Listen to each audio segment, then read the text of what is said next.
other half of it. I got dreams of looking up, high as I can get. But nothing feels like how it feels to know these things I don't know yet. The weight of everything, and everything's just thread. Sometimes I'm trapped inside and I don't know what I'm gonna do. But to take on the world is the only thing that we know how to do.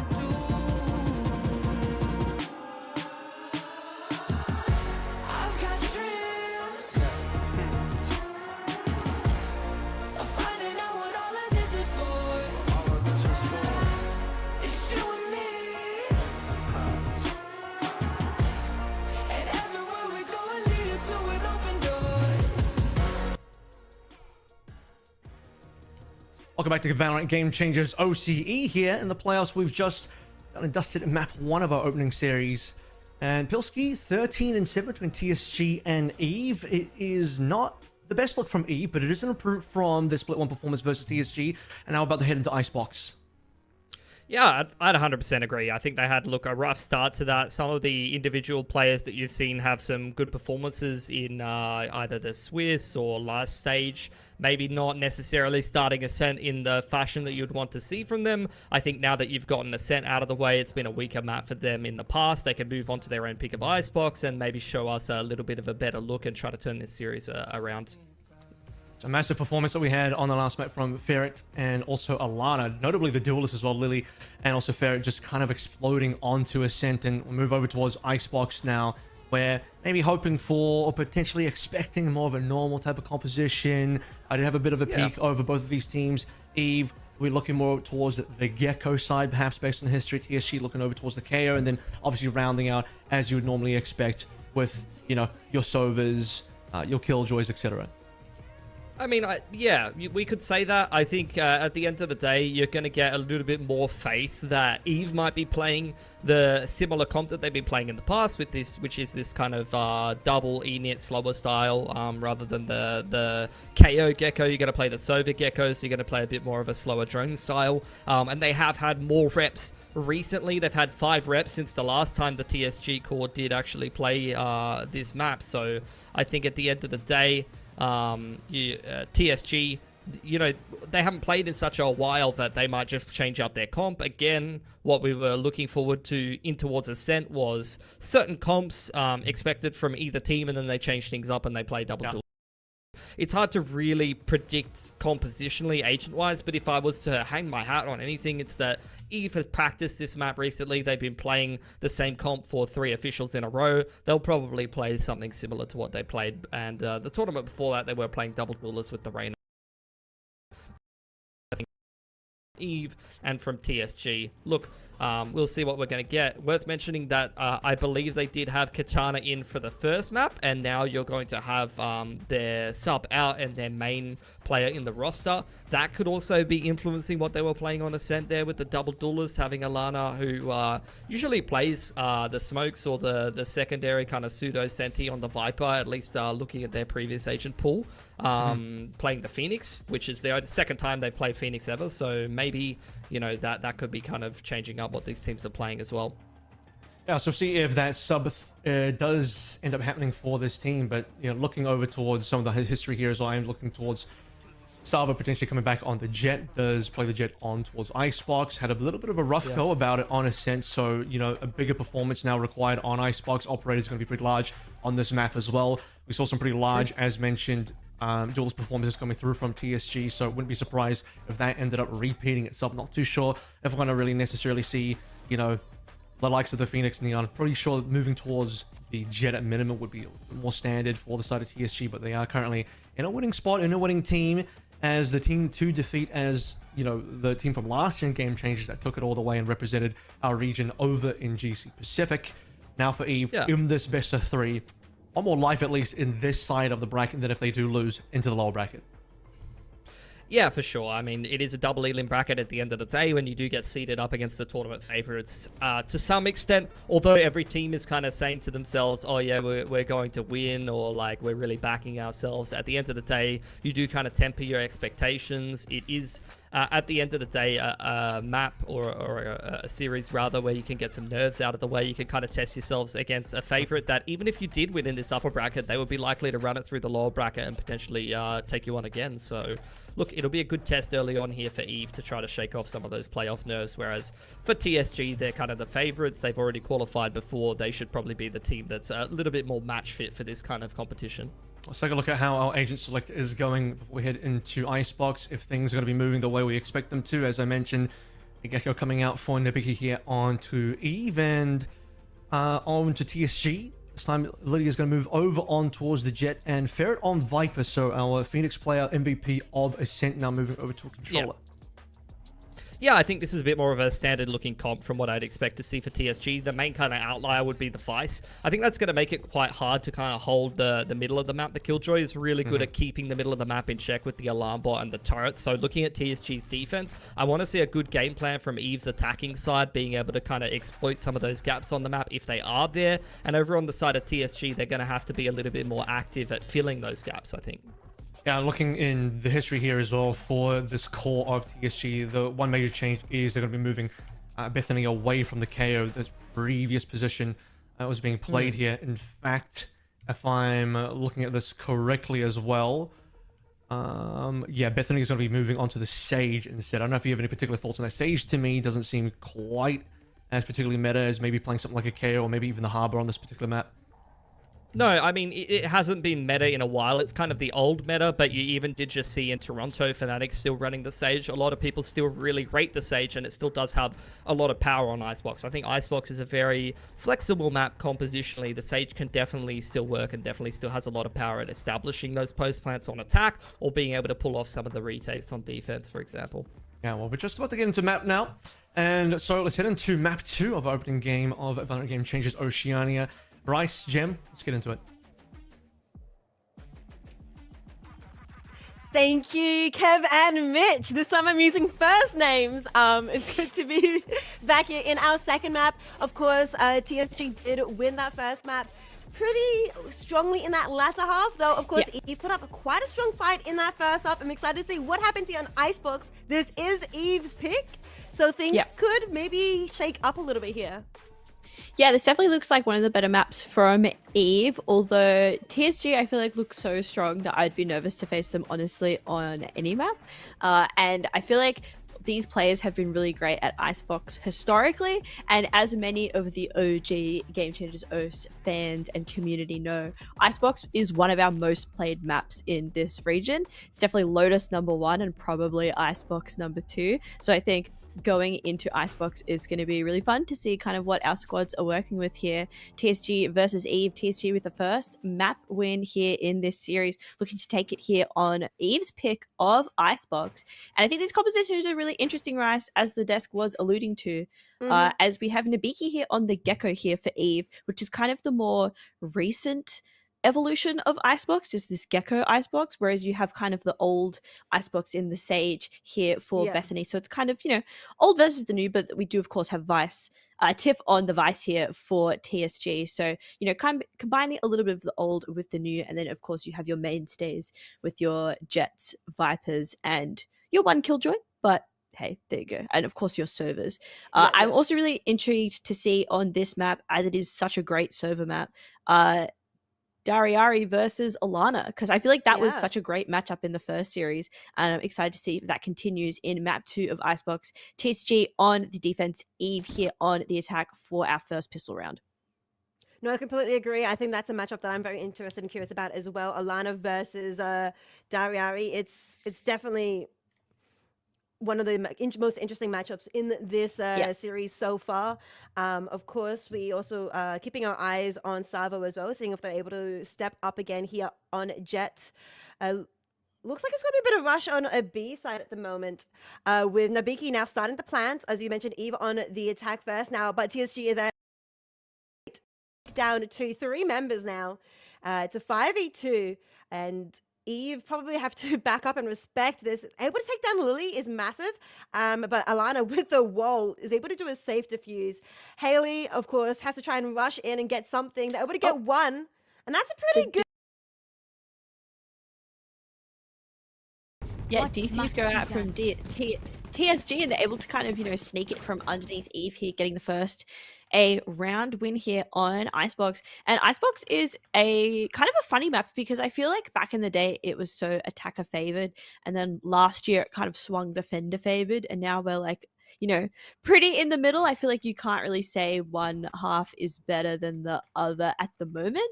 I think just how we play Icebox has evolved so much, and it's just such a different map in terms of how it's played compared to what it was at the start. So TSG here with this first round win on defense. Looks like our feed is frozen at the moment. Okay. Hopefully it isn't frozen for you guys at home. Here. Oh, we are back. I think we're back here now. But yeah, of course, TSG do have the better buy with an outlaw in the hands of Lily on a Jet. You know, Jet often loves playing those sniper weapons, but it doesn't matter as Sabo taking out Lily immediately with the classic, with only the pistols. And now the spike has been planted by Eve in a pretty secure spot. Eve does have control of the site, but Bethany up at the top here is waiting, of course, for the rest of the team. Yeah, definitely. This high-box position is really interesting here. Irina just running in some shots, but Sabo able to get that crucial kill here. Dari with 2 here on the Sheriff. Alana, only one live here for the side of TSG, and will go down to Savo. So Eve fighting back here with a Thrifty. Yeah, Eve takes that Thrifty. It's absolutely insane that they were able to do that. And yeah, now usually if you win the pistol round, you are able to win round 2. But yeah, Eve were able to take that back, get 2 extra guns for themselves, and they can still buy, of course, those rifles. So they're now having a pretty strong bonus round for themselves, and looking to secure themselves this second round here, third round actually. Well, second round for themselves on the board, third round in total on attack. Yeah, I think that's a very important win for them to get that bonus there. Able to, you know, swing this map back into their favor for the first time here on Icebox. Very aggressive push here from Bethany is going to be taken out by Nabiki. 2 down for the side of TSG. Very early aggression, but they don't have a lot to work with. Yep, not much to work with, so a bit of an aggressive play to try and find something, at least one pick for themselves, maybe able to convert a gun. But yeah, it looks like TSG aren't able to convert anything, and not even able to do much damage either. Eve able to secure plant, but Tiff able to flank around and get 1 pick with that pistol, with that Sheriff. So it's now a 2v4, but of course the plant is down and starting to tick away. Savo having the high ground does have a bit of advantage, but it's going to be Irina that takes the final 2 picks. Yeah, and Irina almost at this ultimate already here on the Viper. Nabiki as well here on the Gecko. Just a lot working towards there in their favor. Actually, Dari is first at the ultimate here. Will be in this next round here for the side of Eve. So already growing their economy very strongly here. TSG, though, with some weapons on the board, so able to mostly get a full buy apart from Ferret's light shields instead of the full shields. So this is the round where they should be able to turn this around here, and going to want to be turning this around, because if they lose this round, the economy is not looking good for them. Eve feeling very comfortable here on their attacking half here of Icebox. Looks like we will just scout out with the drone, see any activity. Looks like Lily was spotted up there on the high ground here for TSG on the A side. Yeah, Lily holding a pretty aggressive, but not super aggressive position to try and make sure nobody from Eve are able to push up. But as you mentioned, of course, TSG do have a bit of a situation where if they do lose this round, they are going to be forced into another eco round. So, while on the other hand, Eve has so much money. Look at that 6,800 on Savo. Could definitely look at buying an operator in the 5th round if they're interested in doing that on attack, though. But of course, the outlaw is pretty strong. They may be considering a push now here as the spike is heading towards it. But Tiff does take down Savo. 1 pick for the side of TSG on defense. That's what they need if they want to turn this around and keep their economy in a positive in their favor. But 30 seconds left. Eve have to make a decision very, very shortly. Yeah, TSG playing the timing beautifully here. Lily here up on the high ground, and it looks like Eve backing off a little bit, but realizing they have to commit to A here. There's not enough time for them to be able to run on to the B site. And TSG, oh my god, Eve have confused TSG. TSG are running And with Haley getting the shot here, they should be able to get this plant uncontested. I cannot believe what we're seeing right now, Rice. Eve just playing that so beautifully, just confusing TSG, and TSG nowhere near the site at the moment. And Haley has caused so much confusion. She's got a kill. She has been taken out, but it is a 3v3 even here. And TSG are going to have to flood onto this post-plant defense here that Eve are pulling off. Arena up on the high ground. Dariari looking out for Bethany. Bethany getting one onto Irina, has the wall available and potentially going for the sneaky defuse. Dariari Defuse has the to wall? try and get around the other side, over halfway, but Alana has the back of Bethany, who does get the defuse of Sage on Icebox with Iceball. Very, very classic. Yeah, very classic indeed, kind of showing why there's a Sage is picked on Icebox here. That wall was absolutely beautiful. What a round. I mean, that was such a great round from both of our teams here, Rice. I mean, the confusion here from Eve to actually able to get that plant down. TSG running to the B site while Eve are bunkered down in A. And then TSG able to get the defuse out. That was just great. I love Valorant. What a great round for both of our teams here. And 2-2. Yep. Just even across the board here, full buy as well. And ultimate per team here as well. Could not be more even Stevens here, Rice.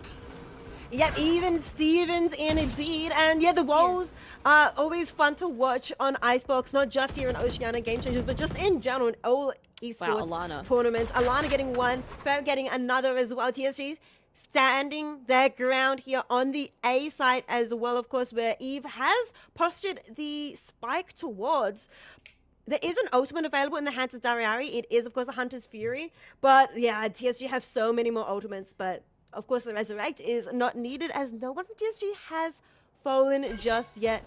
Now Eve pushing up slowly, but the timing is crucial here as Alana loses position in favor of the drone. Does ping one, and out comes the Hunter's Fury, tagging one, going for a second tag, and will take down Irina with that Hunter's Fury. Now it's a 2v5 situation. Eve at the disadvantage. Now Dariari, last hope for Eve. Has to try and stay alive. I think gets pinged there so they know where they are. And they are going to run in when Bethany claims the kill. It's going to be a flawless round for TSG.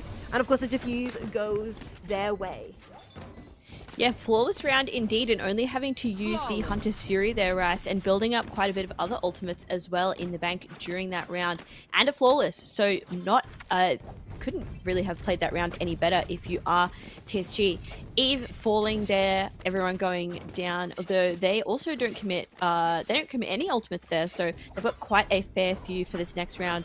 And although the economy isn't massively in their favor, they have enough to mostly commit a full buy here. Dari with the light shields here. And this, I think this is going to be a bit of an explosive round, Rice. There's a lot on the table for both of these two teams, and I think this will be kind of the investment that you want to see to get this first half here rolling in your favor. Eve here looking for an A site push, see if they can confuse TSG once again, but TSG wanting to make sure that that does not happen again. I'm curious whether or not Haley goes for the orb here and try and get that lockdown, but out comes the monster farm Navi.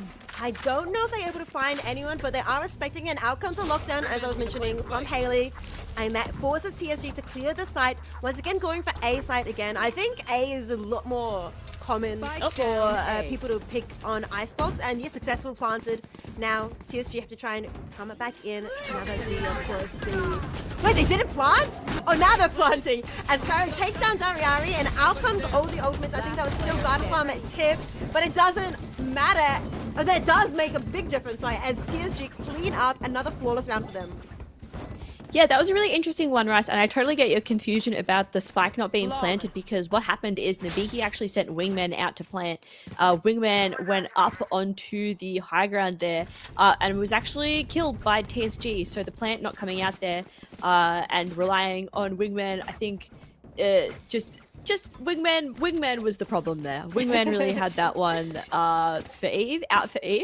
But TSG there with a great round and quite a quick one as well. 2 ultimates on the board for them. The Blade Storm and the Resurrection here for Bethany on the stage. And so far, if you are, looking at the Sova duel as we have been, it looks like Alana getting the best of Dari Ari at the moment at least. Although I think maybe you prefer Sova on the defense just a little bit more. Looks like, Yeah, so- although, Rice, you were saying Yep. the A site has been preferred, looks like maybe just thinking about a B site push at the moment for Eve.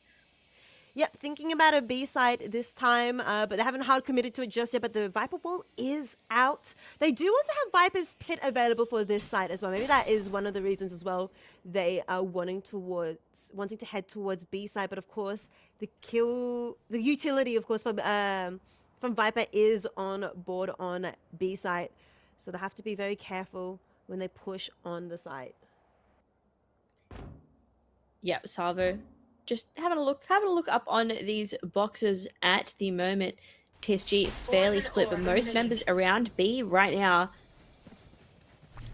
And the wingman is going out. We'll have to see if he is able to get the plant down this time. And he will be destroyed, so 35 seconds left for Eve to get this plant down. 5v5 here for both these teams. Dari without a good weapon at the moment here, just with the Sheriff, but does have Hunter's Fury online here. 24 seconds remain.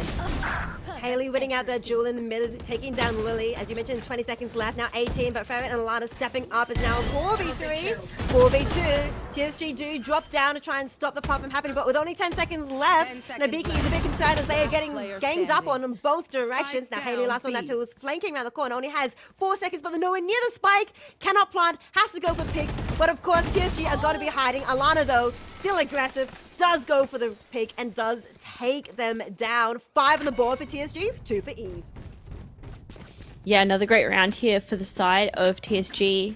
Eve not quite able to do it, but, you know, it was fairly close there, Rice. And it looks like it will be a timeout here. I would imagine this is Eve calling that timeout. 4 in a row for TSG. I think that's definitely a good point to call a timeout here. And if you are Eve as well, you have 3 ultimates to work with for this next round as well, and not a lot of moolah in the bank, so wanting to think about how you're going to use these ultimates here to kind of make up for the weapon difference here.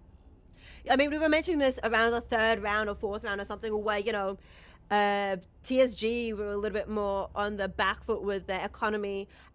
You know, after they lost that second pistol round, they were struggling a little bit, but they've pulled it back, of course, with 4 wins in a row. Of course, they're going to have more money at the moment, but now even that sort of situation that TSG was in before, losing this many rounds in a row, they definitely do have to be careful. But as you mentioned, 3 ultimates, and some of them are pretty big with the Viper's Pit. I think they were looking to use it in that previous one, but also, of course, with the Hunter's Fury and Bladestorm, it could be interesting to see what they cook up in round 8. Yeah, I think there's a lot that they can cook here, and this is definitely a must-win round for them. Haley, find the Guardian.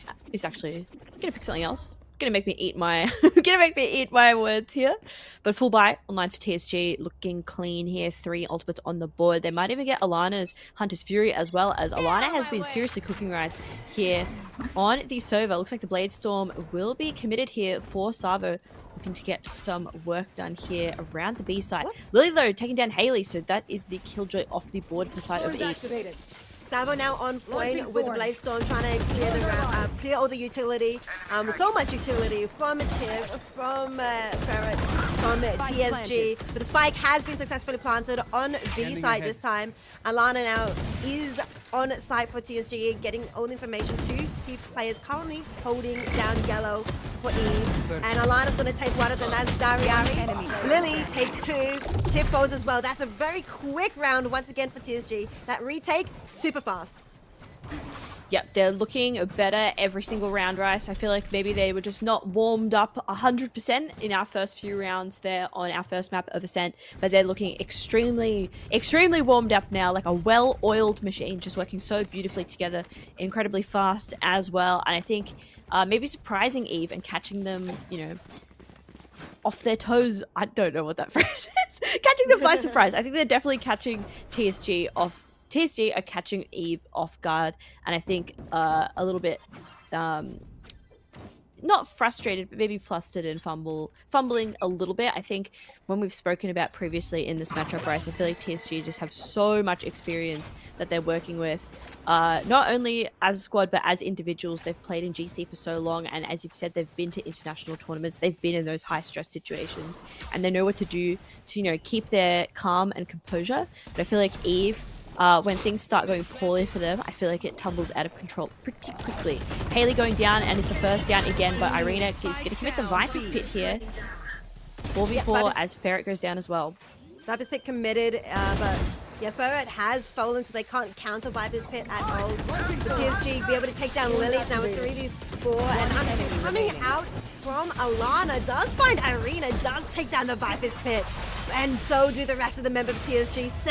7-2. TSG are fighting very, very aggressively right now against Eve. Yeah.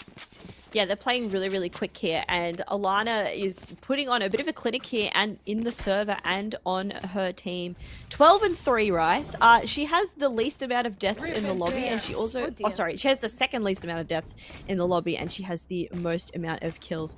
Lana just putting in so much work here, is getting the Hunter's Fury so quickly, and is able to get some picks with the Hunter's Fury as well. So not just using it to kind of slice up the map, but also using it to get some kills in. TSG 7-2 right now on their defensive half.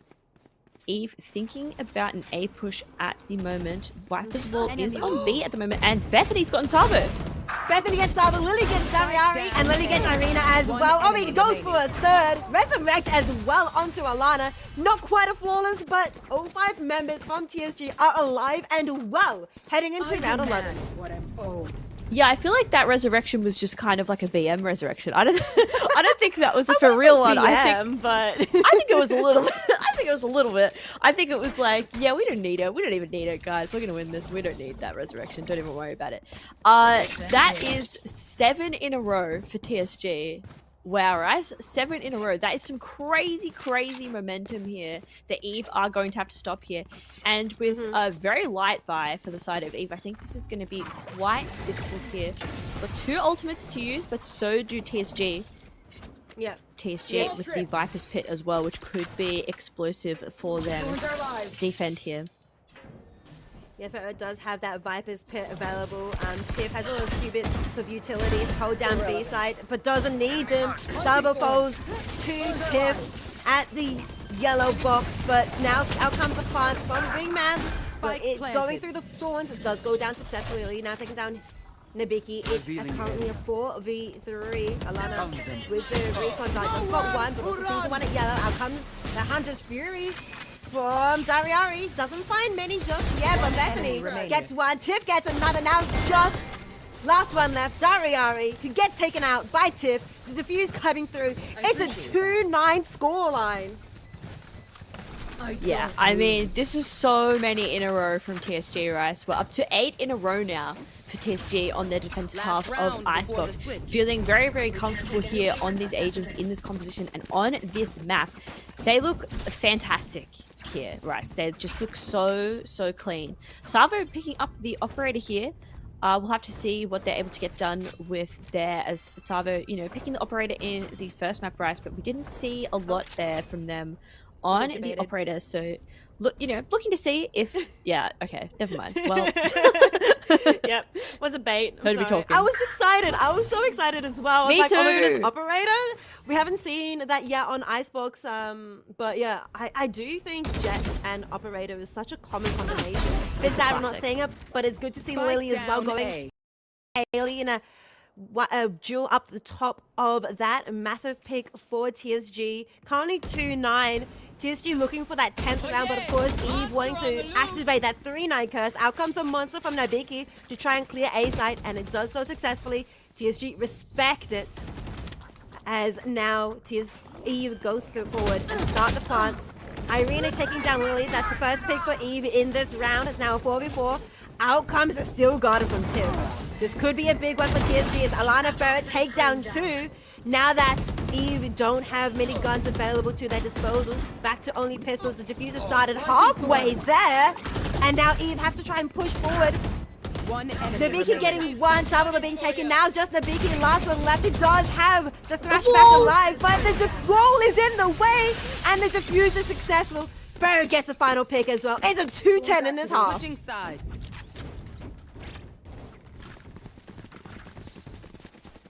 We're now going to the halftime, and we'll throw back to the desk to break down this half. Thank you, Rice. A bit of a rough one out there for Eve PILSKI, I'm afraid.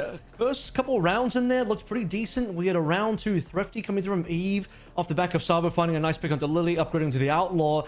converted into a round 3, but then just lost something like 9 in a row, Mitch.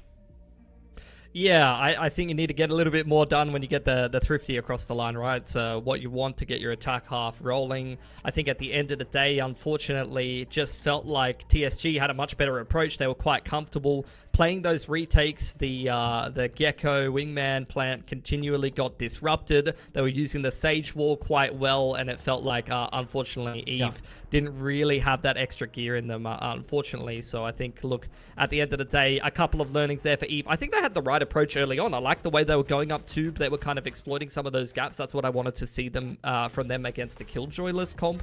But then they started smashing sites, and TSG just started smashing them on the retakes. I'll tell you what as well, it's not like we haven't seen the capability for some of these plants as well, because Eve managed to get 6 plants in there minimum. We saw 6 defuses, so they've been able to get onto site and get the plants, but I'm thinking they're losing a lot of these post plants. Yeah, 100%. And that is down to what we were talking about before, where it's like you've got this Sage comp. It's very good at completing retakes. You need to recognize how to disrupt those retakes and stop them before they snowball, because when the Sage is able to come in on that retake, or when you're either losing an opening pick or losing a lot getting into that post plant, either the Wingman was getting picked or individual players were getting picked, and it was advantages for TSG before they even completed the retake. That's really where the issue lies. You need to be able to kind of adapt how you're either taking the mains and then running the map control and kind of running the rotations around, or you need to adapt how you're playing getting into that post plant. Well, strong position now looking for TSG. Only 3 rounds required to move on in our upper bracket here. Struggle streak for Eve. Let's see how they do in our second half.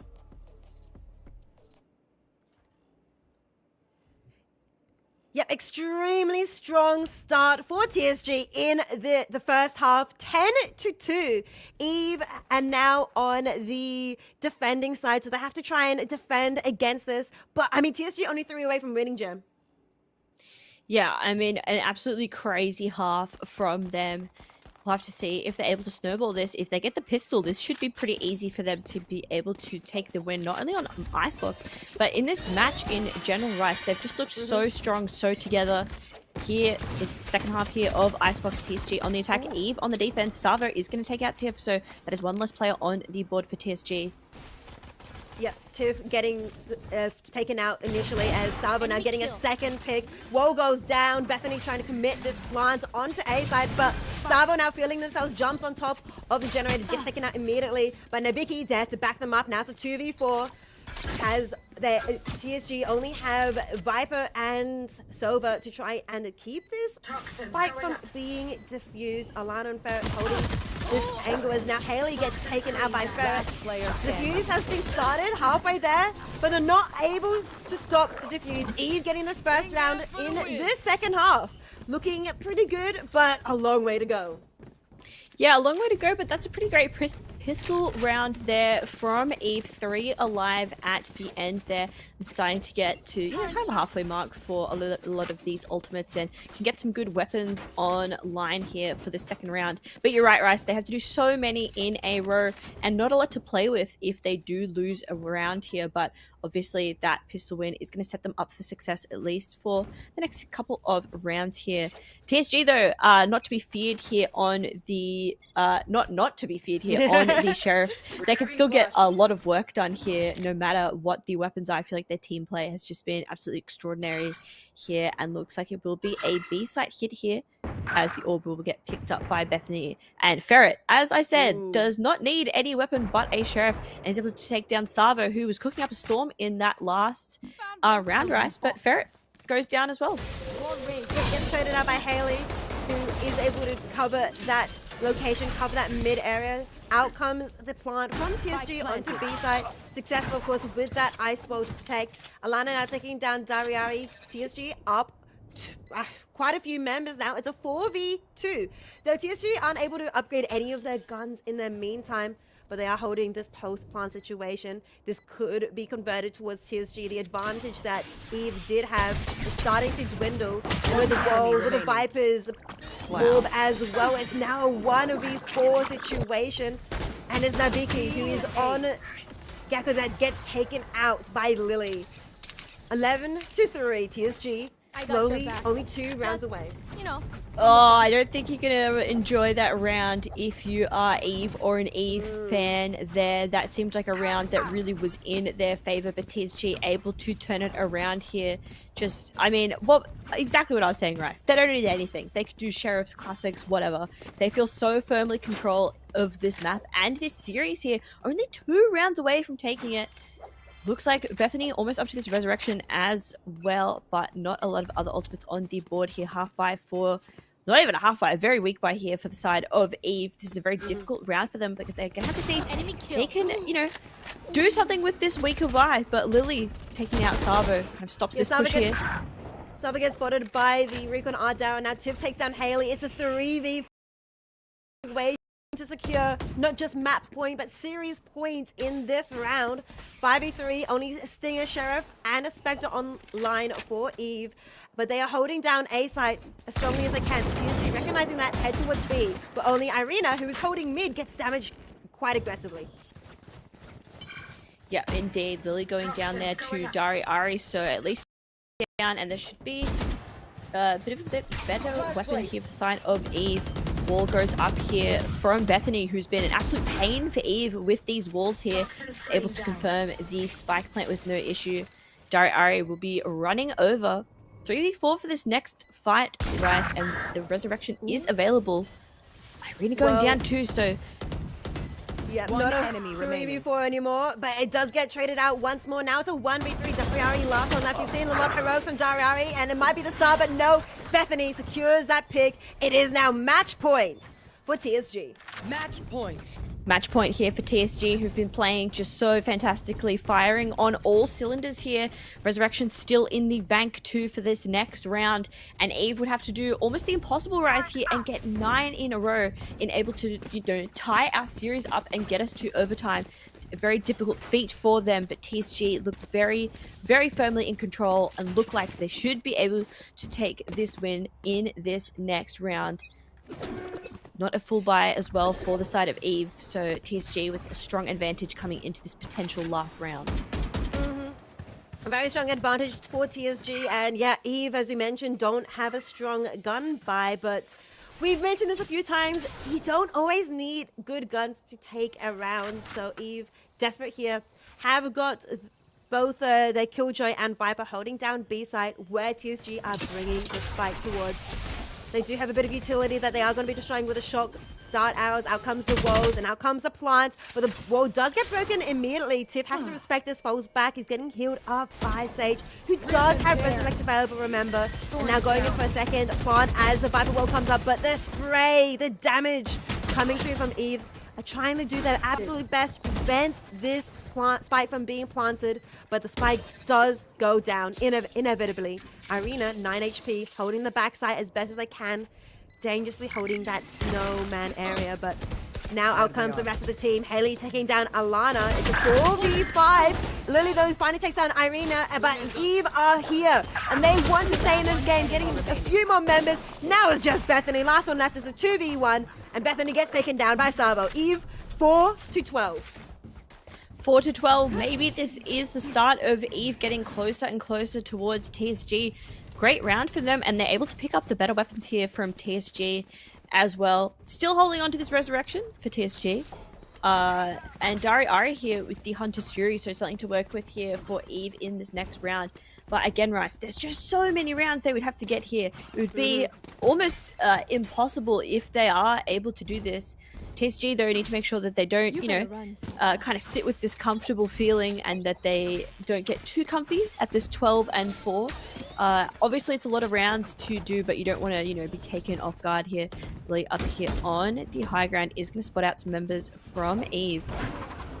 As it looks like TSG looking for an A site hit here as Eve spread out across the map, but quite a few members here on the A site ready for this push. A lurk from Ferret here in mid as well.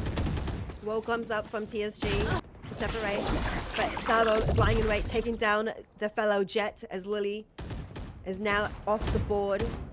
4v12 we mentioned, the wall is down, but the spike isn't, as the wall has been broken a little bit by Dariari.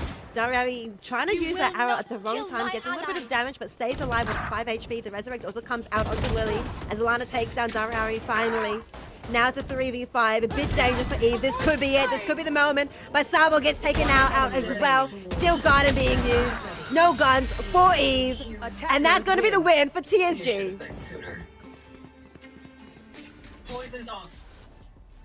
TSG claimed this first series in our Game Changers Oceania, and they claim Icebox extremely strongly, showing off their expertise and I was going to say expertise and experience, but that's kind of the same thing. But you know, expertise and experience. No, they're not. I think they're different. I think expertise is how much you know, and experience is like what you've learned, right? True. But I think you're right. I think TSG with an incredibly strong form there in both of the maps played there in our first series, taking the W and moving on throughout our bracket here for Game Changers Split 2 here in 2025. And TSG proving, you know, they've been a fantastic team. Maybe they're more powered up with an org now, formerly our Swag Lord 9000 champions of Game Changers O's for a couple of years now, and playing internationally and showing that this international experience really levels up a team. TSG looking absolutely fantastic. But going to throw it to the desk. Here's PILSKI and AVRL to break down the action. Thanks very much, Jim. Unfortunately for the side of Eve, they just couldn't pull through any semblance of a comeback here. PILSKI, we ended things in pretty dire situation. 2-10 in the first half, which is always going to be quite the mountain to climb. They did string together a couple rounds there, but the TSG wave was just a little bit too strong to come up against. Yeah, I'd agree with that. I think it definitely doesn't help when you get Eco straight after Pistol as well. It's like you start to get some momentum going. To be fair, they did win their own Thrifty in the first half, but you start to get some momentum going. You're like, yeah, we won the Pistol. All right, the comeback's real. Everyone start believing, and then you get Eco straight away. Kind of takes the wind out of your sails there, and any semblance of starting to get things going on your defensive side starts to go by the wayside, unfortunately. So, look, Eve, their Icebox undefeated streak will come to an end, and as expected, TSG will advance into that upper bracket. Yeah, a lot less rounds played here, so not an opportunity for TSG to pick up those stats as high as they did on opening a map, but just a far more one-sided map, unfortunately. When we look at the history between these two teams in Split 1, it was a 13-1 ascent, so Eve at least improved on their ascent result from 1 to 7 in terms of rounds found, but then you go over towards Icebox, and it's just straight back into struggle streak. Both teams playing far more standard compositions. Maybe you could argue TSG is still looking a little bit, you know, off meta, or at least sideways in the meta, coming through with a different look on the double sentinels there between the Sage and the Vice. But at the end of the day, the retakes were king for TSG. 10-2 lead, probably a little bit too far to be able to make a comeback from. Haley, back-to-back MVPs here on the Killjoy. Yeah, not too bad of a performance from them tonight, today, rather. But look, I think the post plants kind of say it all. It was something you already pointed out in the halftime break, where the post plants for Eve didn't see enough success. It's something that they will likely have to go back and look at, especially given this comp. You know, you are playing against a Sage comp, to be fair, so maybe you're not used to playing against Sage on some of those retakes. It isn't the most popular pick in terms of Icebox lately, but it is something that, look, if you at least have experience going back a little bit further, you will be used to kind of picking that apart. There you go. MVP goes over to Lily, one of the newer additions into TSG, coming in from one of the other Game Changers teams that you did see. So, look, she is, you know, got big shoes to fill playing the duelist for pretty much the best team that we can have here in this region, right? 18-15 on the Neon for Ascend, then following through with 18 and 11 on map 2 for Icebox with the Jet. And we certainly saw some decent frags come through from Lily. And, you know, we talk about the early thrifting in the round 2, maybe dying a little early, giving away the Outlaw. But beyond that, I mean, we didn't see that many other amazing rounds from Eve. It was all TSG letting at the top of the game in terms of what we saw performance-wise. And TSG looking like the strongest team here, at least so far. We haven't seen the other two teams play yet, but so far TSG are playing to exactly where their reputation is. They won last time. We've shaken up the core of this team a little bit. Well, rather, the core still remains as the 3 that we had from last year, but maybe a couple of new additions and still looking like strong favorites to win the whole thing. Yeah, for sure. And I think, look, if they were going to make some changes going into this stage, then they'd probably be pretty confident that those would be the correct changes to qualify for the international at the end of the day. So, look, as expected, into the upper bracket, and we'll see if they're able to secure themselves a spot in the grand final. Before we head to the lower bracket games, let's take a look at our interview here. We have a bit of a special guest to come on through, talk about how this previous match went. Hi. Haley, is that you? Am I talking to Haley? Yeah, yeah. How are you doing? First of all, Good, you thank did you. win MVP twice on both of our maps, so congratulations for that. But unfortunately, Thank you. it was 2 map losses. How do you guys feel like you went? Where do you guys feel like you lost out on? I mean, coming into it, we were in a pretty good mindset. Obviously, we tried as best as we could. Yeah, I don't know. We gave it our best shot. I think we were just a little bit underprepared, and I think the nerves got to a couple of us. So. Yeah, that's all right. Look, you do have the lower bracket to get to, but I'll just ask you, because a lot of the games haven't been broadcasted throughout the Swiss and that kind of stuff, tell us a little bit about your team, what you guys have been up to lately, what tournaments you've been playing.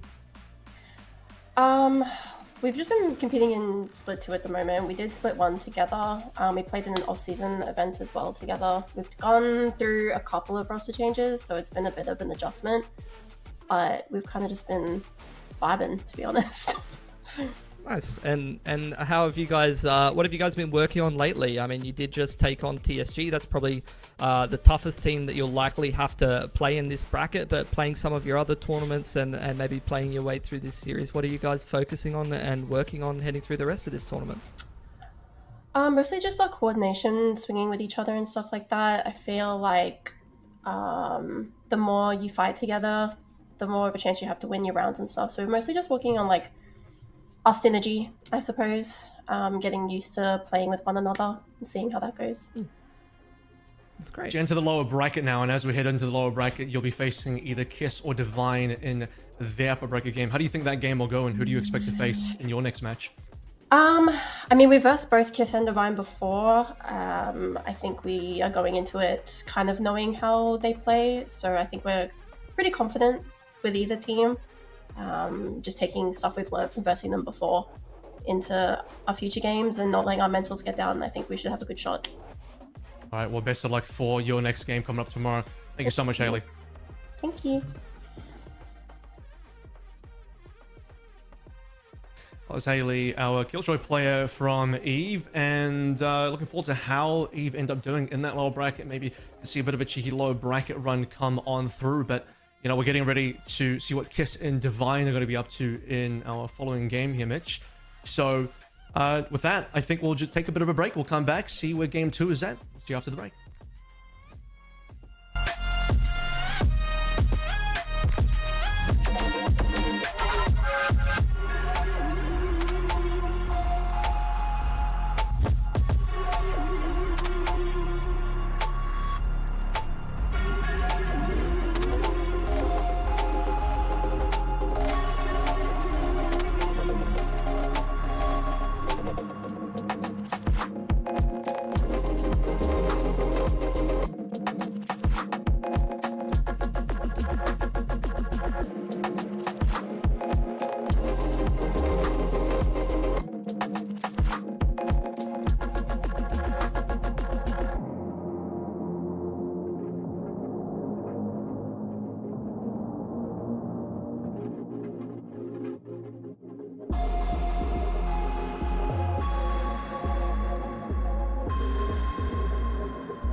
TSG is taken down 2-0 versus Eve in our opening game here, but now you're watching Valorant Game Changes OCE.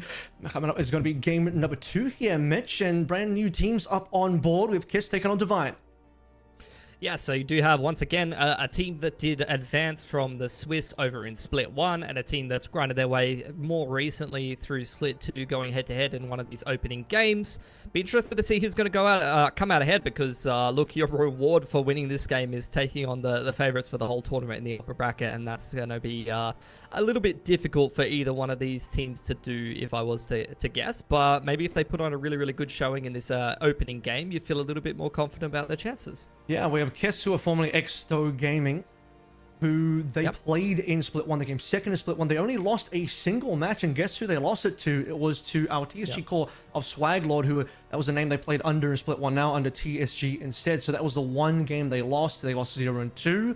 Somewhat reasonable close maps in there. Notice to see a 13-7 and a 13-3, which maybe 13-3 not as close, but at least 1-13-7 in there, which is actually, funny enough, quite similar to the result that we just saw between TSG and also Eve. So that is first team up in terms of Kiss, and their opponent's going to be Divine, who come in as the first seed from Split 2, taking that one out 5-0 perfectly. Didn't lose a single series and only lost a total of 2 maps. Yeah, like big round diff for them in Split 2 Swiss as well. So they've got a lot of momentum behind them bringing into the playoffs here, and hopefully they're feeling reasonably confident about their chances against a team that is going to be a little bit less match fit, although I do believe you did see a little bit of activity from this Kiss roster playing in one of the, I guess you would say, off-season events or mid-season events, whatever you want to say it. Here is the roster, though, for Kiss. Sonsas, Hale, Sumi, Soko, and Anna, and we'll see what they're able to put together in this series. Yeah, they have a sub in Kia as well, so most of these players do remain from the Exto core that we saw in Split 1. Newcomers will be Sumi and Anna, so as sort of mentioned here, high expectations of seeing what they're going to be able to do. They had a reasonable result in Split 1, only losing one match, so maybe looking forward to a decent run here. Let's take a look at their opponents. It's going to be Divine, Mief, Leah, Afino, Shiny, and Key, as they retain their core, obviously from just playing in the open of Split 2, where, as you noted, Mitch, a very, very high round differential, plus 76. Yeah, they've done very well for themselves, so we'll see if they're going to bring that same level of momentum into a higher level of competition, I think you would say, now moving into the playoffs. You know, for Swiss, there's only so much you can really glean, and it's hard to really kind of judge what the level of competition is over there. At least in the top 4 here in the playoffs, you know that you're playing the best of the best, and we'll see if they can bring a level worthy of that. Yeah, because the tough competition, we've already seen what our favorite in this tournament can do. Of course, there's only one top spot in here to go into GC Pacific, so no room for errors.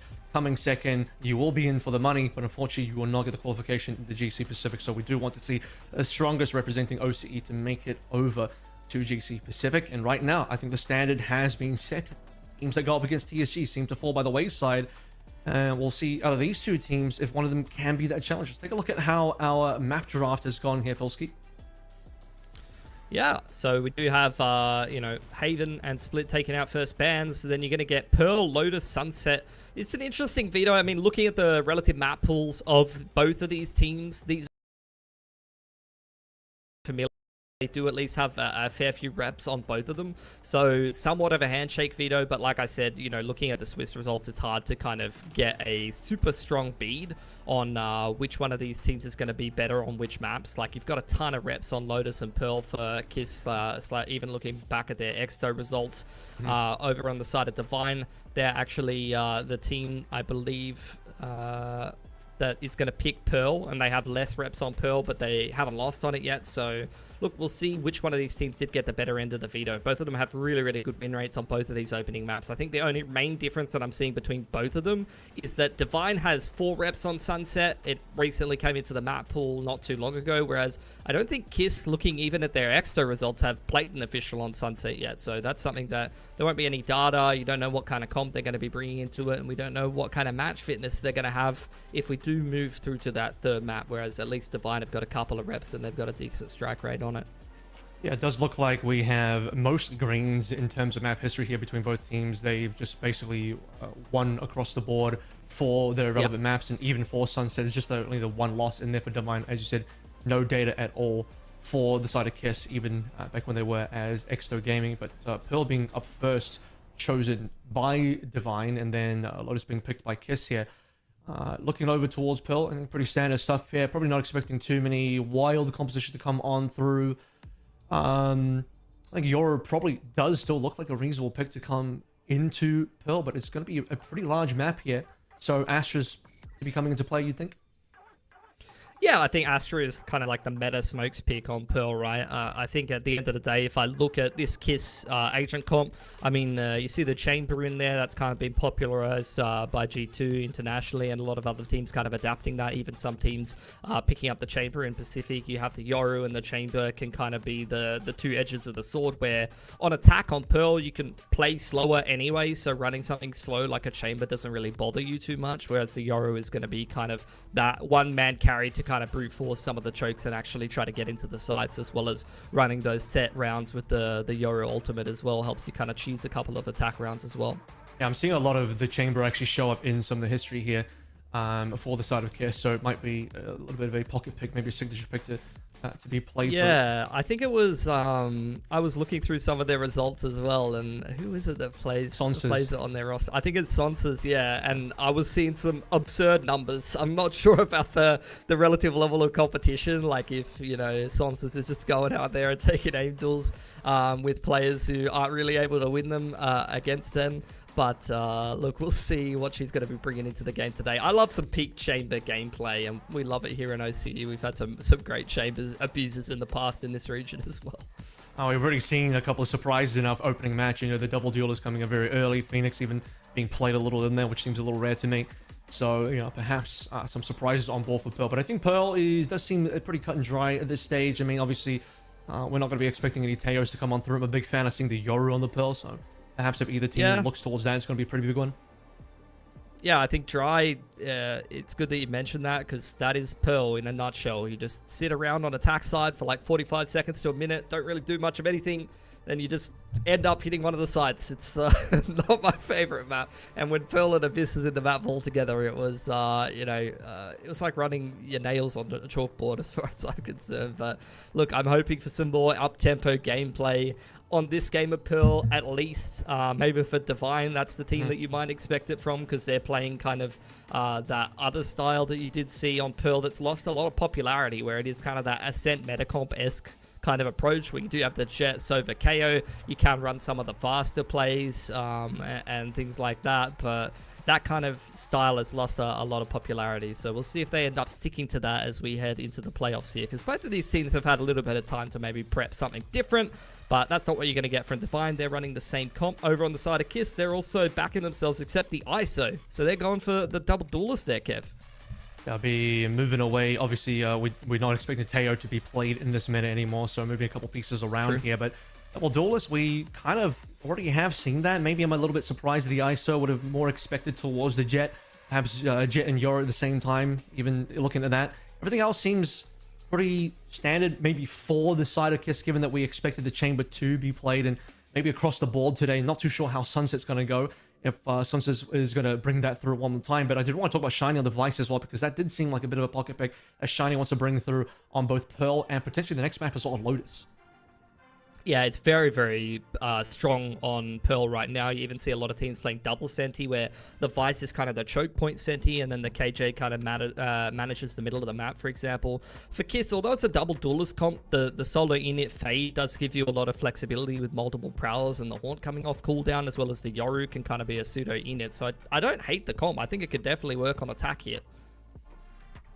Beautiful stuff out here. So our map set is ready to go. Agents are ready to go. The last thing to do is toss it over to our casters to get into map number 1 in our second game here. Gem, Rice, let's get on with it.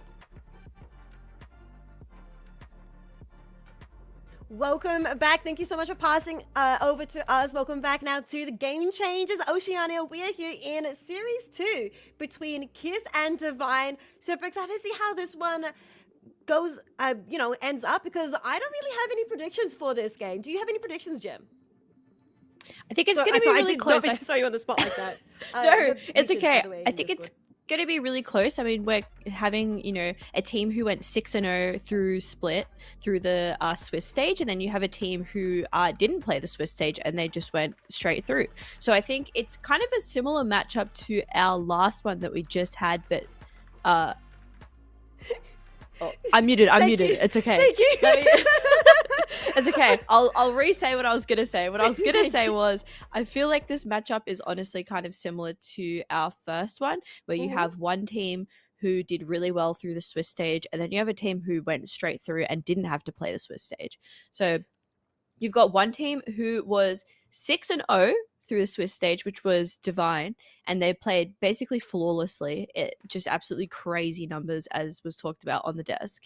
And then you have Kiss, who have come through similarly to TSG through doing well in the previous split and not having to play through the Swiss stage. So I think it's going to be really interesting. I think it will be similar to our last game, but I don't think it'll be as one-sided. I assume it will be a little bit closer. But in our first pistol round here, Kiss on the attack and Divine on the defense here on our first map of Pearl. Yeah, it's a bit of unknown for this two teams here because, as you mentioned, yeah, Kiss played through in Split 1's open qualifier and qualified then, and only losing to TSG. So I'm expecting, I think, a bit more of a lean towards Kiss personally, as Soko gets 2, as well as, yeah, so there's now a 2v4 situation in this pistol round. Leaning, of course, towards Kiss at the moment. And so Kiss are going to be heading towards B site to start off this plant. Divine now only having 2, Miaf and Shiny, last ones left for them alive. The plant is going to be in a fairly safe, good location for them to play post-plant. Wow, yeah, it's a 2v4 situation, so it's going to be a bit rough for them. Yeah, absolutely. I think they kind of want to commit some bodies here, maybe get some weapons, get a little bit more money here for this second round here, Rice, but definitely a difficult task ahead. 2-4 positioning looking really great from the side of Kiss, particularly Yoro here from Soko. Soko also kind of a mainstay in the GC scene, right? Like, Rice, we've seen Soko a lot. Yeah. Yeah, we've seen Soko a lot. If we're talking about predictions, you talked about last game, your prediction was Alana having the highest average combat score. I put my thing down for Soko having the highest combat score, so seeing them already 3-0, I'm excited for my predictions. No, I'm not biased. I just want to be right. You know what I mean? I don't think we can. I don't think we can be biased. I feel like we've casted these people so many times, and Soko is such a great player and has been around for a while. We saw Heil as well last year, put together some really great stuff. And this double duelist composition with the Chamber and the Yoru, sorry, triple duelist with the Chamber, Yoru, and the ISO. Very aggressive here. And this aggression is going to get sniped in the butt. Heil going down to Lee here on the Jet. So that is at least an advantage for them. Whilst they very much do not have the weapon advantage here, I see 4 classics and a sheriff. Yep, 4 classics and a sheriff, and Divine are meeting Kiss right where they want to be, on point, of course. But a lot of utility being used from Kiss as they push through. Anna getting the first pick onto Kai, but Leah returning the favor. It's a bit of a back and forth now with Divine Leah getting 3-piece for themselves in this round. Trying to go for a 4th, but will be taken out by Sonzas instead. And Sumi getting 1 for themselves. It's going to be a 1v2 now with Shiny, last one left. Tries to jump peek to try and get some information, but of course Sonzu there with that extra utility on the Chamber takes them down. 2 rounds for Kiss and a little bit of a small bonus for themselves. Yeah, definitely. I think that was kind of expected outcome here from that round, but I think Divine putting in, you know, a good effort there, able to get 3 players offline, boost their economy just a little bit, get some ult points in here as we start to, you know, get a little bit on the table for both these teams here. Full buy in for the side of Divine. This is the round where they want to turn things around here, Rice, and they definitely don't look bad. It's still very much early days here on our first half. The defense going to look a little bit better with the better weapon advantage, but I'm surprised they did so well with those 4 classics, Rice. They got quite a bit done despite the weapon disadvantage. No, I agree completely. Being able to take down 3 weapons from Kiss for their bonus round is quite good. Gives them a lot of a stronger chance to win this round, but also not only win, but also take more guns with them into the next round, giving them a bit more advantage, of course, going into further rounds. But Kiss aggressively pushing out onto B side, have quite a good, strong control, going in for the plant now. We've got Rise on Shiny, lurking just around the corner up in heaven, trying to bide their time to figure out when they want to peek, so they're not met by like 5 players at once. Able to throw some utility down into the back of the hallway. But Hale holding this corner, waiting for this Jet to come through, waiting for Leah to push through, hearing the drops, not able to get anyone though as Hale takes them out, and Divine goes crazy. 3 picks spread amongst the team. Now it's just Sonna's last one left from Kiss to try and do something. They're able to get one, and we get down Leah, looking for more, using their utility instead, but they do get taken down eventually, and so does the defuse go off. Yep, definitely what you want to see if you are Divine. I mean, they invested quite a bit of money into that round, and you know, money paying dividends for them as they're able to get that 3rd round here. But now full buy for Kiss here, looking to swap this back into their favor. And we do have Mia on the side of Divine, almost up to the Astra ultimate here, which could be a big play here for this next round. We'll have to see what kind of site and area Kiss are wanting to play on here. Just kind of scouting out here for the moment. Divine spread across the map quite nicely. Looks like there will be... Songs is looking to get a player, maybe a TP. Leah's holding that angle as well at the box, but Sansa's being very careful, not wanting to give away any angles. Does spot one, but of course Leah was on the other side of the box, and it takes them out in return. Still not committed though. Spike is still back, but looks like Circle wants to pick it up and take it towards B. Yep, this should be a B site push here. And it looks like they're actually going to go through mid at the moment. Maybe they're playing some tricks, Rice. Maybe they will, maybe thinking about A at the moment. Divine, though, split across the map. Members of actually, the B site is fairly open at the moment. It looks like Kiss are potentially aware of this as they look to go this way. Shiny and Mia just standing around the B site here, waiting to see Kiss. And Kiss are going to continue on to this B site here. And Divine, no, they are zooming over. Yeah, Divine definitely smells something fishy is going on B side.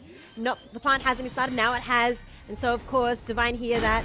Out comes a flash, but they still commit to the spike being planted. Shiny up the top there. Only has a pistol in hand, did not commit to a full gun in this round. Wow, the flank coming up from Divine. Sumi is watching it. They do get flashed out, but Sumi, of course, does have this angle, does find a Pheno, but really low HP for their efforts. In the meantime, Leah, Key getting 1 each, but Anna is still on point, going hard, able to take down a few, but Shiny, with Oli, the Sheriff, clutches and closes up for their team. Yeah, that was a really interesting one there. Shiny able to clutch up, as you said, Rice, and get us to a 2-2 here, which I feel like has happened on every single map we've watched today thus far. But, you know, happy to have an equal start here for all of our teams so far. And this is where things get interesting, Rice, because there are a lot of ultimates on the board and about to be on the board for both of these two teams here. Divine with the Bladestorm and the Astra ultimate ready to go for this next one. And it looks like Key might get their Hunter's Fury online as well. Soko with the Yoru ultimate online. And Yoru has kind of been a mainstay of Pearl recently, maybe in like the last 6 months or so. You see Yoru on Pearl quite a bit, and I'm actually surprised to not see it on the side of Divine. But they're cooking up something just a little bit different here. Very different composition here. The 1 duelist versus the 3 on the side of Kiss, so playing very different tempo here for both of these two teams. Kiss looking to go for an A-side hit at the moment, but Divine are right there. Not that it matters, as Leah is taken out by Sonzuz. Yeah, Leah gets taken out by Sonzuz, a massive opening pick, as now Sumi and Soko get one for themselves. It's a 2v4 situation. Of course, those Kiss don't have full guns, but they don't care. They do have those Sonzuz utility, and now they have upgraded a couple of their guns for themselves. Sting is still in hand for Anna, but Soko gets taken out by Mia as they take down 2 members, bringing it to an even standing 2v2, by Shiny getting extremely low, 12 HP. And now they have to try and push themselves onto site to try and start the defuse. With low HP, it's going to be hard. Outcomes a wild divide from Miaf is a bit too little too late as Shiny gets taken out. And the timing is a bit rough. Thrifty for the side of Kiss. Yeah, lovely Thrifty here for Kiss here in our 5th round. And able to stop this just a mini snowball from the side of Divine, get some more money on the table here. And Rice, they're about to have 5 ultimates for this next round. So much to work with here, so much money. And not needing to invest too heavily either. So looking really great for them. 2 to 4 as well. Divine Looks like they're going to come out for songs as well. Yeah, definitely. And Divine here with the 2 ultimates and quite a weak buy, but they do have the Blade Storm online, which is going to be popped by Leah, so Kiss need to be aware and careful of that as they go for a very fast B side hit here, as all of Divine are kind of around A. Yep, Divine are around A, but Hale now using the ultimate to take down Shiny quite quickly, and the plant gets taken is done as well. It's coming to 3-2 scoreline, but yeah, Kiss with that immediate plant and the gun advantage look like in a good position to secure that 4th round for themselves. And now with the ultimate being used to scout from Soko, find all the positions as Lena with the Blade Storm not able to secure the right clip as Hale takes them, Soko takes another. It's a 2v4. Miaf, yes, takes 1, but it's not going to be enough to turn the tides as Hale gets 3 for themselves in this round. As you mentioned, a bit of a strong duelist composition for the side of Kiss, and you can see the aggression coming out from them due to it. 3-2, looking to be a 4-2 as Athena wants to, of course, sacrifice themselves to the spike. Yep, sacrifice to the spike. Fairly clean round from Kiss there, Rice. 4 members up at the end of that round only. Soko going down here. So economy looking fantastic for them. But they've used quite a bit here. They do just have the 1 ultimate, just the Nightfall available here for Ana here on the Fade. Divine though with the Sova ultimate Hunter's Fury in their back pocket if they choose to use it. This is definitely a must-win round for them, Rice, as the economy is not looking great for them. Yeah, economy is very rough indeed, but you know, they are able to scrape together some sort of guns for this round, holding down the defense. It looks like Kiss wants to Face your fear! on attack towards B, using out comes the ultimate from Anna. Actually, that's a lot of ultimates coming through. As now they do lose 1. They're actually losing 2 despite using the Nightfall. Now Miaf gets a 3rd. Miaf holding down the ground extremely well. 4th now for Miaf, looking for an ace on B site. But Sonzas is all the way back on the far end of B with a spike sitting on B, of course. Sonzas has to make a move, has to walk forward. Is this where Miaf gets the first ace here in Game Changers? OCE 2025. So just pushing forward. Doesn't have much utility left, of course. And it's going to be a little bit of a stalemate with 40 seconds remaining. Yeah, 30 seconds remaining here. Sonsu is just staying on site. 30 seconds Smoke left. is down, and it looks like the members are going to run onto Sonsu. Sonsu runs out, and there is going to be an ace by Miaf. Miaf lying in wait on the other side of the box as the members of Divine are trying to bait Sonsu's forward. First ace in 2025 Game Changers OCE. Yeah, and it goes to an Astra, which I feel like you don't see all the time, maybe compared to a Jet or a Yoru, something a little bit more aggressive. But Astra is just so fantastic here on Pearl at the moment, kind of the controller pick, as PILSKI was talking about on the desk here, and it's working out fantastically for Divine here in this map of Pearl. And Rice, this is the map that they picked, and they're looking quite good, 4-3 at the moment, but they feel very comfortable here on this map. Yeah, they're looking very comfortable indeed. As you mentioned, it is Divine's pick, and while they are down 1 round so far, they are looking comfortable. Of course, that ace definitely will bring a lot of confidence for the team. I'd like to say that Valorant is mostly a mental game. It's all about keeping your head in the game, absolutely. getting into the enemy's brains as well. So that ace that Miaf just achieved may do wonders for them.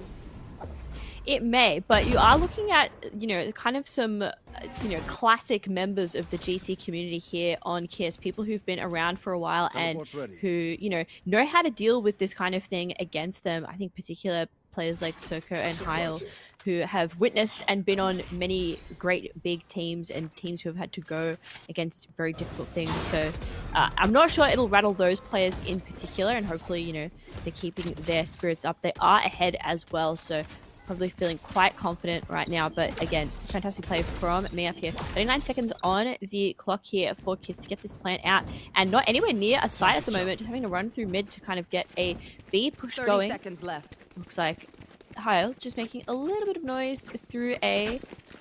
Divine are mostly here on the A side, but they're going to realize that no one's there very quickly. 20 seconds left for Kiss to get the plant. Some util coming out here, and the flood comes through from Divine. Yep, 13 seconds left to plant. 10 seconds left. 10 seconds And left. well, your Divine did realize and brought the team over. Out comes the 100 Spirit from Key Gang. Taking The down plant, Anna. The though. plant is successful. But yes, Soko, enemy Sunzu remaining. popping off, getting 3 for themselves. Soko now looking for another as Key is the last one left for the side of Divine, who is going up to the top.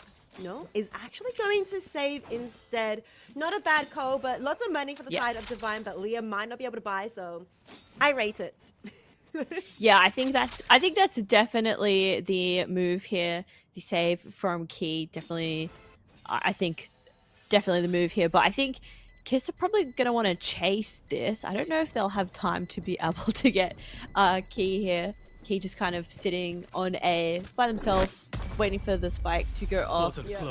Whilst everyone on Kiss just runs around. 5-3 here. So things are still quite close, Rice. Yeah, things are pretty close still. As you mentioned, it's also quite early in the map, and of course the entire series. I'm quite happy for my predictions that Soko getting another 3 piece here. Good for the average combat score, of course. But we do have to talk about, of course, Miaf, who has a KD of 11-5, so looking pretty strong, and we don't usually see that in the hands of an Astra. No, we don't. Happy to see it though. Astra is one of my favorite agents to watch in Valorant, and this will be a timeout coming out from Divine here, just to kind of assess. I think this is an interesting timeout. I would assume it would have to do potentially with the ultimates online and wanting to, take this early timeout to discuss, what's been going wrong. I mean, it's still fairly close, but I think wanting to make sure that they are ahead here at the half here, their defensive half of Pearl. But I don't think they're looking terrible at all, but I think an early timeout, I'm never going to disagree with. Yeah, no, it's completely fair. As I just said, about how Valorant's a bit more of a mental game. You want to keep your mental, ahead of the game. So I would say you want to just make sure it's always positive, always thinking we're gonna take this game and everything. So only 2 rounds down, calling an early timeout. Still a-okay with that, but 5-3, Kiss a bit ahead and do have a lot more cash in their hands, so if they do lose a round, they're still going to be able to full buy for the next one. Divine looking a little bit closer, a little bit more desperate with economy. Yeah, absolutely. They do have the Vice ultimate for this next fight, whether that is something they want to commit here. Not too sure. Heil as well with the ISO ultimate in their back pocket, should they need it. Still a minute 10 remaining here. Spike has not been picked up yet, but Miap should be the one to pick it up here. Heil taken down by Divine. Yep, Heil taken down immediately, and looks like they're going to rethink things on A. And instead maybe go through mid, where Swan's just got to pick onto Afino. Some members of Divine were thinking rotating away from B and flanking, but now changing their mind as they realize that mid is completely open if Spike wanted to travel through there onto B site. But instead, if they're going through their spawn, looks like there is Leah lying in wait. And Leah does find Soko, gets damaged down to 20 HP there. Yeah, it's going to go for the shot, but as you said, Rice takes a lot of damage. 30 seconds remaining here for this plant for Kiss, and they're actually going to run to the A site here, Rice. And Divine know this. They can see the B site. They see that no one's there. This is just a race to point A, and only 15 seconds remaining. Are they even going to have time to plant this? I actually don't think so. I'm a little bit confused too. I don't know if they can, but yeah, 8 seconds. I think they do just, but it's not going to be the best plant they might be hoping for. But with Sonzes holding down the fort on A side, stopping from Divine from getting onto point, they are able to successfully get it. Outcomes are still guarded from Shiny to try and get into position, get onto point. Divine not letting Kiss settle into the point and set up the defenses. So they take down so many members. Now there's just Sumi left, and Sumi does get taken down by Kai. It is now a 5-4. They are closing the gap, they're closing the difference. It's a competitive match. Yeah, it very much is there. Beautiful there from Divine. What a strange round that was, Rice. I feel like Kiss got kind of bungled by their timing there, almost not making the plant. A minute 40. Oh, not a minute 40, sorry. A second, 1 second, 0.4 is what they had left on the clock for the plant. And I feel like that kind of muffled them a little bit. And you know, I think contributed to them feeling a little bit out of place there as Divine looked firmly in control there of that fight. 5-4, very close so far, full buy for both of these teams, and again, an ultimate for both these teams as well. KO ultimate online for the side of Divine, Heil still with his ISO. It's going to be a really fun ultimate with ISO if ISO is able to isolate someone in a 1v1. Nice. Nice pun. Sorry. I didn't even mean to. It just came out and I laughed at myself. I'm an evil not evil. I'm an awful person. I'm somebody who laughs at their own jokes. As Sonzes gets one onto Leah, 4v5. Got a bit distracted there. Sorry, Sonzes. But a massive pick coming out as now Kiss have a one-player advantage. But Spike still hasn't been committed. Kiss still just feeling things out. Yeah, absolutely. Feeling things out here. 5v4 here. Side of Divine, down one member. Shiny has spotted Heil here. Heil will go low, and Shiny with the pick here. So 4v4 here. 4v4, but it looks like the attackers looks like Kiss. No, they're still not going for the spike, but Divine, unsure what Kiss wants to do. I feel like Kiss plays extremely slow compared to a lot of our other Game Changers teams. They're a little bit slower, and it does mean they've only got 30 seconds left, but Sonzu has set up on point, getting one pick. They don't realize there's one more person lurking in the hallway. Looking at the back of sight, Athena now has a very good position, able to stop the plant. Now with 18 seconds left, time is ticking, and Kiss may start fumbling. 3v2, but no one is able to get to the spike in time. 8 seconds left. Sonzes falls. Yes, Sumi gets one pick for themselves, but may have to look to save here as they're not able to plant in time. It's now a 5-5-0. Yeah, 5-5 here with 2 rounds to go in the half. We could be going into this half, Rice, even with both of these teams, which is absolutely wild. I think speaks to the quality of both of these rosters. But I think Kiss here playing it slow is kind of a double-edged sword, right? And it looks like they will be taking a timeout to discuss this. I think when you play around slow, there are so many ways it can go. I think it can really mess up the other team because they don't know when you're going to do things, but you need to be so sure of yourself when you take a slow round. And I feel like they've gotten taken off guard twice now. I think in that last round, the timing, they just didn't have enough to work with there. I feel like to take a round slow, you have to make so little mistakes. And I think just too many mistakes there from the side of Kiss. And 11-11 at the top of our scoreboard for both of our best players here, Miaf and Sonzus here. I do like what Sonzus is doing, trying to secure the point and then bring the spike in. Like, I understand like that play. Yeah, it but just it feels just a bit too slow. Yeah, it's and too risky. While Sonzus is on point, ready and to defend, the remaining 4 members aren't quite there yet in position in time, and ends up being like Divine can just rush on point before they're fully ready. But that's been only 2 rounds, and of course there are 2 more rounds in this half. I had to do maths. It's okay. Obviously wasn't very fast. You can just hear the brain lag in my brain. That's okay. Like, Me too. Me too. Two more rounds in this half, so we'll see what Kiss change here. You and me. Oh my goodness, fast. 2. As Soko takes down 2 immediately, and I think that was an ultimate, but it got cancelled as the person that Hale was trying to take in to the ultimate was taken out immediately. Now Kai holding an angle takes down Anna. Spike has dropped down to the ground, but at the same time, Soko has entered the alternate dimension to try and scout out information. It's a 3v4 situation. Anna, who did have Nightfall available, has been taken out from Kiss, but Kiss are heading towards A side. They do have it clear at the moment. They'll go for a plant immediately while the rest of the members from Divine close in from the defender's side. Smokes are going out, and Shiny is looking to enter and does walk through the smoke. Doesn't find anyone just yet, but does get taken out by Hale. Now Hale looking for another pick. Kai trying not to get timinged. So it does bring out the shot. Dart, and now Miaf getting a pick onto Hale. It's a 2v3. They're gonna try and start the defuse, but they don't know where it is as it is smoked off. Miaf is sticking, does get killed finally by Soko. It's a 6-5 in favor of Kiss. Dude, Soko with 3 there. Rice, your Soko stonks are through the roof.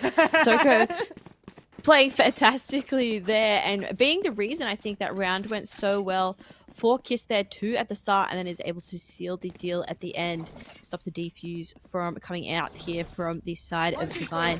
And now Divine put into a bit of a precarious situation with their economy Rice. It's not terrible, but they don't have a heap to work with here. Should be getting up to a couple ultimates in this next and final round here, so it's going to be a bit of a chaotic one. Teams wanting to use as much as they possibly can here before they have to swap sides.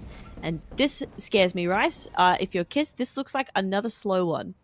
It does look like another slow one. That spike being put in the exact same spot from the 2 rounds that they lost.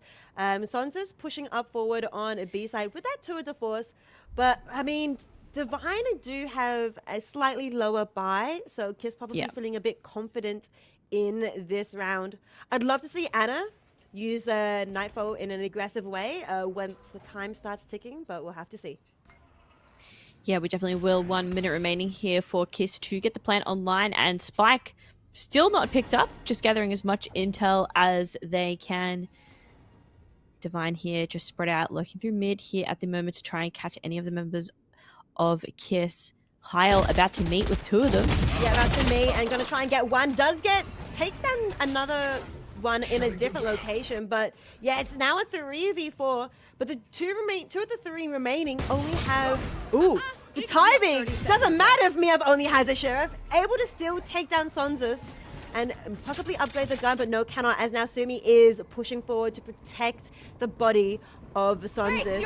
Looking towards a B push, and now out comes the Nightfall, able to collect 2 members. And Miav now blinded. Doesn't matter if the blind takes down 1 still. And down comes the spike. Now 10 seconds left. It's gonna be a bit hard. But Kiss, they all fall down, and Divine take this and bring it to a half. Switching sides. Now, let's go bring it back to the desk to break down this first half of Pearl. PILSKI scoreline is 6-6. Very interesting first half here. It's extremely close. Didn't really see either team kind of take away too many rounds in a row. I think 2 rounds in a row is basically all that we got out of either team. Yeah, I think pretty closely contested matchup that we're getting between both of these teams. Got some pretty big plays being made. I like the comp that you do see with the Chamber ISO and the single fade. You get the lurks on either side. It's why you see Chamber played a lot on the attacking side of this map. You have to play a much slower style, kind of take your time working through the map. I like how they have the Yoru ISO and the fade kind of trying to brute force the middle of the map, while the Astro Chamber can kind of lurk a little bit. But Divine, I think, getting 6 out of that half is really, really good. That's a really good defensive half, honestly. I think they set themselves up well to try to win this game on attack. Yeah, I think the scary thing here is when you consider that Kiss is in fact still playing, they're playing a double duelist, they have Chamber as well. It's very kind of almost duelist heavy, given that Chamber you can almost kind of slot in that position as well. So maybe a little bit concerning for the defensive side now. They have to, consider what kind of plays they want to make with a double duelist setup. They're maybe missing a little bit in the other parts of the game. Yes. We're not seeing extra sentinels in here, so maybe the defensive side could be a struggle. yeah, they're going to have to be a little bit more active. You know, they're going to have to actually be assertive. You know, the Fade or the Yoru making plays or trying to take some duels in the mid round, maybe some mid crunches and things like that. Putting the Chamber on an info line with the op or the Yoru on a disruptive line with the gateway activated. Those are the kind of plays that they're going to have to make rather than relying on the KJ holding the middle of the map or the Vice choke being your kind of safety net as a Senti. So we'll see if Divine can exploit those gaps or whether you're going to get some plays made on the defense by Kiss and have some success there. Well, so far, the fraggers from Kiss are certainly finding their kills. 13 for Soko, 12 for Sonses. Let's see if they hold up that lead as they head into the second half.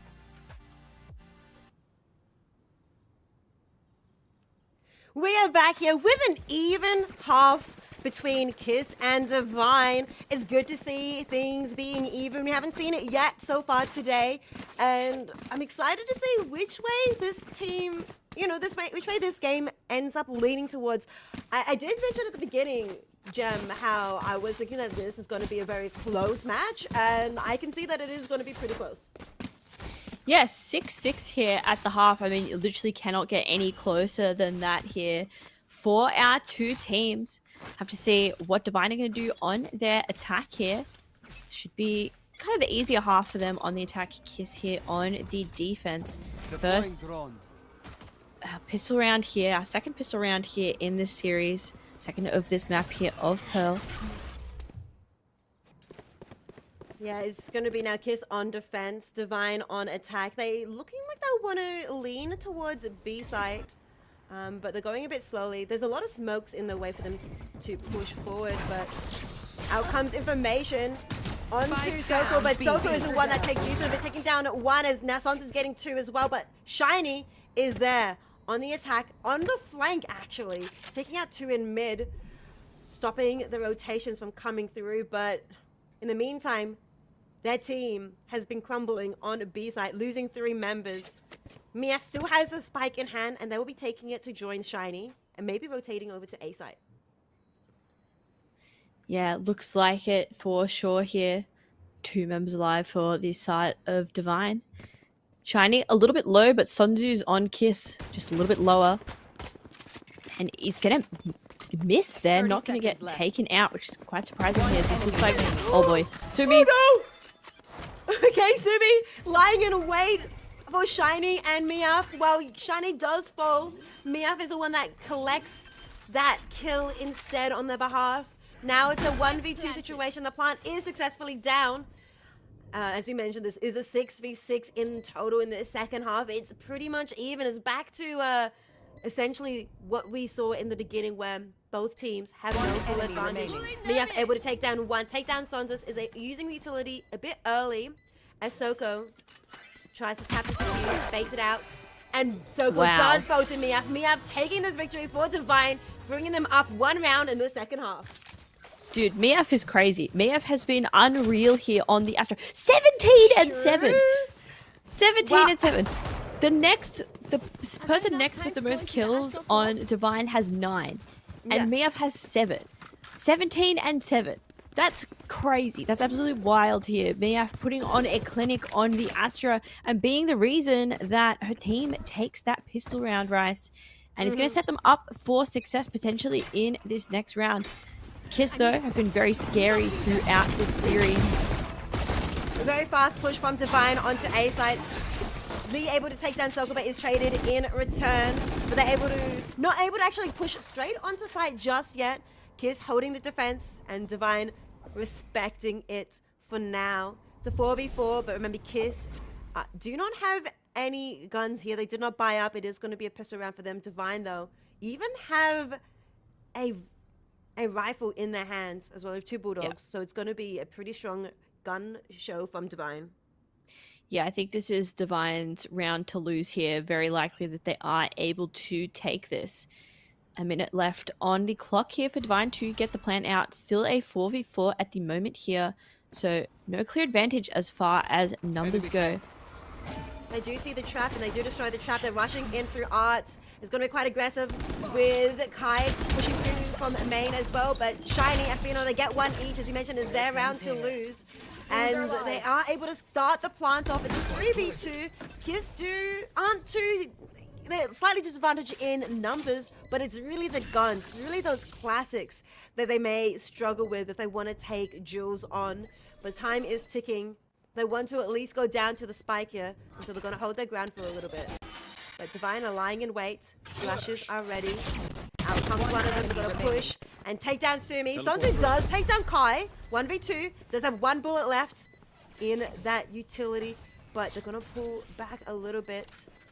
Don't want to get cancelled. Switching over to a classic now. Sorry, Shara. A classic. Go in for the fight, but no, Afino does win that one out. Yep, Fino taking that W over for Divine here. Sonzu's making it close, but not able to get it over the line.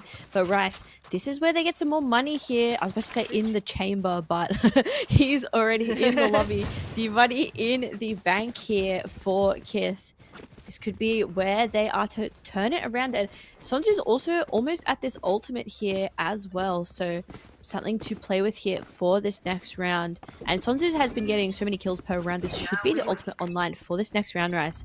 And definitely a half by here for the side of Divine. So a bit less to work with here. This is Kiss's moment to potentially turn this around and to tie up our series once more. Yeah, Kiss definitely want to win this round for themselves. Deny the bonus for Divine. If bring them up to 7 rounds in their for themselves, but yeah, Divine taking this a little bit slow for themselves as well. Not sure if they're going to be as slow as Kiss. We'll have to see as the round goes on, but currently not committing to a side. Yeah, just kind of looking for some information at the moment here. We're making a fair bit of noise in mid here, and it's noise detected by Kiss here. Kiss looking to go through the spawn here of Divine to try and catch some members, but Divine are just too fast here, Rice. They're up to the A site, and not a lot of people around for the side of Kiss. This should be a plant uncontested here. Looks like Hale is probably going to want to respect that, not wanting to get into a 1v5 situation, and don't blame them at all. Out comes the rush from Divine with only 30 seconds left. They are going to start the plans, but Hale, who was lying in wait in main, does take down 2 with them. We did mention the gun difference, though, of course. Kai is the last one left now, does have that rifle in hands, but extremely low. Anna taking down 3 for themselves. Teamwork from Anna and Hale. Kiss taking them to the 7 on board. Yeah, 7-8 here, and it's been a very close map thus far. I assume the defuse will come online, and it will here to take us to 7-8 here on Pearl. And I mean, Kiss just played that round so beautifully, Rice. I mean, the rotation through the spawn here to catch Divine as they were going through the plant as a heavy stack, all members going towards together, was just perfect. Just perfect awareness of what needed to be done. Their win con there, just fully in control here. And yeah, a beautiful round for Kiss, and able to stop these very, very small snowball here from Divine. And as AVRL was talking about during the break, Rice, it seems like no team here in this map thus far has been able to garner many rounds in a row. It truly flips between these two teams. Yeah, that's a good point. It's very much a back and forth between them. It's really up to like the economy and playing towards the economy, as Shiny now takes down Sons as well in this round here in our 16th round. Divine going to rotate towards B site potentially. Might be a fast one where we have Sumi lying in wait for them. Out comes the smokes. It is going to be fast as Liam leads the charge. Running on the point. Sumi falls to Efino. 5v3 now. It's going to be a fake clone coming out from Yuri as Yuri goes up on to the top. Soko waiting for the chance to peek, taking down Leah, who is hiding in the hallway at the back. Now it's a 3v4. Out comes an Odin from Hale, bringing them into a 1v1. Taking down Afino. No, Afino takes down Hale, goes through the shield. And now Soko, though, takes revenge, waiting for the body to respawn in the reality. 3v2 now. Huge things coming out. The time, true, the time is ticking, and it does touch the spike. Tap it for a little bit. Last player till sounding, but it's not going to be enough as Shiny closes the deal, getting 3 on the board for themselves. Yep, another round here for the side of Divine as they're looking absolutely fantastic here. Miaf still putting on a clinic here, 17 and 9.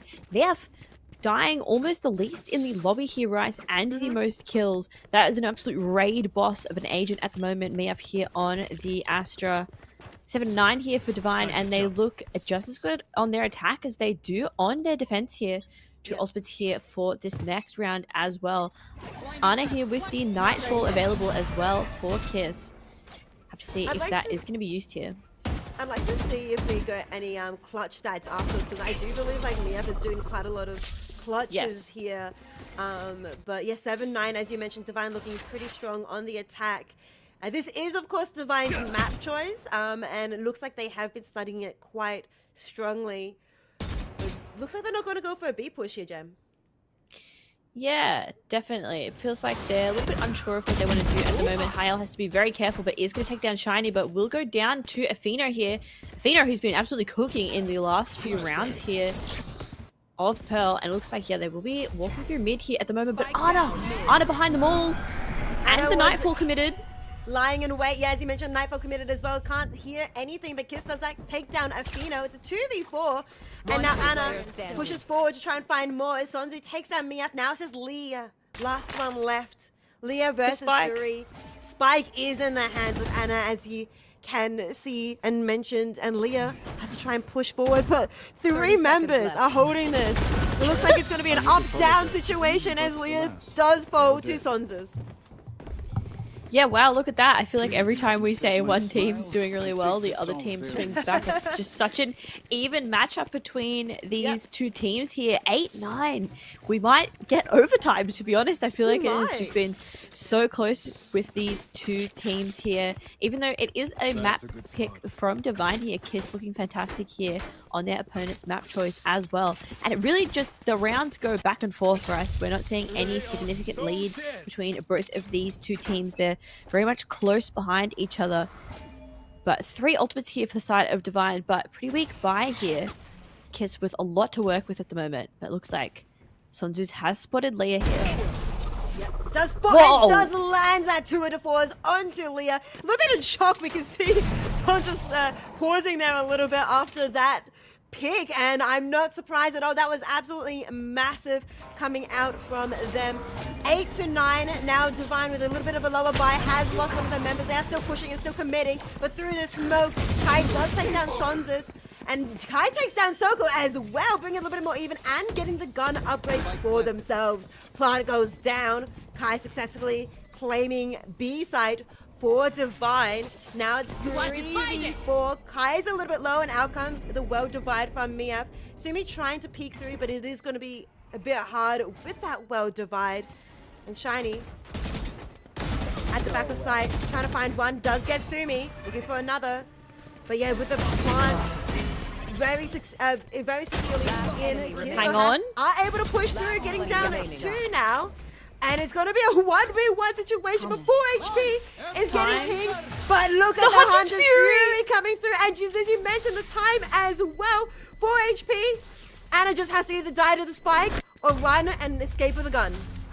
Dude, what a round from Kai. That was all Kai on the Sova here. I mean, that Hunter's Fury at the end to get the timing there and to make sure the defuse doesn't go up was just so great from them. It looked like a really good round from Kiss there at the start, Rice, but Divine just ahead, and we go back and forth once more between these two teams. No team ever taking a strong lead. I don't think there's been a stronger lead than 2 rounds throughout this whole map here, Rice. Divine here at 10 on their attack, looking fantastic there. But man, that Hunter's Fury, such quick thinking to, you know, just make sure the time runs out and lives as well. That is what you want to see if you are the side of Divine. Kiss here with some lethal weapons here for this next round. Divine looking comfortable, ready, everything in their favor.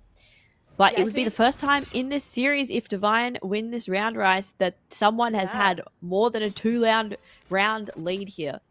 No, that is true. Yeah, if Divine win this, it'll be a 3-round lead for them. I think the other thing is both Divine winning that with a bit of a weaker buy does mean they have much better economy for themselves. Anna holding this corner. Spike down mid. Soko is the one that takes the picks, taking down 2. But Anna does fall, but is traded out once again. It's a 2v4 situation. This might be Kiss returning the favor to Divine while they are on the weaker buy this time with only 3 rifles.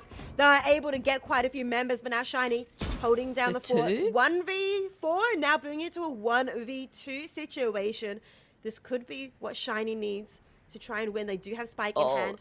They know that someone is there, that Sansu is there, but the timing is awkward for themselves as well as the positioning.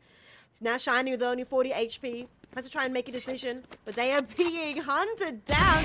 Hale trying to get the good timing and does onto Shiny. Now Kiss win this round, bring it back to a 1-round difference. Yeah, we're never getting that 3-round difference, are we, Rice? I think that is going to elude us till the end of this series, definitely till the end of this map. 9-10 here, and both these teams feeling so close. So close. Sonsu's popping off as well, 19, and Soko really coming alive too. So, Rice, your Soko ACS predictions going swimmingly for you here. It is. But I was wanting to say earlier when you were talking about Miaf, like maybe I should have, maybe we should have all gone for Miaf instead, because Miaf looking absolutely phenomenal as well. But now it's going to be a pistol round. It's going to be an eco round for Divine. As well, of course, with the Blade Storm, Leah leading the charge, trying to find someone, but everybody is hiding from the side of Kiss. They do not want to give up their guns just yet. Sumi potentially might peek, but will instead just have a smoke out to stall for a little bit longer. Yeah, looks like they will swap which side they were going to go towards here, although Shiny will still lurk just around A here to gather some info, and I've been proven wrong as they are going to go for this A hit here. Maybe from a little bit of a different angle here. Making quite a bit of noise, and Kiss have sensed that there is not a lot of activity near B here, so rotating on to the A site. This is going to be a fairly explosive fight here. Still Garden being used by Shiny. A big move from them if they don't have guns. Neither can Kiss. Trying to find someone. Not able to land the right click onto Anna, but Shiny covers them with that Sheriff pick. Now it's a 4v5. They're able to secure the side, but they're not planting, Gem.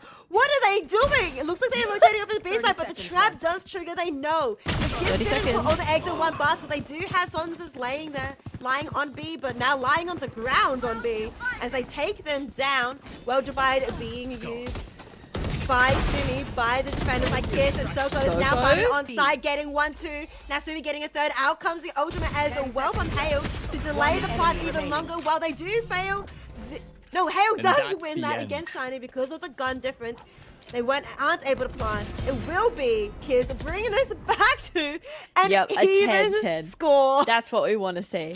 This map is cursed. Like, I feel like it's just going to be close the whole way through. I'd be shocked if we didn't get overtime here.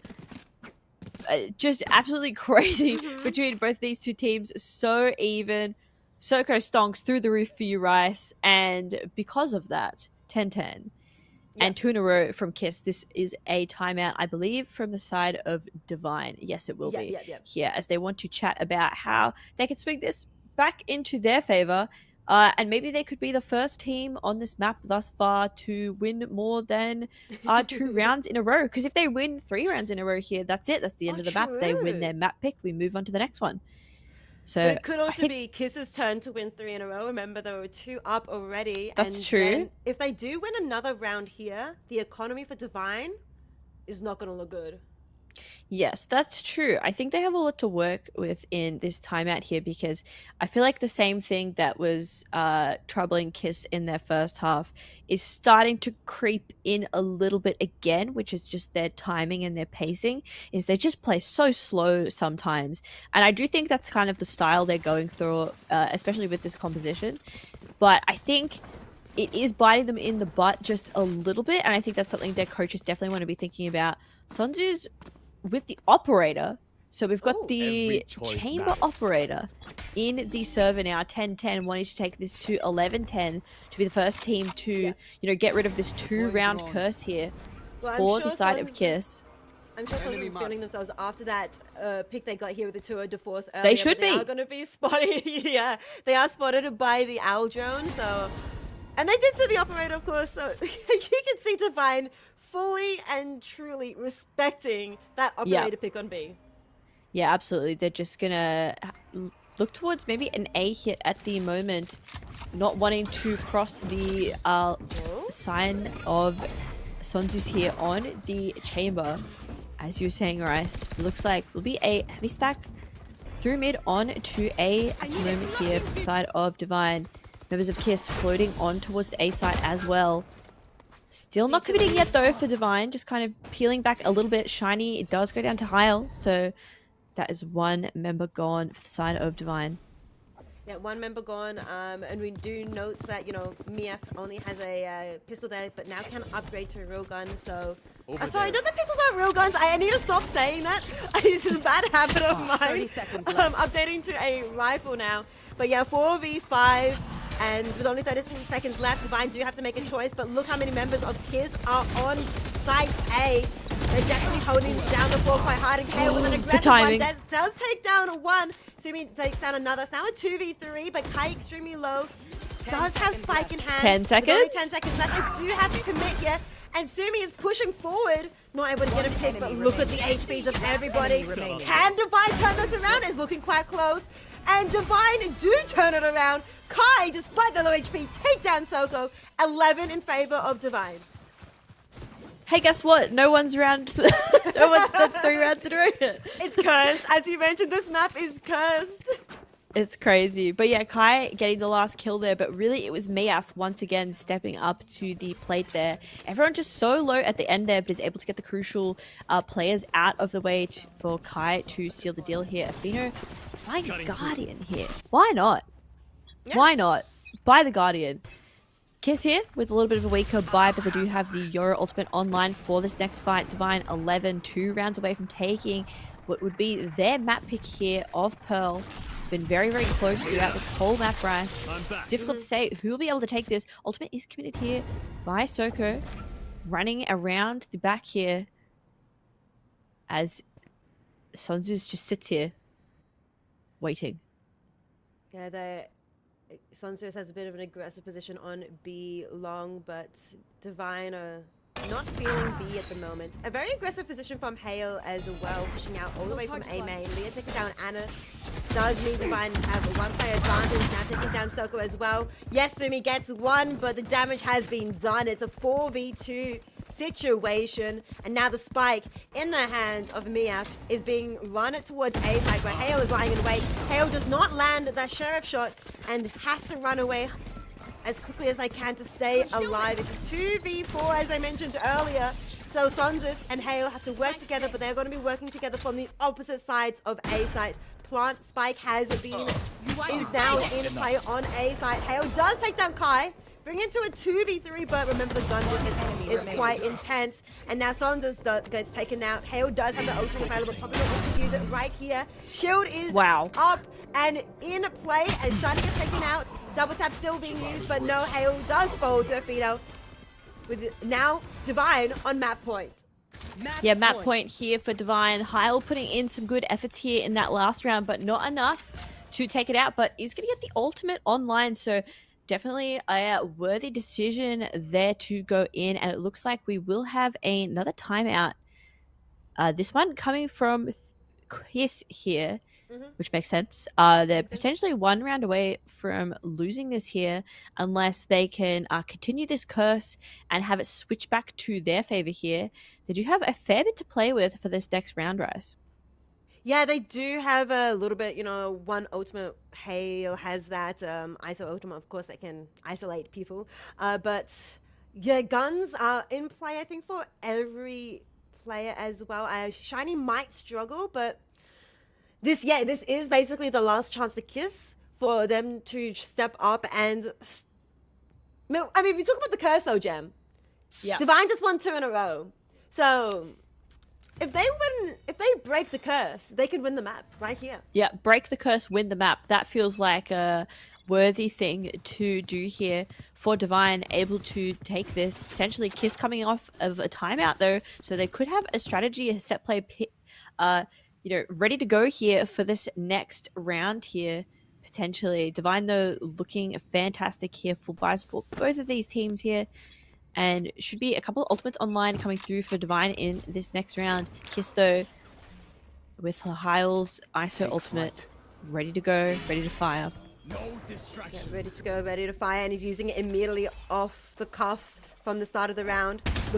Figuring out where Kai is, but Kai wins that and wins it with a bulldog. Hale, unfortunately, has lost a couple of these 1v1 duels and is starting to, not be good for them, as this is the round that they have to win or they'll be losing this entire map. Sonzus does take down one with them, but Divine are taking more from Kiss. It's a 2v4 now. Anna and Sumi, last ones left alive for Kiss, and they have to do their best to defend against Divine, but Divine looking so strong right now and hard to defend against. Sumi tries to do some heroics and push through into their spawn to catch the rotations of guard, but unable to. And with that, Anna, last one left, falls to Leah. Divine take this first map of Pearl.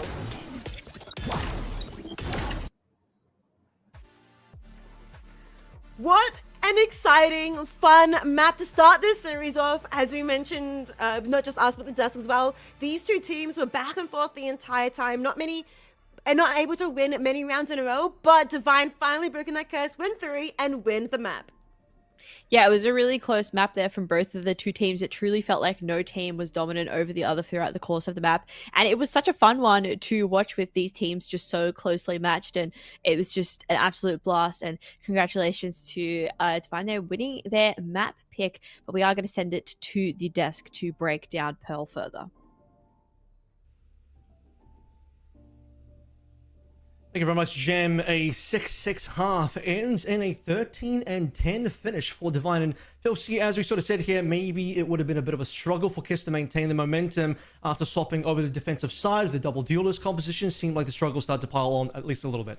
Yeah, I feel like they play quite passively in a lot of those rounds, right? Like I'm seeing things like Chamber Yoru double backhauls on B, I just wanted them to get active and be able to, kind of be a little bit more assertive. That's how I expected the comp to play, because I like how they played it on attack with the double lurk. They had the pack of the, fade with the double duelist working in the middle of the map in some of those rounds, or they were smashing sites. I love the approach on attack, but I didn't feel like the defense game plan was that great for Kiss. The individuals really kind of making up for that, especially the ones, if you're playing Chamber, Icy, Yoru, you got to have heavy hitters on your squad. And I think that for that reason, Kiss was still very competitive, at least in that half. But macro-wise, I feel like Divine had a better game plan. I really liked the way they kicked off some of those side execs, and they played the post plants very well. Like it was mentioned in the cast, Miaf, Shiny, Key all had great rounds where they were able to actually close out the post plant there. Couple of close ones in there for sure. Even that second half, you can see, as you sort of mentioned here, Katie's looking pretty strong overall for our duelists, and the Chamber as well on the Kiss side. But really, you look at where Divine is. Just generally, you talked about the macro. I think the composition helps there a lot as well. Just a lot more of a balanced composition. Maybe a little lower on the kill end for Leah, who did end, on the bottom end despite being on that duelist. So a little bit rough, but you win as a team here. They still managed to pull through a lot on some of these post plants, as you sort of mentioned. Yeah, I think for your jet at least, I mean, you can have those hard carry jets, but I think particularly you expect your jet maybe to get a lot of kills on defense with the op. I'm not sure that's something that we saw from the jet on defense very much. Over on the attacking side, I think particularly with this comp, job done from the jet, because you're kind of playing that hard entry role. You're creating space and actually bursting through a lot of these chokes. Not that there was necessarily a duelist to burst through. And then you're setting up someone like Miaf in the post plants. I believe she had an ace this game in the first half, and plenty of nice post plants played by her as well on the Astra. Yeah, Divine looking pretty damn good over here, but 13-10 is still a very close map overall. You'd say we only saw 3 rounds come through in a row for one of our teams, Divine, at the end, round 21, 22, and 23. The first time and the last time that we got to see 3 rounds in a row, and that ended up being the 3 in a row that got Divine the win. As Kiss's second half, they only managed to string together 4 rounds to the 7 of Divine. So when you sort of break it down like that, a 4 and 7 is definitely much more of, not extremely dominant or anything like that, but certainly a lot more convincing for the side of Divine compared to the 6 and 6 that we started with. Yeah, for sure. I think, Pearl is a bit of an attacker-sided map. It really depends on the comps at the end of the day, but it feels quite attacker-sided. It feels like you can really take your time. It feels like the defense have a little bit too much to do, and it's such a big, wide-open map that, if you're not, like I said, being assertive, particularly with that comp when you're not playing a bunch of Sentis to plug a bunch of gaps in the map, then that's where a team like Divine is going to be able to run away with the game on attack. We'll see if this one goes to 3 maps here. PILSKI will take a bit of a break when we come back, though. Lotus is up next. We'll see if the bounce back can happen for Kiss. See you after this.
Thirteen and 10, Divine lead our series now, 1-0. Welcome back to Valorant Game Changers Oceania. PILSKI, we have a game on our hands. At least it's looking very close as we head into Lotus. Yeah, much closer than we got from the first series, so I'm looking forward to Lotus. Both of these teams have a fair few reps on it, are quite comfortable playing it, so I'm hoping for another great game. I think I'm looking at someone like Sonsas, who's got on the chamber on Pearl. That is a map where you can play the chamber to some degree of success. Even in tier 1, you see a little bit of chamber over there. And I think here on Lotus, it is definitely an agent that can have some value, and I think they're going to be running it back. Does seem like a little bit of a chamber abuser over on the side of Kiss. Oh, we'll have to see a little bit of a swap potentially for the Teo to come through. Breach Teo, or particularly on the Teo side, definitely nerfed. Yeah. So Breach probably still can be retained in this composition, but substitution for the Teo might be required on the other side for Divine's composition. I sort of mentioned this already, but Vice, probably going to see the Vice return again. Vice was played on the previous map. Yep. Does seem like it is going to be somewhat of a pocket pick coming through for Shiny.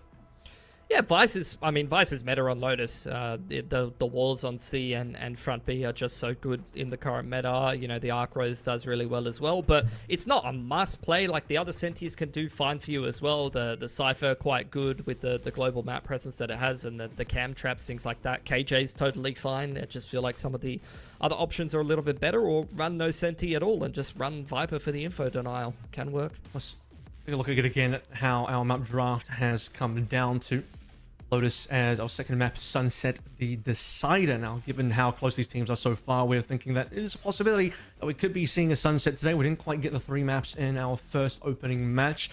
TSG paved the way for a very quick 2-0, particularly on that second map of Icebox. And now, very different loadout of maps here, as we're not getting any repeats from what we saw in that first series. And, you know, this is now a situation where I think I can definitely see us taking this potentially Sunset. Yeah, potentially so. I think the emphasis is on Kiss, I think, who have picked this map to show us what they're going to be playing, right? Because you mentioned Breach Teo was their comp that they did play. That's fallen out of favor in the meta a little bit due to the Teo nerf, of course, and a lot of teams changing it up and playing some different comps, either double duelists in some cases, or even flexing back over to some of the older comps that worked perfectly fine. At the same time, though, you're even seeing teams that just dominate with Breach Teo on this map, still just playing it, and to some success. I think the perfect example of that was the G2 game over in Toronto, where they just locked Breach Teo, and they were maybe the best team with Breach Teo on Lotus, and it still worked for them. So, look, it's not like the nerf of the agent means that you can't play it at all and still find some success.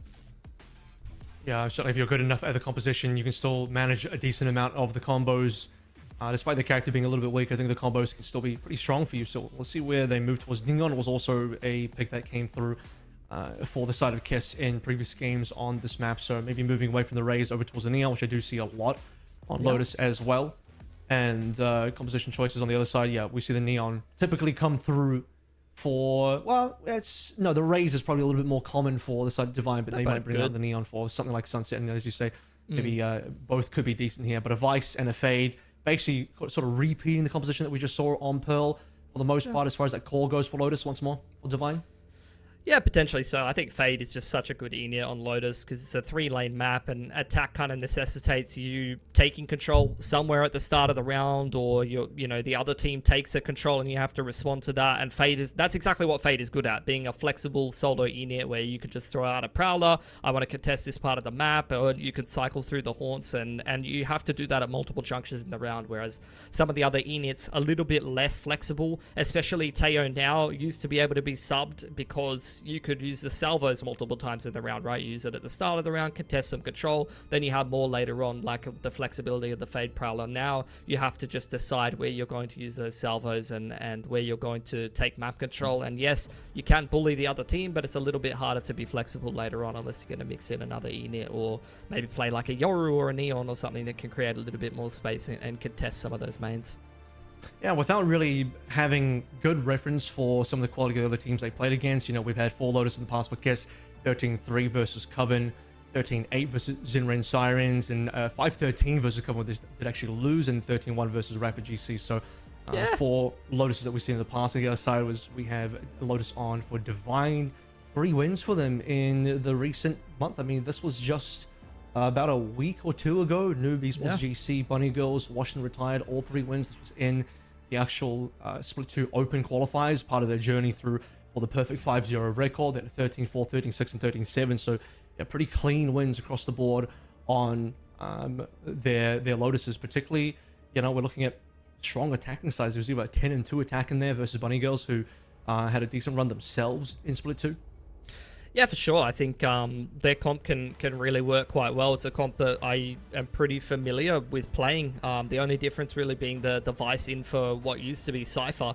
That used to be one of the other choices other than what you would get from like Viper, Omen, Double Controller. You would play this Breach Fade style with the Cypher cam, and you would play very trap heavy, or you would be able to stun off the Prowler and things like that. It's another very, very strong style on Lotus, and there's no reason it can't still work and does still work. We'll move over to Sunset here as well, which could be our final map, and the game is close enough that we could potentially see this one play through. We have 4 Sunsets on board for Divine, where they lost one versus Noob Esports GC, in that round 6 of the Open Qualifier, but they won it against everybody else, including Bunny Girls, Eve, which we have in this playoffs. Washington retired again. Very close 12-14 result against Newbie Sports, unfortunately, but a 13-10 versus Eve, 13-10 versus Bunny Girls, 13-7 was Washington retired, and playing, I think, a pretty standard composition: Cypher, Breach, Neon, Omen, Sova. Yeah. Sometimes flexing in, saw the double duelist in there as well. So, all right, Mitch, without further ado, we actually have Agent Select now. So we talked a little bit about what composition we might be thinking of, and Yoru is going to make a comeback here for Kiss. Yeah, Hale again going to be playing the ISO as well. Chamber Yoru. So, oh no, this is Pearl. This says Pearl. So I don't know if this is like the graphic is. Okay, no, that actually says Pearl. You know, yeah, that actually does say Pearl. I think this is just like the bait a little bit on that. I was like, we really are just going to run back.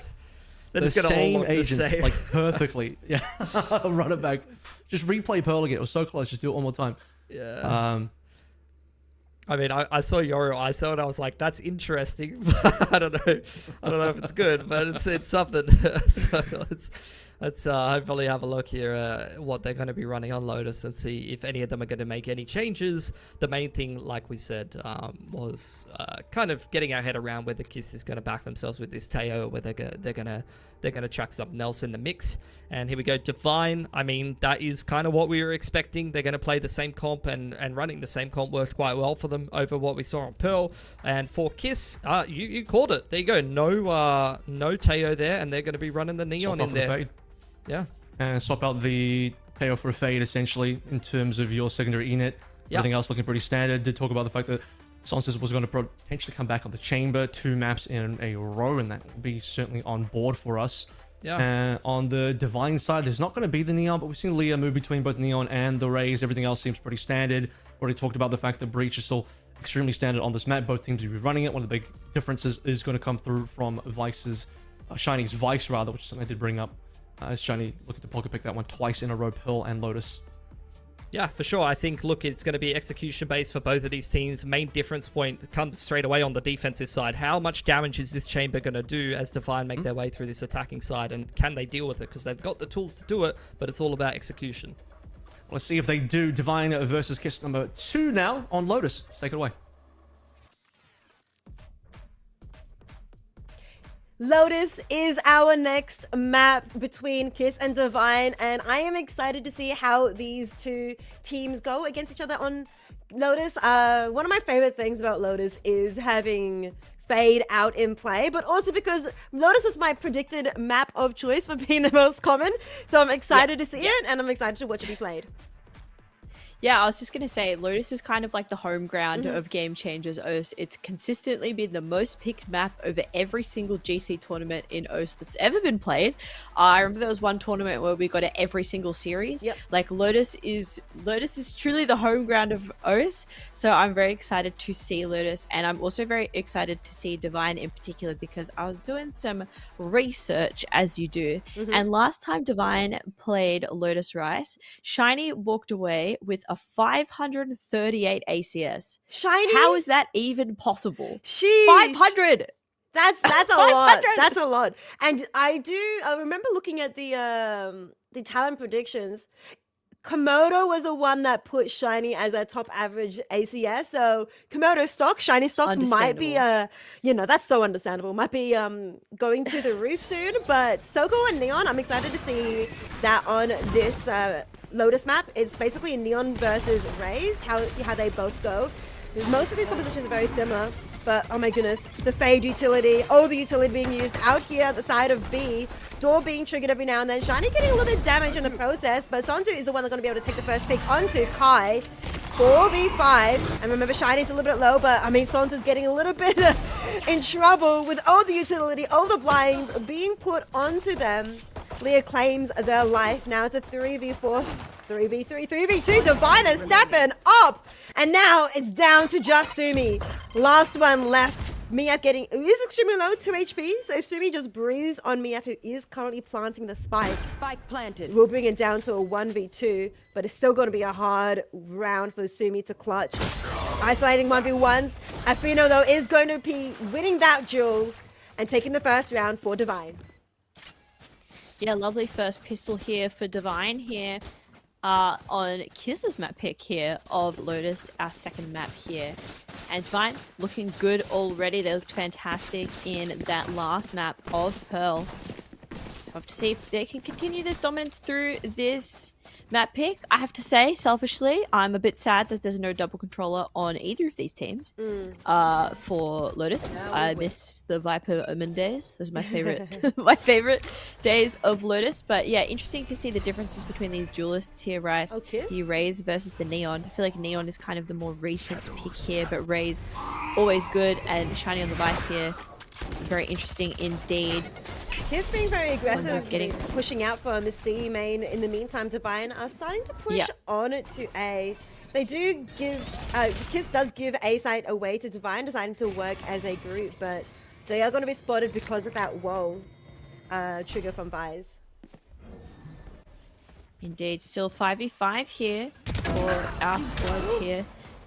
Shiny though, getting Ana, the ACS off to a lovely start, although I say that and Shiny does go down. Spike has been planted by Divine here, so Kiss is kind of running around the point here, trying to get onto the side. Soko running in. James just getting blinded, does manage to get away, just barely, but now waiting for Leah to push forward. But Leah having second thoughts and will rotate back to their team, but Mia getting a triple. Mia not happy with just having MVP in the first map, wanting MVP potentially in this Lotus as well.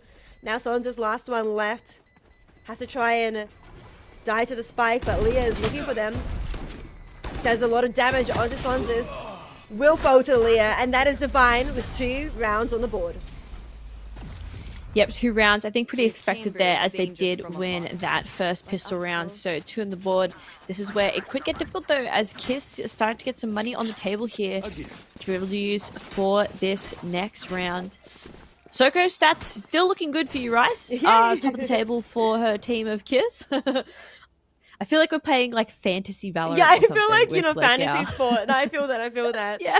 I saw it was Pacific, right? That did that like fantasy team.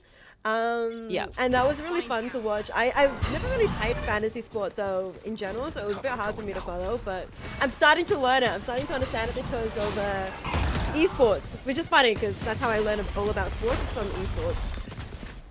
Would you put Soko on your fantasy Valorant team? I would put Soko, especially when she's playing like this today, playing really, really strongly.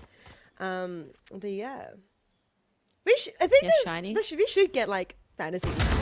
Is that from Stead? Oh, Sonza's getting a big pick onto Shiny. Yeah, Sonza's takes out Shiny. So this 538 ACS not looking likely for Shiny as of the moment, as Kiss looking very warmed up at the moment.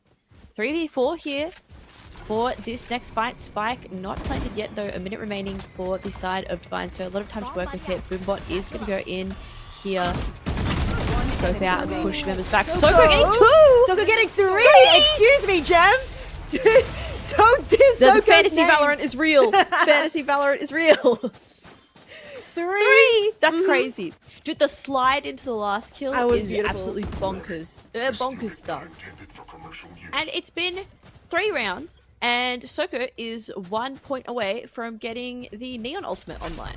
True. So definitely loving that if you are Soko here, or just the rest of the Kiss team here at the moment.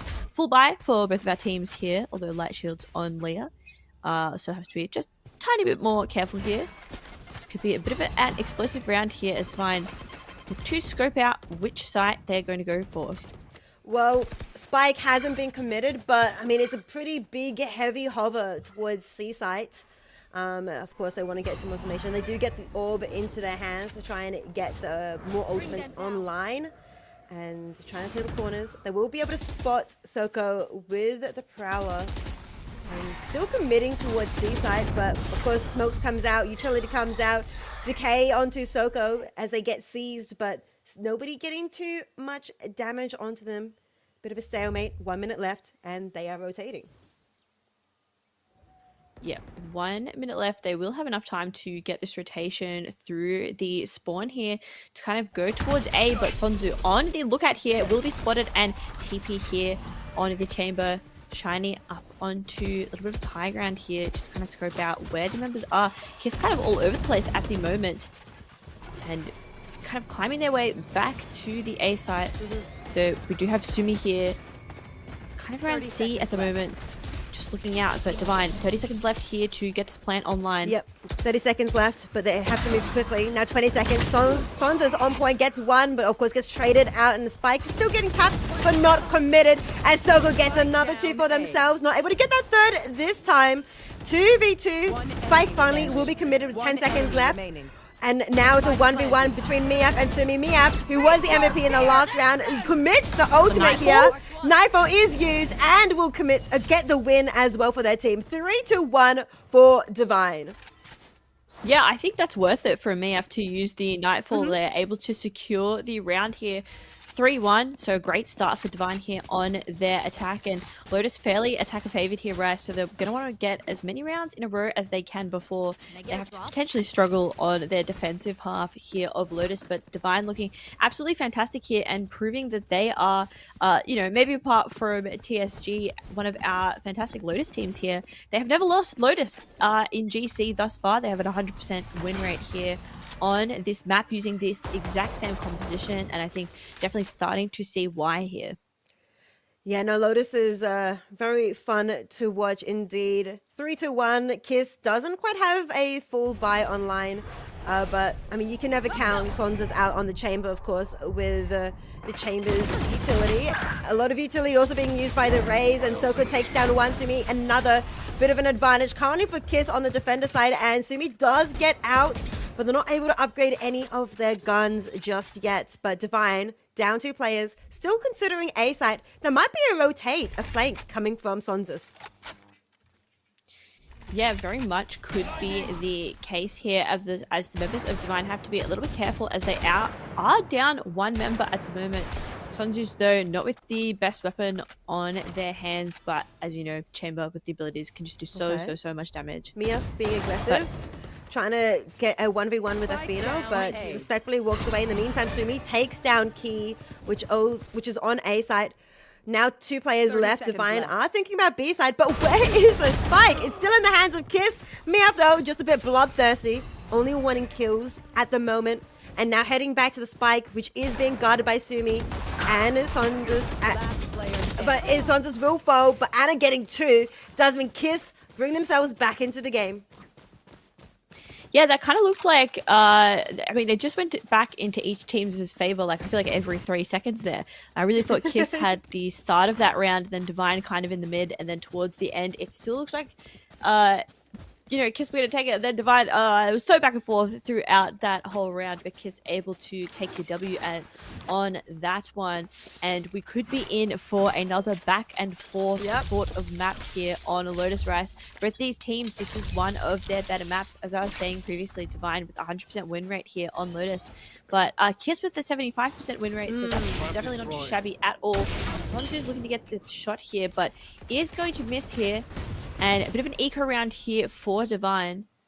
But we saw what they got done in the last map here with the Sheriffs. So definitely nothing to scoff at. Sonzus, though, definitely able to go a little bit more aggressive here with the better buy. Yeah, better buy, and of course the teleport out. Does get all the utility spam and is forced out of position. But in a different position now. They're still trying to hold down this C push. Out comes Leah on the Rays, trying to get round. Not sure if... Sonzus is seized there, but Kiss does have that ultimate alive. Sorry, Soko does. Goes in on 2-3 members. Now it's just Shiny. Last one left with only a pistol and is getting flanked by the flank. Wait a minute. Shiny flanking, but Soko is the one that gets that final shot onto Shiny. 3-0. Yeah, 3-3 between these 2 teams.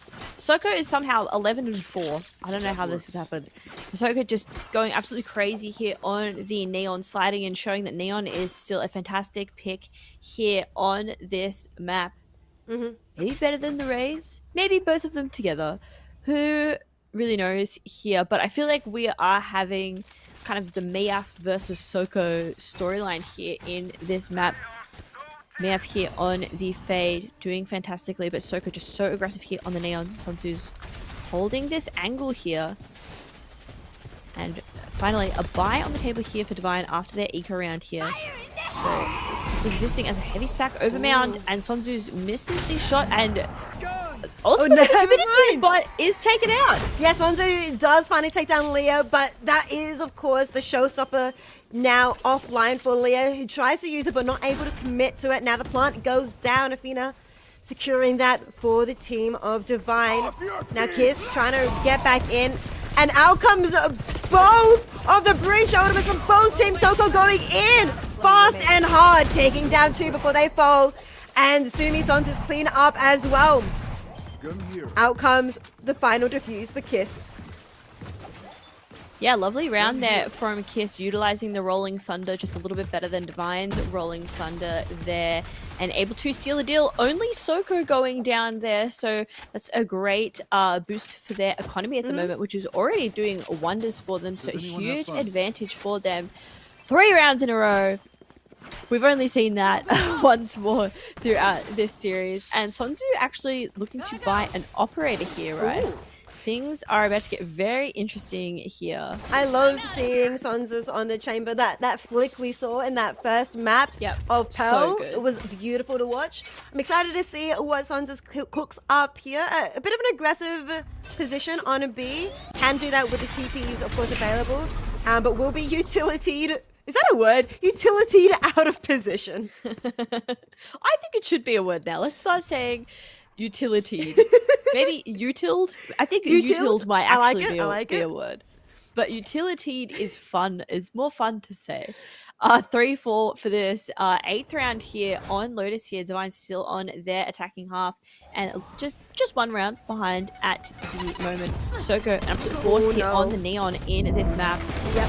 Soko and a force, and while he does get forced out of position, Sumi is there to hold down the team. Mia is trying to get one each, getting Sumi and Anna.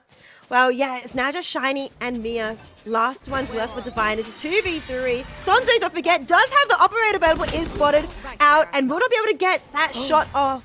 So now operator down on the ground and out of play. It's a 2v2. The Nightfall being used, but remember, look at the guns of Shiny and Mia. They've only got a pistol and a Bulldog. Hale getting that pick onto Shiny. Now it's a 1v2. Spike is still not down. It is, though, in the hands of Mia.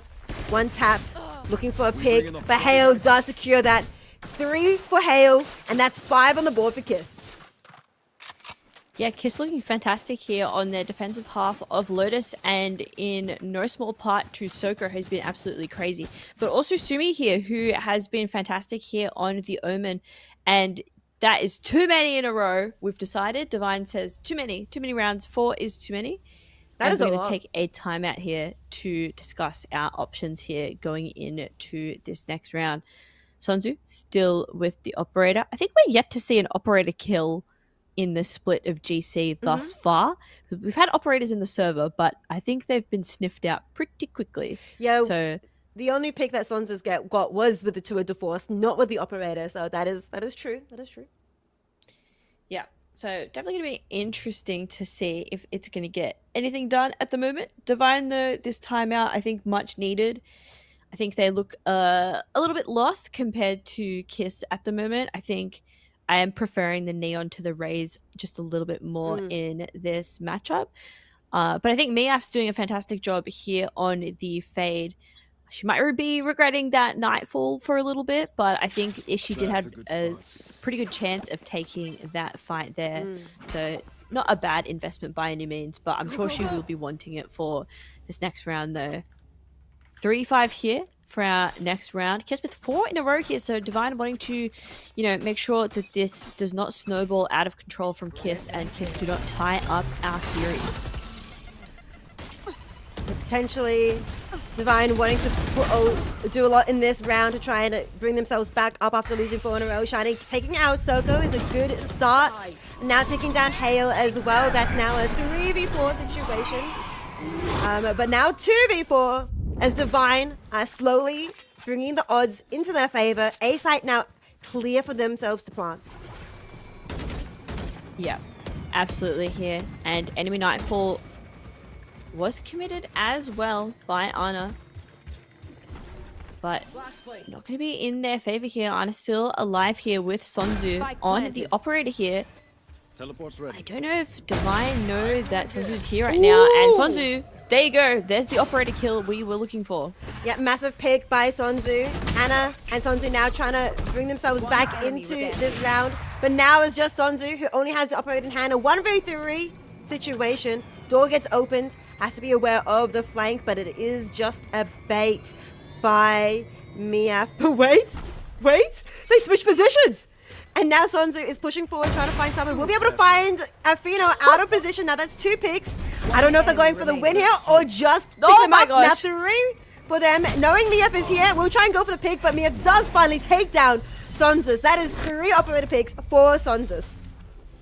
Yeah, a great effort there from Sonzus. Despite losing the round, he gets quite a few kills and is able to get an operator kill, which I'm sure will help their confidence in how they're feeling here on Chamber and in this map just a little bit here. But Miaf just putting on a show and being the calm and consistent one here for the side of Divine. Yep. Just helping so much here with the Prowlers and the Knife. Just so much here from Miaf on the Fade. I think proving why Fade is such a mainstay here on Lotus.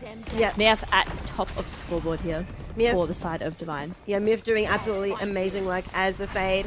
Now Neon, Soko pushed up quite aggressively. Not able to take that pick though as Shiny takes them down instead. Heyo taking down 2. Kiss looking extremely strong, wanting to cement themselves still in the lead, not letting them tie up. But it is currently tied in game of 3 players each.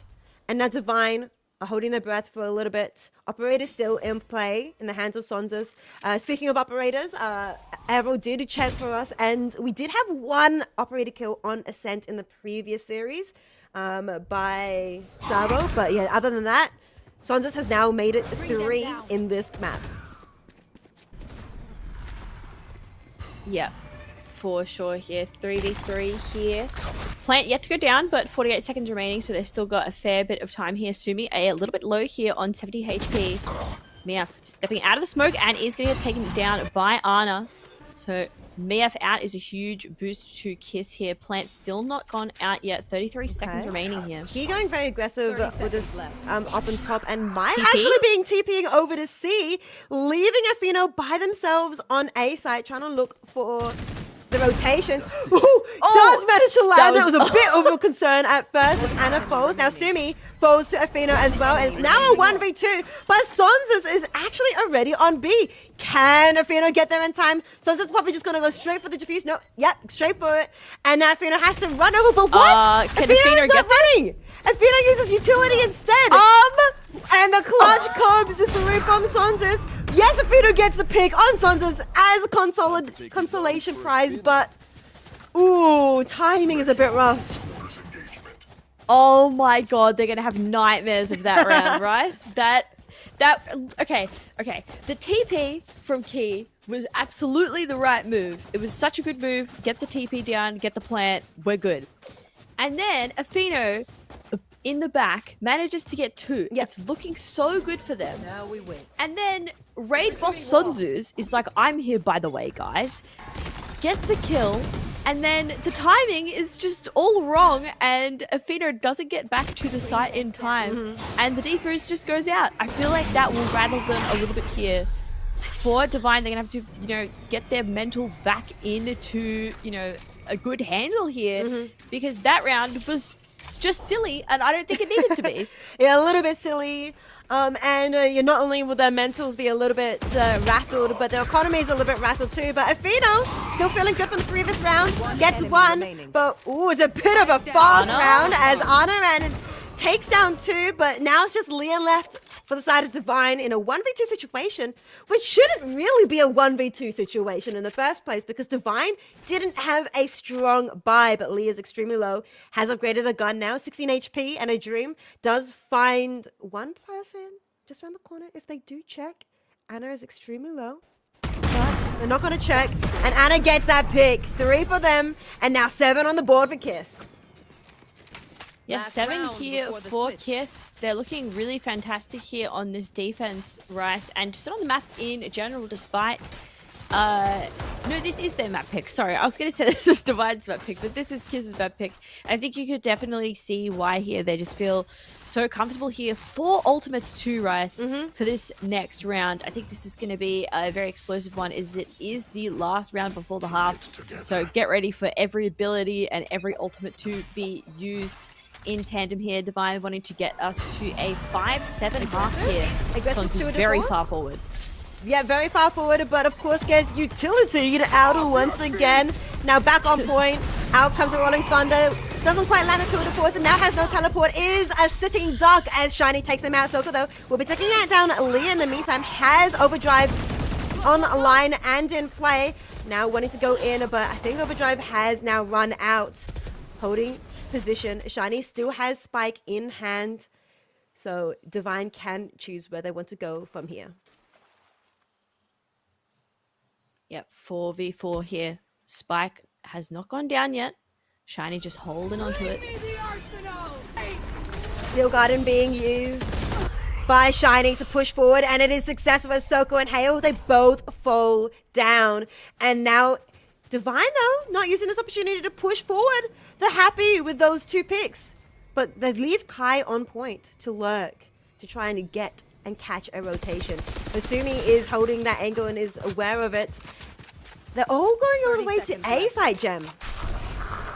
Yeah, Divine love playing the round as slow as possible. And they're doing that once again here in this map here of Lotus. Getting this plant down right at the very end here, but because none of the members of KISS are nearby, they're able to get pretty good post-plant defensive hold going on here on the A side. But you know, to be very careful here, and it's just missed by Sumi. Sumi peeling back just a little bit. This is going to be a little bit difficult for KISS to win 2-4, but Ana getting the first kill here. Yep, getting the first pick. Shiny cleaning up as well. Divine get themselves another round. And finally, hopefully, stopping the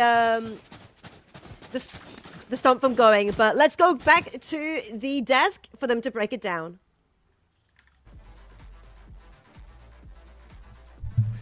Five and 7, Pilsky. A little bit more of a convincing half coming through from KISS. Able to look pretty good on their defensive side. And for Divine, a little struggling there. Particularly, I noticed around 10 as well. A decent Afino 4K, but unfortunately just losing the planter. Sonzu's on the chamber, getting that sneaky defuse in.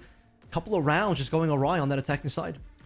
Yeah, I think they started kind of well. I thought they did quite a good job using their util to kind of neutralize the chamber. Like that's how I see Chamber on the defensive side of Lotus, right? He's kind of like he checks your util, he checks your fundamentals, make sure you're clearing angles correctly, make sure you're using your util. I think pretty much every time they were clearing Sonz's, it was good use of the breach util, or there was a Fade Prowler or something there to kind of neutralize that threat. Unfortunately, there was a follow-up from Soko a lot of the time in the mid to late round, and coming in on those retakes. Soko having an insane amount of impact on the Neon and really kind of dragging KISS kicking and screaming through a couple of those rounds, but also a fair few of them being won in the Rebel fight with just good utility and team play as well. I mean, you saw the 4 rounds in the middle there, which is, I think, between round 5 and round 8, that I think really swung the difference.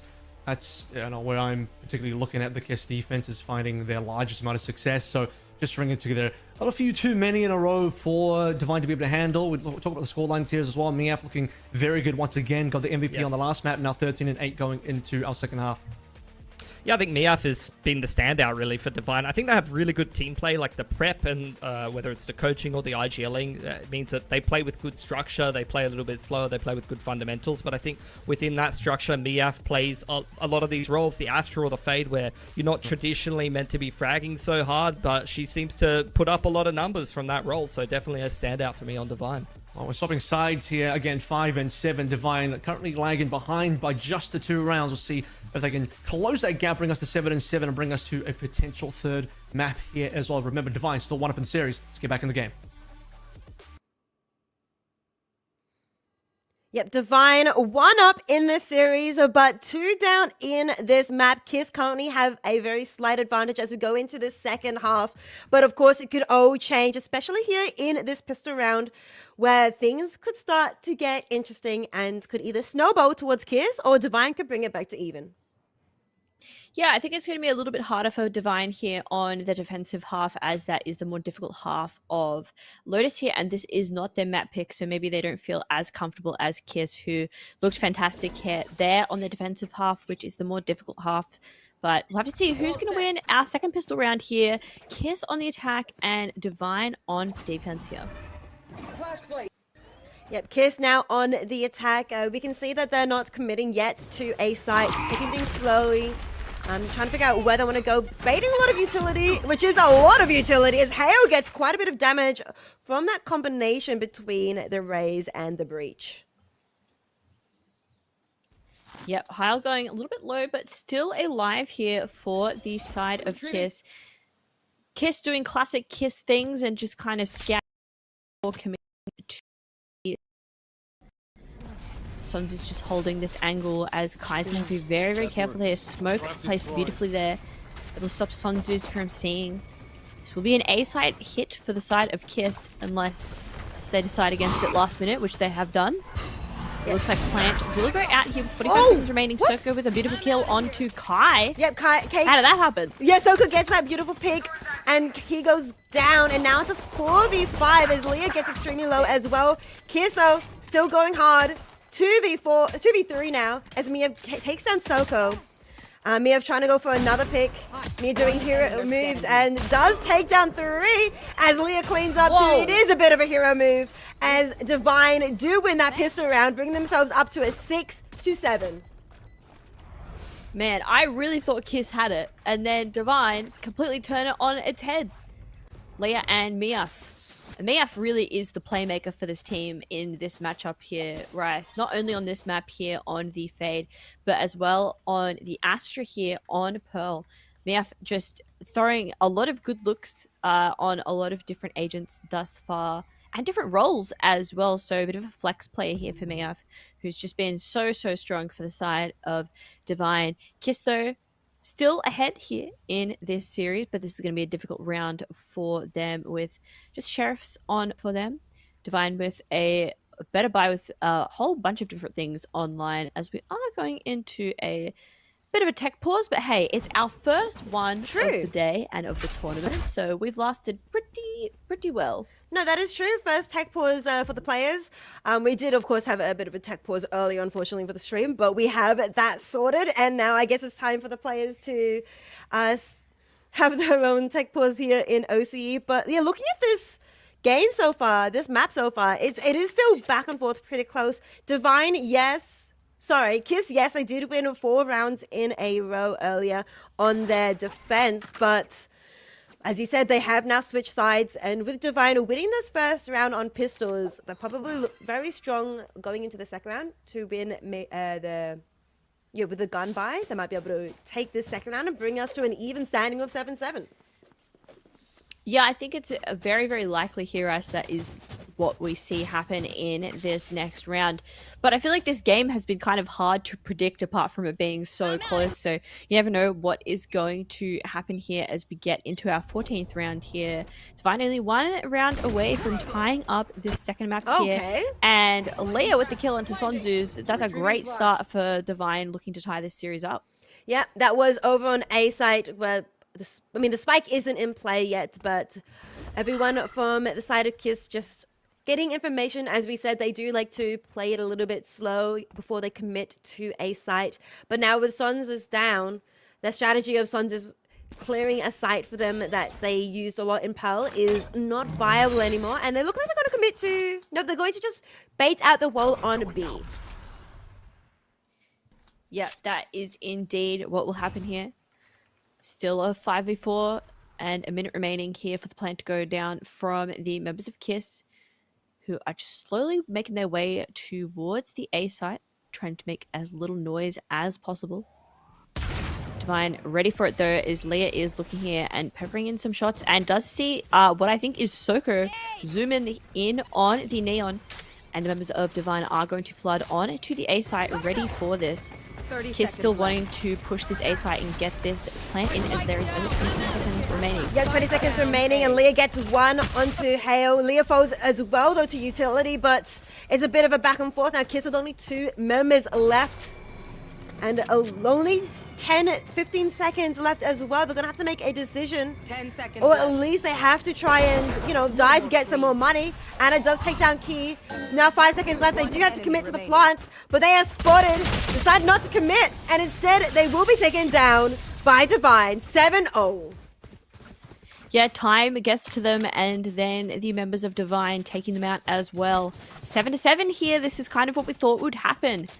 Just an even Stevens game, both in the last map and in this one. These two teams very much evenly matched, even though they've had to take such different paths here, Rice, to get to Game Changers O's. You had Divine going a 6-0 here through the Swiss stage, whereas Kiss, they're similar to our other squad, TSG, who were kind of invited in, right? So completely different ways of getting into this tournament, but just the exact same skill level. It seems like very two evenly matched teams here.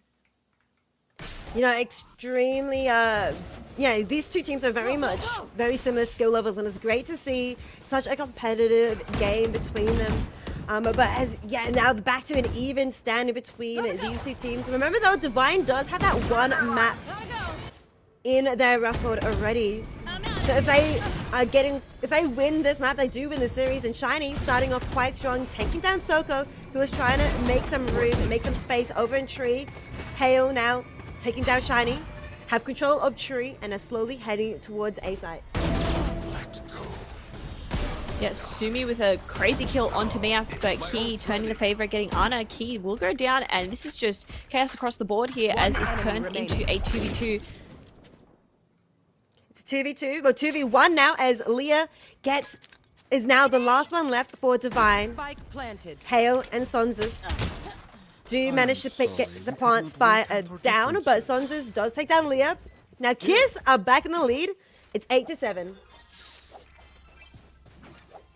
Yep, 8-7 here. Kiss still in the lead of their map pick here of Lotus. But Leah in that last round was really great. But actually, in the last couple of rounds has really shone here, I think, for Divine here on the Raze. Just always a force here, sticking around. But Kiss, they do have an ultimate on the board here. The Rolling Thunder able to be utilized here for this next push. Not as much on the board for the side of Divine. Yeah, not much on the side for Divine, but they do have good guns, of course. While Kiss have a little bit less in their hands. Spike, of course, being left behind as they start getting information between everything, from all the defenders, and now they look like they want to commit to A side. And now out comes the Neon. Neon Walls to push forward. But it looks a bit of a rest time now. Yeah, it looks like they will peel back just a little bit, but I say that, and Soko is able to get down Key. So Kiss with the advantage here for this next fight. Looks like they are thinking about a B hit at the moment, but setting up some util here to just be able to plant themselves here. Members of Divine lurking mostly around A though. Yep, lurking around A, but it looks like, as you mentioned, a B hit, and it's going to be a bit of a rude awakening for Shiny as they push around the corner to try and see lots of members of Kiss there. But Shiny does take down Hale, he's traded out, and a lot of trades go back and forth. Now it's a 2v2 with 10 seconds left. The dust is settling, but which side is the dust going to be settling on, as Sonzu does complete the plant with only 2 seconds left. Afino finally gets the pick onto Sonzus and will be able to defuse, bringing it back to an 8-0. Wow, that was crazy there from Divine. This 2v2 here on the B side here, and they're able to squeak at a win here against Kiss. I really didn't think that Kiss were going to have enough time to plant. I am shocked at how quickly that came through. I thought they had just missed it at the end there. They are able to get the plant, but do lose the round, and we are back up to an 8-8. And with that round, looks like this will be a timeout, I believe, from Kiss. Yes, so Kiss taking a timeout here. Divine not with any in a row, really, just that last one, but they did win the pistol and then the round after. So I think wanting to nip this one in the bud as quickly as possible here before it stumbles out of control. I think Kiss really like to do these early timeouts, and I think it works well for them. So I'm not gonna, lambast them for that. They will have a lot of ultimates here in this next round as well. So definitely something for the team to discuss.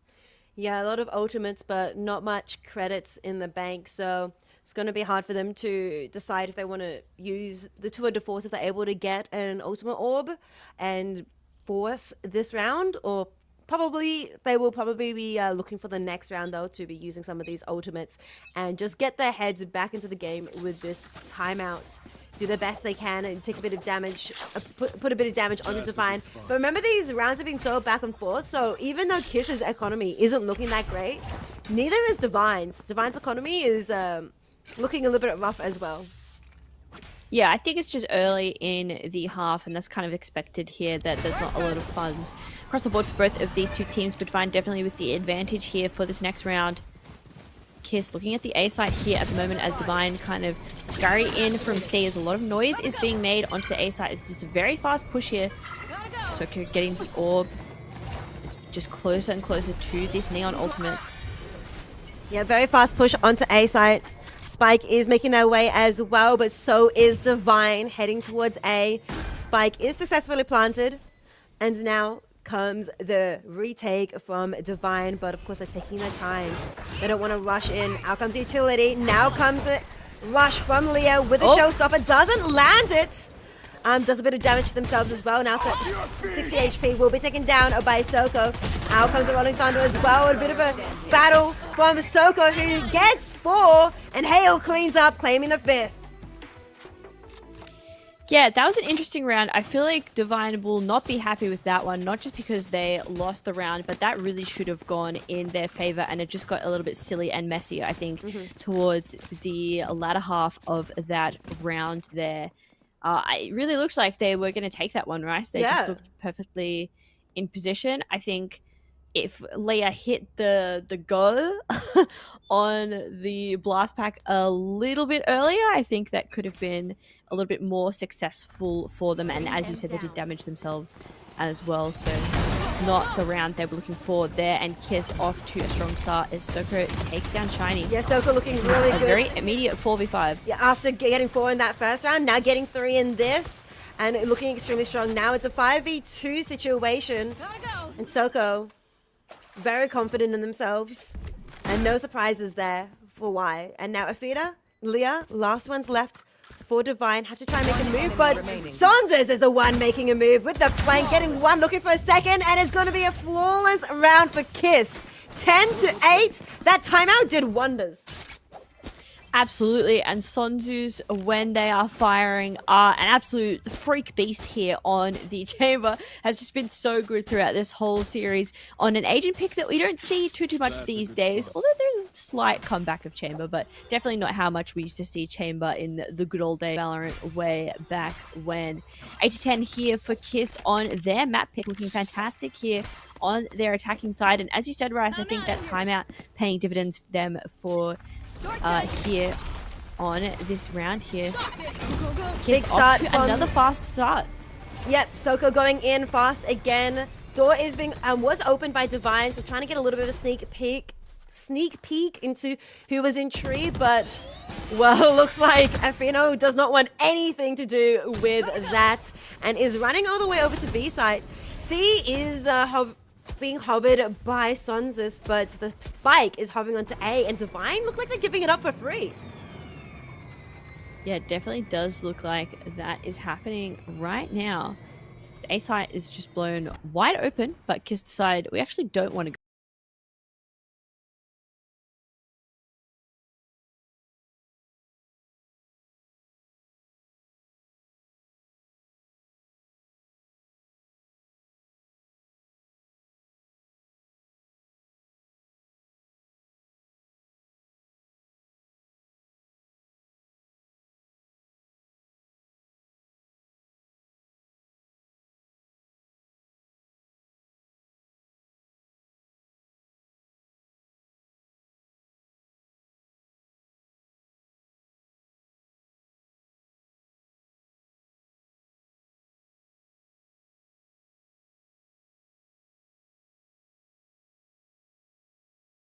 being used. Everything is being used. They want this round as Leah gets 1, 2. There's more members falling in, but it's a bit of a back and forth now. Anna, last one left, will be using the Nightfall to try and turn things around. We're not able to get that pick just yet. The spike is being tapped, is being committed, and Anna falls down to Leah. And defuse is going to be achieved by Afino.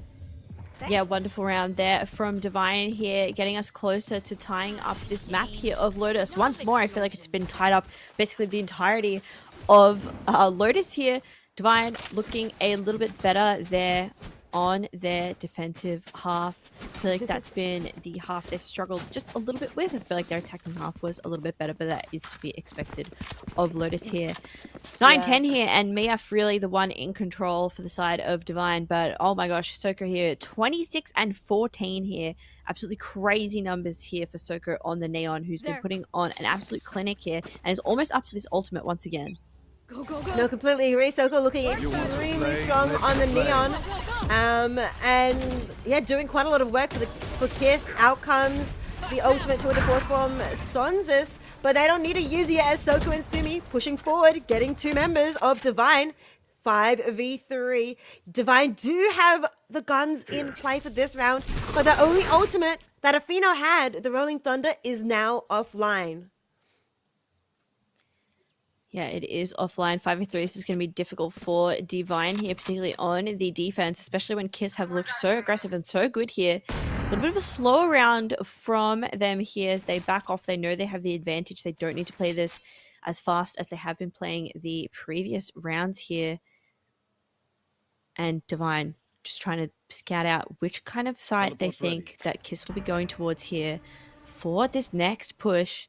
Kiss not even sure of that, just kind of scouting out their options here as they do. Looks like it's going to be an A push. They're hovering towards A, and that's probably the right move as no member of Divine is actually on A just yet. 30 seconds Out left. comes the utility, trying to secure the site, but I must say it's a bit unneeded as nobody is here. Yep. As Soko now clears all the corners, they are safely planting with 20 seconds left. Sonza's watching the flank from B side, but they have to be aware of the real flank from their spawn as Shiny takes down Sonza's, bringing it to a 3v3 as Leah takes one from the other side of the site. And now in the 3v3 settings, a little bit more even. Kiss, who did have the advantage, now is dwindling. Out comes the showstopper from Leah, but once again it gets denied. And now Soko cleaning up. 11 on the board for Kiss. Yeah, that was a really interesting one. And again, I feel so bad for pointing this out, but another miss from Leah on the Raze ultimate there. I just feel like that is not what you want. I feel like we need to be hitting the left button, the left click a little bit faster there. Just feel like the timing is a little bit off. Almost had that round, but it's Kiss who are able to take that one, taking us to 11 here on Lotus, and we will have everyone's favorite, a tech pause. Yep, another tech pause coming through. We'll have to wait for, of course, the technical difficulties to be fixed so that we can continue our game. But 9-11, Kiss is a little bit ahead. They've been a little bit ahead for a little bit now, but it's always been back and forth between these two teams, both back on Pearl and now currently on Lotus. Soko looking good, potentially might be dropping a 30 bomb in this map, but not many rounds left for that to happen. Yeah, absolutely. Indeed, there's not a lot of rounds left until we finish this map, unless we go to overtime, which, knowing both of these two teams, is definitely possible, Rice. It's been so close throughout both of these maps, but kind of looking like both teams will take their map choice here. Yeah, it is potentially going to be going to a third map. It might be going to the decider of Sunset if things keep going this way, if they keep going back and forth like this, unless Divine manage to bring out a 4-win rounds in a row. It doesn't have to even be 4 in a row. It could be 2, then 1, then... No, if it's 2, then 1, then 2, then it goes to overtime. Never mind. We should be allowed to do math on broadcast. We That should be not. banned. I'd like to say, I was sick last week, so my brain just hasn't, reset yet. The math hasn't, come back online. Maybe like... I don't have any parts of my excuse. brain. I'm just bad at maths. Okay, that's fair. It's so fair. It's so fair. You don't have to do too much maths to play Valorant and watch Valorant, unless you're playing like Sova. Got to have that physics. Got to have the angles. Yeah. I feel like maybe of like the kind of games that Valorant is, like the competitive games, I feel like Valorant makes me do honestly maybe the most math compared to other sort of similar games. True. Um, That's but it is a I tactical shooter, so makes sense. yeah, this is true. But man, do I not have the brain for maths? At least in Valorant, you don't have to do like calculus or anything. You just have to count, and counting is hard. Counting is no, I agree. I'd rather do calculus over counting, but not right Okay, now because well. my brain is Okay. Sorry, Don't know about that one. Don't know about But you know that what one. I can count? I can count those okay. credits that Team Kiss have. That's 7,000 in the hands of Soko, and they've that's got full many. shields and the gun. Yeah, the economy for Kiss stocks are pretty high. Just buy an op. Screw it. Just buy an op. Just do the neon op. Why not? You've got 7,000 credits. I mean, Sons is up, Chamber up. It's true. Yeah, but I want neon op for fun. Okay, Why not? That's fun. That's fine. That's fine. No, Neon Op is quite fun. Completely valid for thinking that. I'm not sure though if we've seen. No, we saw Soko do. I think we've seen Soko do Jet Operator in previous game changes, but I don't trust my memory, just like I don't trust my maths. So I'd have to double check. No, that, but I we think have definitely seen have Soko. because Yeah. no, we definitely have. I feel like I remember seeing Soko play Jet Op on Ascent on defense. I feel like that is cooked into my brain somewhere. We've watched a lot of GC, so it's hard to remember everything that's ever happened. For there is many things that have happened. But yeah, I didn't really notice till we've looked at the scoreboard Wait, here. two operators. Sorry, wait, really? continue. No. Just imagine having two operators for Soko and Sonzas. But continue looking at the scoreboard. Yeah, Key is not having the best game at the moment here on the Omen, and I think this could be a huge problem here for Divine, not only in this map but in this series, particularly if we do go to this third map here. I think Key being caught out a lot here and losing a bit to this Omen duel between themselves and Sumi. Yeah, no, I do see Key unfortunately getting picked off sometimes, and it's just a bit rough that they're just unfortunately not able to. I don't want to say this, but play the game because they're not looking too good at the KD at the moment. So hopefully they'll be able to have a bit of a time to shine. We've seen though Key do some pretty interesting, funny things on the first round with the ultimates being used and teleporting across the map. So they do have their standout moments, but. In saying that, Kiss currently with 11 to 9. So close. Once again, gonna be taking out poor Key, who now has to wait for the next round to play the game. That sounds so bad to say. I don't mean to say it in such a negative way. I'm so sorry, Key. Well, we know how it feels. We definitely do. When you don't get to play the game that you would like to play, it sucks. But Kiss here playing the game well as 5 people here ready for this A side hit here. Divine over up on Shiny. hand here. Shiny's able to get Sonzu. That's a bit of a crazy pick here and gets the weapon upgrade as well. Does indeed, as Anna now takes down Leah. Shiny goes taking out Anna. It's a bit of a trade back and forth. 3 to 3 each. Out comes 2 ultimates. Soko, though, is a little bit more successful with their overdrive. Another 3 pick for that Neon. 3K, that's our second Soko 3K with an ultimate as well here in this map here for Kiss. I mean, Soko 32 and 14. What on earth on this Neon? That's absolutely crazy. And with that, Divine will be taking their last timeout of the half until we get to overtime potentially here. Because, man, you just got to stop this momentum. It feels like Kiss just has so much momentum here. Things are spiraling very much out of control. In this next round, Divine will be able to fall by, but they have 0 ultimates. Afino did commit to that Rolling Thunder in that round, probably regretting it a little bit now that they are in the last round territory, potentially trying to push through overtime. That Rolling Thunder would have been extremely useful for a retake, but Hale has that Rolling Thunder for themselves. And of course, from the Shadows, Sumi does have that Omen ultimate, so can do some really fun plays here now that they're on attack. Could bait out A and then go C again. Yeah, absolutely. That would be interesting to see here. But Kiss 1 round away from taking this, and Rice, when they take this, it is their map pick, which is, you know, you definitely want to win your own map picks. But if they win this, that means that our series is tied up 1-1, and we'll be going to the decider map of Sunset. I'm out of here. Yeah, we'll be going to the decider map of Sunset, potentially. Only 1 round away from that happening. And starting off this round with a bit of a bang, but not much movement coming through as the utility does stop both teams a little bit in their track. A side is being held by Shiny and Leah at the moment, but Kiss do want to push through to A side. Smokes are sitting in the way.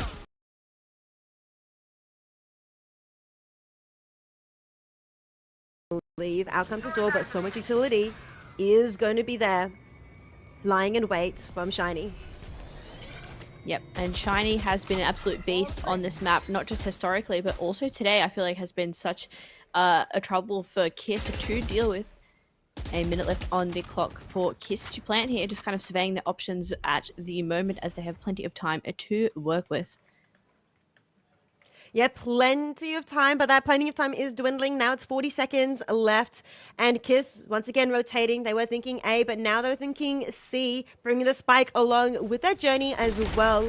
2 members of Divine are sitting on C, and they're going to get 1. They're going to take down Soko, the current star player of Kiss, and now Mia being revealed.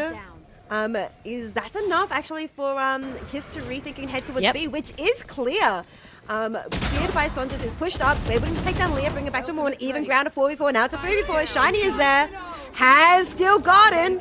You mentioned not many ultimates available, but now it is back up. As 7 seconds? On Saunders, it is 7 seconds. This could be Divine bringing things back into their favor as they now have a slight advantage. Reveal does reveal where Hale and Anna are, and with that, Divine are not out yet. No, Divine keeping us on our toes here. 10-12 here for Lotus, and they could get something going here with the last 2 rounds potentially before we go to overtime here. So they'll have to win in overtime if they are able to take this here. Kiss still 1 round away from taking this, but lots of money to work with here still.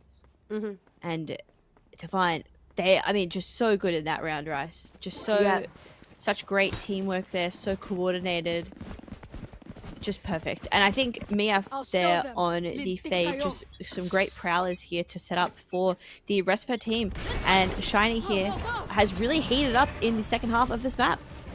Yep, Shiny definitely heating up as well. We saw Mia do extremely well on the map of Pearl, but Shiny was not far behind. And now it's a bit of the same thing happening here on Lotus. Now Zoko aggressively pushing forward, trying to clear all the corners. There is, of course, a smoke that Shiny is hiding in up the high ground. Utility being used by Shiny, who is, of course, playing Vise. So a lot of things that this Sentinel can do to slow down and delay, but they weren't able to delay the spike plant completely. Shiny now getting Soko, Mia getting 1 as well. Out comes Anna with that Nightfall to try and stop that flank from happening, but it's a bit hard. But no, it's not hard. I take that back. Anna getting a 3-piece for themselves. Now it's a 2v2, but the spike is starting to be defused. I don't think they're going to get back in time. They're going to be able to stick that and get themselves to 11-12. Miaf claiming themselves 3 picks as well. They have courage. What a round. What a round from Shiny and Miaf, who we've been singing the praises of on this whole map, but particularly in this second half here. That was really closely. I mean, Anna really popped off there on the fade. And yeah, Kiss are like, no, I don't think so. And we're going to use our second timeout because we do not like this momentum that is starting to form here. We want to take this next round and we would like to go to Sunset. But for Divine, I mean, they get to sit and maybe think about what they'd like to do for their next round as well. But I do think this is more of a momentum stopper than anything else, Rice. Yeah, no, it's definitely a momentum stopper. But yeah, if Kiss win this, they get to go to Sunset. If Divine win this, they get to go to overtime and do 1 more try at taking this entire series. Because if once it enters into overtime, Divine have a chance of just taking this map away from Kiss and claiming the entire series. And the economy, the credits for both teams are looking a little bit shaky. Nobody's going to have a full buy, I believe. Ooh, no, they will. I can do math. Losers bonus. The losers bonus kicks in, I think, around this sort of time. So there'll be money for both of these teams and ultimates available. just a couple, but this is a must-win round for Divine to keep them in this map, and a must-win round for Kiss to keep them in this series. So a lot on the line here for this next round, potentially last round here of Lotus. Sword's good. Yep, potentially last round if Kiss lock this in for themselves. We are going to Sunset, but otherwise, yeah, Divine definitely don't want that happening. They want to win this right here and right now. Soko, though, is starting to push out onto A side. They are bringing the spike with them. The spike is now in the tree area, but they don't have full control of A just yet. They are going to start the plant now, but hiding in the corner, Miaf is just hiding in that doorway. Sumi putting the smoke down. There are no flanks coming through. We do have Sonzas making sure of that. But Divine getting ready. Out comes the utility from Miaf to try and clear the corners. Sumi is still holding there. They don't know. They're not aware of this. And out comes one pick. Looking for a second. We'll get two. In the meantime, Soko is going crazy as well. Getting three. Kiss win this round. We are going to Sunset. What a map. We're going to Sunset. We're going to We Sunset. are. What a map. That was so crazy. I think after that first round, we really thought that, you know, it was going to be close, but I didn't think it was going to be that close. We almost got to overtime at the end here, but we have Kiss and Divine both winning their map picks, which means, you know, that's basically as even as we could get as we look to go into our third map of Sunset. Yeah, third map of Sunset. That might be where we finally get overtime. If these two teams keep fighting like they are, going back and forth like this, yeah, there's a chance that we might actually, you know, get overtime on Sunset. But let's bring it back to the desk for them to break it down more.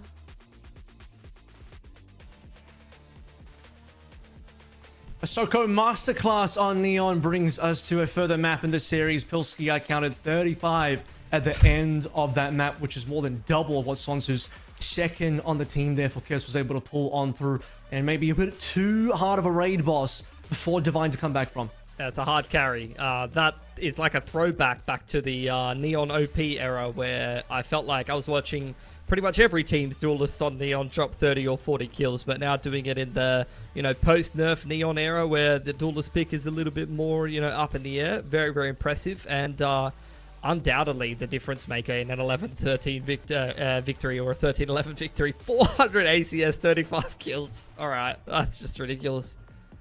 Yeah, like I said, more than double of the next there from Sonsu, who came through on 17, and Sonsu's, you know, no slouch in bringing in a decent amount of frag. Really, it's a lot of, I think for the Divine side, Shiny putting up a decent performance there on 25. A lot of retakes that they had to play through. I saw 5 defusers in there at the end of the half, and too many sites probably given away, too many situations where they couldn't just hold position on the site and control it properly, and forced to constantly run into Soko going for the defusers. And a couple of rounds that did win late for Divine, they shot Soko down early and got through the round that way. Yeah, for sure. I think, you know, if you can really nullify that Neon early on, and that's the hard carry player, then that can make a big difference. But I feel like I was seeing most of Soko's good work being done coming in on the Flood retakes or in the mid to late round, and you could see the same thing. You could say the same thing about Miaf and Shiny as well. Both of them, both on Pearl and going into Lotus, doing a lot of good work, a lot of big impact multi-frags, and very, very tight game. I think Divine will be kicking themselves a little bit that they couldn't get this series done 2-0. And Divine, by the way, they did win both the pistols and the subsequent second rounds following the pistols. So that's kind of 4 out of their 11 came through from the pistols. They did lack a little bit in that first half in the 5 and 7, but at the same time, 5 and 7, it's probably an acceptable position to still be in, considering they come in second half instantly 7 and 7, but just couldn't quite find that lead over Kiss. And if I'm not mistaken, Kiss basically held the lead the entire way through, because that round 3 in the second half instantly goes the way of Kiss, and they just hold that lead. There you go, Soko, MVP. Big impact from her on that game of Lotus. And look, I feel like, you know, you're getting a little bit of a different approach from both of these teams. You do have usually Sonsus and Soko, but in this case, mostly Soko doing the majority of the heavy lifting, whereas over on the side of Divine, definitely kind of the backline players. I feel like I almost want to, like, glue both of these two teams together and then have a go at TSG with them, because I feel like you've got all the roles sorted out, mate.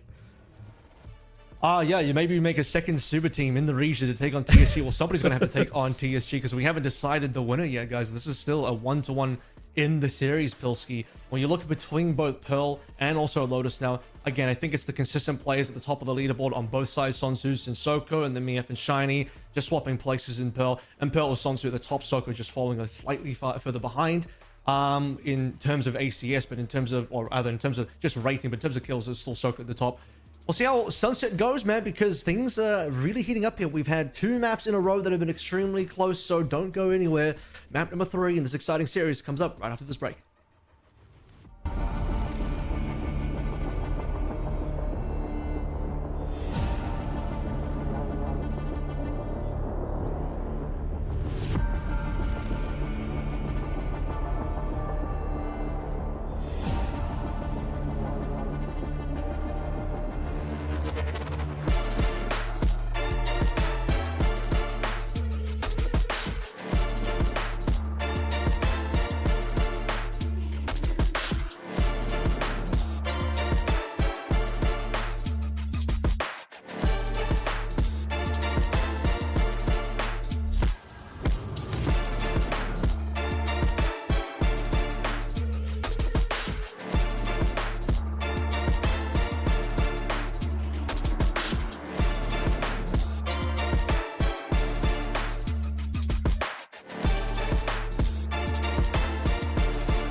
Explosive second map win coming through for Kiss, that is, after losing our first map of Pearl, and now heading into the decider in this upper bracket game, which is going to be Sunset. Welcome back to VALORANT Game Changers Oceania on day 1. Yeah, I think, look, very, very tight series between both of these teams. They seem very well matched in kind of direct opposition to what we got in our first series. Although, first map, a little bit back and forth. This one feels like it's very difficult to separate these two teams. You're needing some, good macro. You need some hard carry performances to kind of make the difference. So I think going to be interesting to see them take each other on Sunset. Is a map that Divine's repped a little bit, but over on the side of Kiss, I haven't seen them play it too much, and I don't know if you could just jam Chamber into a Sunset comp and forego the Sentinel that everyone plays on this map. I mean, you just really have to have a Cypher. Yeah, well, so the change might have to end up coming on through. We'll see how that impacts Sonsu's in the game, but looking over towards the Divine side of things as well, might end up seeing Leah move over from the Raze to the Neon for this particular map. And we've had a little bit of a slow performance from Leah so far. Map 1 on the Jet. Didn't quite see as much action from Lee as we would like to see. Raze stepped up a little bit. You missed showstopper opportunities that sort of thwart the ability for Divine to maybe get a couple more kills, which would have potentially have swung some rounds. Take a look at the video one more time to remind ourselves how we got to this position. A pull 13-10 win for Divine, followed by a 13-11 for Kiss, and now a Sunset decider, where we don't have, as you sort of mentioned, much of a history for Kiss on this map. We do have a little bit of a history for Divine on this map, and some good-looking results in there, including a win versus Eve recently, just a couple weeks ago, actually just 1 week ago. That was a 13-10 win in the round 5 of the Swiss stage. Yeah, so I think, look, end of the day, this veto's gone more or less the way that these teams would have wanted. They're picking maps that have been highly repped by either team, so both of them kind of picking into not discomfort of their opponents, but kind of maybe trusting their own confidence on the map, their own confidence in their map pool, and it ends up working out for them, even though the games are quite close. And I dare say, if it wasn't for Soko, we probably would be looking for a 2-0 here. But I'll tell you what, you can definitely jam a Neon into a Sunset composition and have yourself a little bit of a carry. So I think that is definitely potential for a Kiss W here.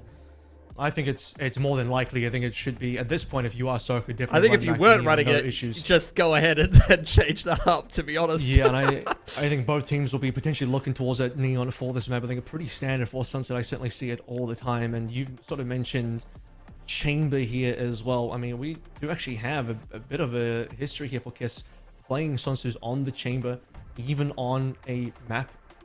Like, if I'll just double check the one. No, I actually lied. No, we don't have a history of that. But you were saying that, you know, probably we'll have to change the Chamber out for something like a Cypher. I mean, you have seen some Chamber play on Sunset, but it was quite a long time ago. I feel like it...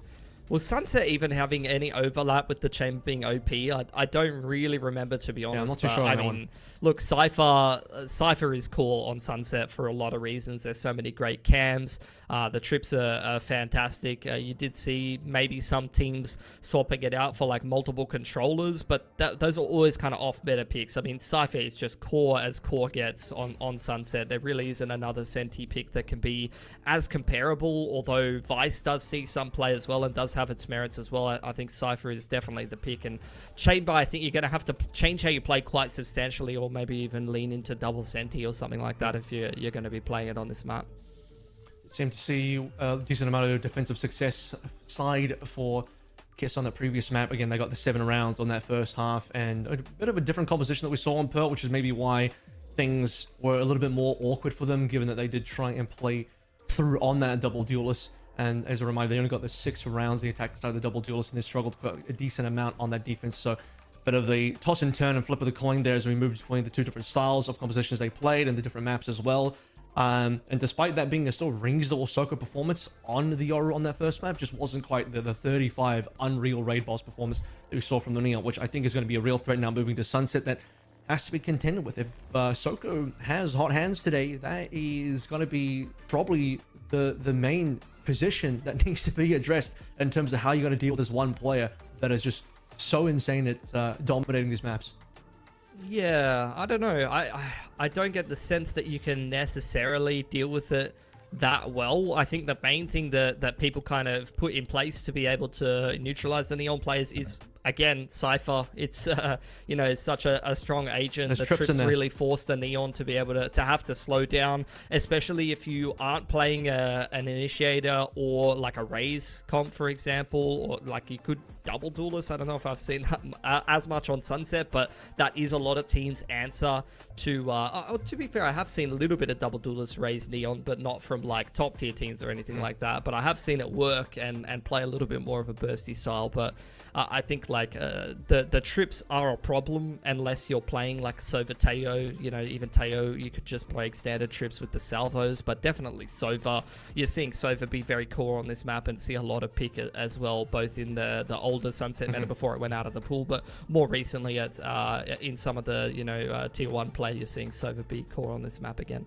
So probably looking to see a couple of changes here. Probably Miaf and Anna, our Fade players from the previous map, may move over towards the Sova. Shiny, a player that I've been talking about for the last couple of maps, coming through on the Vice.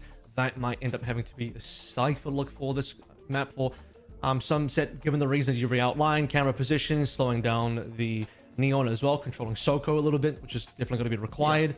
But I think aside from that, most of the cores will probably retain where they are. We talk about Leah maybe swapping over to Neon as well. Kia unfortunately had a little bit of a rough go of that previous map, sort of ended at Lotus with only the 5, the only single-digit player, which is, you know, it's a difficult one to call out. You never like it, but definitely a position on that map that ended up being a bit of a liability.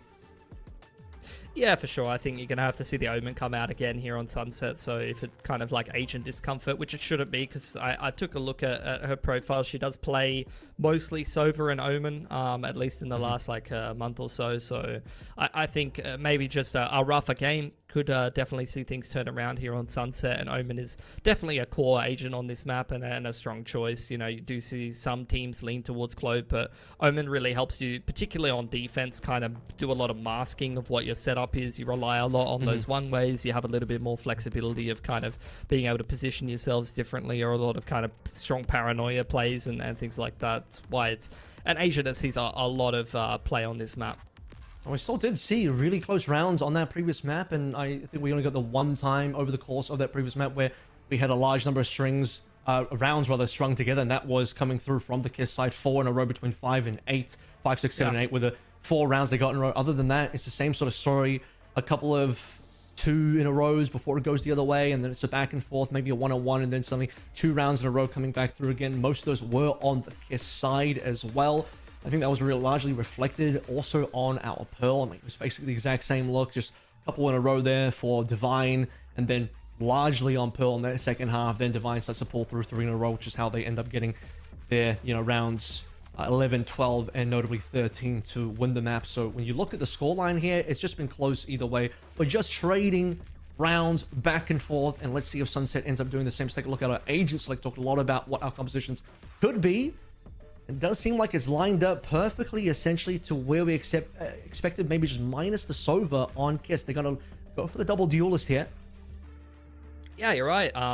Look, not too unsurprising. I think it's definitely something that can work. So interesting to see Anna over there on the duelist rather than running like Soko, Sonzas, who have kind of been the main players that have been doing the majority of the fragging. So we'll see how Anna does go, flexing over onto that raised role. They're going to be playing a bit more of a bursty style on attack. On defense, though, I mean, you're going to have to see them get active. You could see some kind of mid-crunches in the mid-round, things like that. Over on Divine's side of things, though, they're playing things a little bit more standard with the Sova. That's going to really help them gather a lot of info, inform their decisions, whereas KISS with the double duelist, as we've kind of mentioned even in some of the earlier comps and on Pearl, they're going to have to be proactive on this defense, which is something they kind of struggled with, honestly, on their Pearl defense. They're going to have to be a little bit more active and make some plays on that defensive side. Yeah, there is going to be at least a little bit of info coming through from Boombot on the raise of Anna, but so far Anna is a bit of an up and down performance in the fragging department. Now needs to really prove her worth, I think, on this extra duelist to be able to come on through, because sort of as noted here, our double duelist look was from Hale and Soko on map, and while Hale was playing the ISO, and I'm moving over towards Sunset. This is where it all counts. Pilski, it is 1-on-1 of the series, and the winner goes up to face TSG loser in the lower bracket versus Eve. Let's get back into the game. Take us away, casters. Thank you, AVRL. Yes, this is the last map here to decide who will be going to face TSG in the upper bracket and who will be facing Eve in the lower bracket. And honestly, it's hard to predict because both these two teams looking so good and very, very closely matched. Yeah, very closely matched indeed. And no matter what, win or loss, which team it is, having to face either of those teams in the upper or the lower bracket is definitely a scary prospect. But wanting to be in the upper bracket, of course, for, you know, just a bit of comfort, you know, you've got that extra loss in your back pocket here. So I have to see which of our two teams between Divine and KISS is going to get the third map here. Our last map of Sunset here, going the full distance. Yep, going the full distance now into Sunset. We haven't really seen Sunset much here in Game Changers OCE. It's one, I don't know if it was in rotation. I don't think it was in rotation when we did it last year. So it's exciting to see a bit of different changes on broadcast, but it's good to see these Game Changers OCE players play on Sunset. Yeah, it's a really aggressive map and a map that rewards aggression and fast pace. And I think considering what we've seen throughout this series, this is going to make it a very interesting. Particularly interesting is this double duelist composition that Kiss is playing with basically the two most aggressive duelists in the whole game, Neon and Raze. Yeah. So I think this is going to be very, very explosive here. Kiss on the defense, Divine on the attack, and important to note that defense is incredibly difficult here on Sunset. Ooh. So Tripwire Kiss- activated as Leah tries to push through, but it doesn't matter as Key is there to back them up. But both Leah and Key do fold to Hale and Sonza's. Bit of a start leaning towards Kiss as they have one player advantage, but the spike will go down. Mia pushing forward in the back line does take down Soko. Shiny able to claim that for themselves, but Sumi is there to back them up. Back for the once again. Mia now last one left with Divine left alive. Able to get one. What's a second, but Sonza's cleans up here on the Cypher. 3 for them. Spike not even getting planted. Yep, Spike not planted, and Kiss getting the W there on the first pistol round here on Sunset on their defensive half. And what I was going to say, Rice, was that defense is incredibly difficult on Sunset, and so you want to get as many rounds as possible, and as many rounds as you have on defense kind of informs, you know, how likely you are to take the map, because the attacking half is just so much easier. So I think getting that pistol round win on defense is going to set them up nicely for at least a few rounds on the defense. But I could completely eat my words and them have the most incredible defensive half in the universe here. And for Kiss, we have never seen them play this map. There's no records of them playing Sunset, so we didn't know what they were going to play. We have no idea if this is a map that they enjoy, but I think not banning it gives us some insight as to it being, you know, one of their better maps for sure. Well, Divine are pushing quite aggressively. They went through mid and now they're on A site, getting 2 now. It's a 3v3 as Sumi makes things a bit more even, but it shouldn't be a 3v3. Remember, the gun advantage for Kiss is now being picked up by Divine, so they do have 2 stronger guns in their hands. Still not planted as Sumi does take down Shiny. 2v3, 1v3. Sumi looking for their forwards for themselves, make a name for themselves, and they will be able to claim it for the claim Key for themselves. 2-0. Yeah, absolutely huge from Sumi there, just going massive there on the Omen. And 4 kills, Rice, in that one round. I mean, incredibly impressive. As you said, though, they did have the gun advantage there. But Divine, they're getting a couple players down, so not a flawless by any means there for the side of Kiss. And now some money on the table here for Divine. Bit of a must-win round for them, or the economy is going to be in shambles for a little bit. And when you're on a map like Sunset, you definitely want to make sure your economy, particularly on your attack, is good. And extra especially against this ridiculously aggressive composition here from Kiss. Yeah, the Des was mentioning earlier how they do have that double duelist composition on defense, so they might want to play a little bit more aggressively on defense, and we can see them be a little bit aggressive, but they're not pushing out just yet. But Divine Leah has taken down Sumi on site A. And now Shiny takes down Soko, who's trying to run and sneak away into the smoke, but unfortunately was not able to. This could be a flawless round for Divine. It's now a 2v5. Only Anna and Sons is left. Anna does have a rifle. Not sure if they want to try and save it, but no, they are going to go in. Going to try and get some picks for themselves. But they are going to be spotted with a beautiful headshot from Shiny. And now it's just Sonzu. So The knife kill by Athena. Divine get themselves 1 on the board at the cost of a knife. Man, getting knife killed does something to your soul in Valorant. I think particularly if you lose the round to a knife kill. Yeah. Divine, whether they are using it as strategy or not, I think are getting into the heads of Kiss there. That's crazy work there. I mean, hey, if you can do it, go for it. Why not? But a crazy end to the round there as Divine. A round on the board here, almost able to tie up this series, and it wouldn't be a map between these two teams if it wasn't a close one here. That is true. Yeah, of course. We do see a lot of close rounds between these two teams so far in Pearl and Lotus, and now on Sunset. I'd be disappointed if we don't get a close map. Yeah, me too, honestly. I want this to be just as close as the last ones were. I feel like we're being treated to excellent Valorant right now. Sumi low is going to get taken down by Lee. Does get taken out. And now a 4v5. So Kiss now losing. have now lost their smokes player, the controller. No more smokes online for them. Yep, so a little bit difficult here for Kiss on their defense. I mean, know exactly losing your smokes player is bad, but losing your smokes player on defense makes it quite a bit harder here. Looks like Neural Theft will be committed here by Shiny as well, so a lot of information on the sides of Divine here, and not a lot of info for the side of Kiss. Out comes the plant. Afino does take down Soko just through spray, I believe, through the smoke. So pretty important pick. Now it's a 3v5, and Kiss have to try and retake, losing one of their duelists. They only have Anna left now to try and get on site. And we haven't really seen Anna be a duelist yet in the series, so curious to see how Anna goes about doing this. They pushed up now onto the back of site and going in through the hallway. Not able to get that pick though, not able to secure that 1v1 duel. And Divine win this round 2-2. 2-2 here. Our series tied up completely. I mean, 1-1 on the maps, 2-2 on our last map thus far. I mean, this series has just been so close throughout.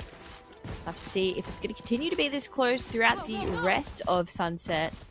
But Divine, 2 in a row here. So starting to get some semblance of a strong economy online here for their attacking half, which is exactly what they want here. Kiss having to run an eco here, just wanting to get any kills possible. Maybe trade some weapons with Divine as well.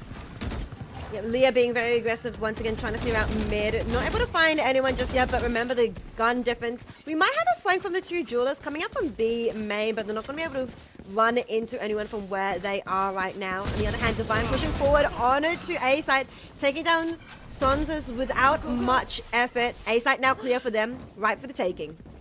I'm out of here. Yeah, right for the taking indeed. 5v4 here. Kiss with 1 member down. Not anywhere near the A site at the moment, just apart from Hale, who is nearby.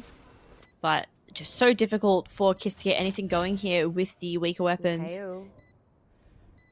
Hale sitting in the smoke here. The smoke is going to disappear at some point, of course, but all 3 members of Kiss pushing forward. Out comes utility from Kiss to try and flush out Divine away from the smoke. And now they're pushing forward. Lion's being used too. With that, Soko does get 1, but 2 have fallen in return. Anna now last one left who does fall. A pretty decisive win on this eco round for Divine. Yeah, definitely a decisive win there for Divine there. 1 going down. So Kiss will be happy about that as they're able to get a full buy on line here. And Sumi does have the TP available now for the Omen ultimate, but as does Miaf, who Miaf has been absolutely fantastic throughout this entire series. Looking to see if Miaf can continue to do wonders here for Divine here on the Omen, and Rolling Thunder available for Afino as well. Leah should also get the Neon ult online as well, so quite a bit to work with here if you are Divine. Yep, Leah looking to get that with that ultimate orb, and Soko as well, also 1 away, so it could be really exciting to watch both Neons, you know, overdrive together. Zoom around. Yep, zoom around, yep. But might not be this round, as Soko might struggle to get that ultimate online without any ultimate orbs easily accessible to them. Out comes the Rolling Thunder though. It's coming out from Divine. It's going onto point B, side B. A lot of utility, a lot of blinds, a lot of nades being used. But Leah does get a pick onto Sonzus. In the meantime, Sumi does take down one themselves as a 4v4. Plant goes out. 1 minute remaining though, but plenty of time of course. And now out comes a Rolling Thunder instead from Hale. Onto site. Kiss, Anna, Soko, they're all going in. These duelists, double duelists, running in harder with utility from Hale. Claim site B, and of course the spike. Yeah, it wouldn't be a series between these 2 teams if we didn't tie up the series every single round. 3-3 here in our first half of Sunset here. Even Stevens, as it were. And I mean, look, it was really great ultimate here from Afino to set up the Rolling Thunder. Yep. But Kiss just a little bit more coordinated here. And 3 ultimates in their pocket ready for this next round. Rice, lots they can use here. Yeah, that's true. 3 ultimates. We do have Soko's overdrive available. We did see Leah pop their overdrive in that round, and they were able to get 1 with them with that ultimate. But yes, excited to see what Soko does here. Yeah, me too. This should be interesting indeed. And Soko has been so fantastic throughout the series, but I think particularly on that last map on the Neon was an absolute beast here. So gonna take down Leah, so Yeah, that's the takes down- Neon 1 war. Takes down Leah in that 1v1 fight. Sumi also getting key as well. Guns are even when both teams, but currently players are not. As now it's a 2v5. Potentially looking for a flawless, but no, Mia does change things for that. Now it's a 4v2, but they do finally have Spike in the hand, as Spike did fall a little bit earlier. There may be a flank coming through as well. Yes, Sonzuz is ready for this, and as is Ana. Yeah, 2 flanks coming through. Ana holding this angle, waiting for Mia to turn the corner, and it's gonna be actually Mia winning that duel out.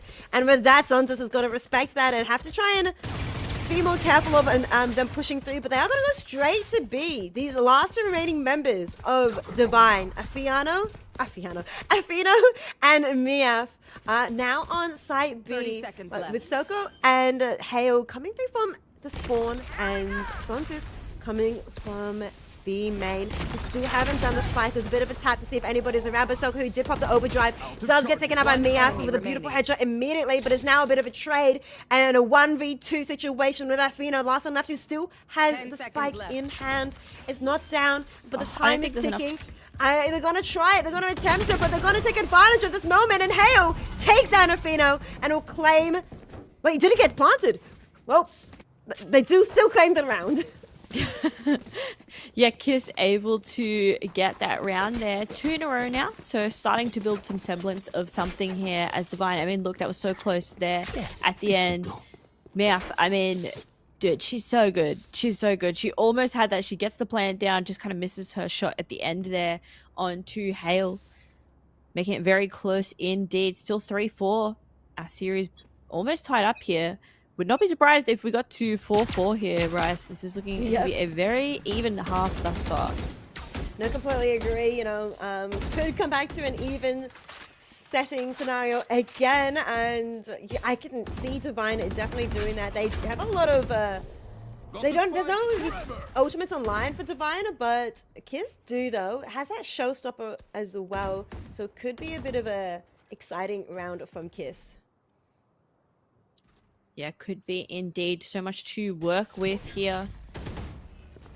We'll have to see what Fine are going to do about this push here. Looks like it will be a B-side push. Shiny getting down Ana, so that's the beginning of this push going swimmingly for them. Not a lot of members of Kiss near the B-side, but they should flood on once they hear this plant go down.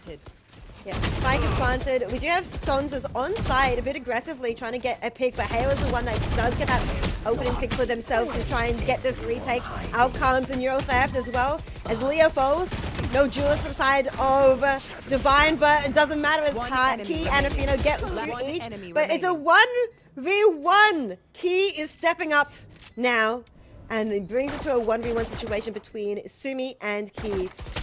But what is the only using the a pistol at the reload? moment? The reload is rough, and Sumi wins that duel out based on that reload. Now Kiss with 5 on the board. Wow, just fantastically played from Sumi there, getting the timing onto Key here on Divine. And 5-3 here, so 3 rounds in a row. We had Divine with their 3 rounds in a row earlier, and now Kiss with their own 3 rounds in a row here. And I was just going to say, I wonder if someone's going to use a timeout. And timeout is going to be used, I would imagine, from Divine here to just kind of stop this momentum that's happening from Kiss. Because obviously, momentum is such an important part of Valorant and Valorant esports in general. But I think particularly if you are on a map that is very one-sided, very attacker-favored or defender-favored, and you see the more difficult half, that your enemy team getting many in a row, that's definitely a good time to call a timeout here. It's definitely hard to get defensive rounds here on Sunset. I think Divine, knowing that, are going to take this timeout here. Bit of an early timeout, but this series has been the series of early timeouts here, right? Very, even games and early timeouts. Yeah, very even game.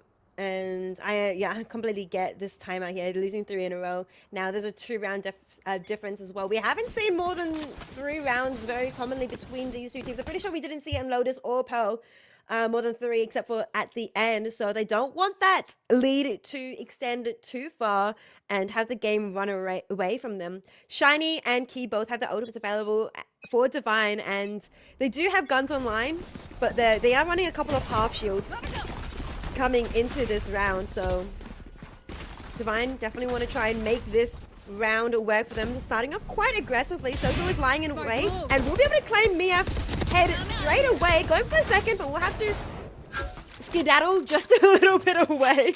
Yep. I didn't mean to use the word skedaddle, but It's okay. If there's anything Neon does, it's skedaddle. true. That should be the official name. But yeah, Soko on the A side here, just waiting for the members of Divine to come on.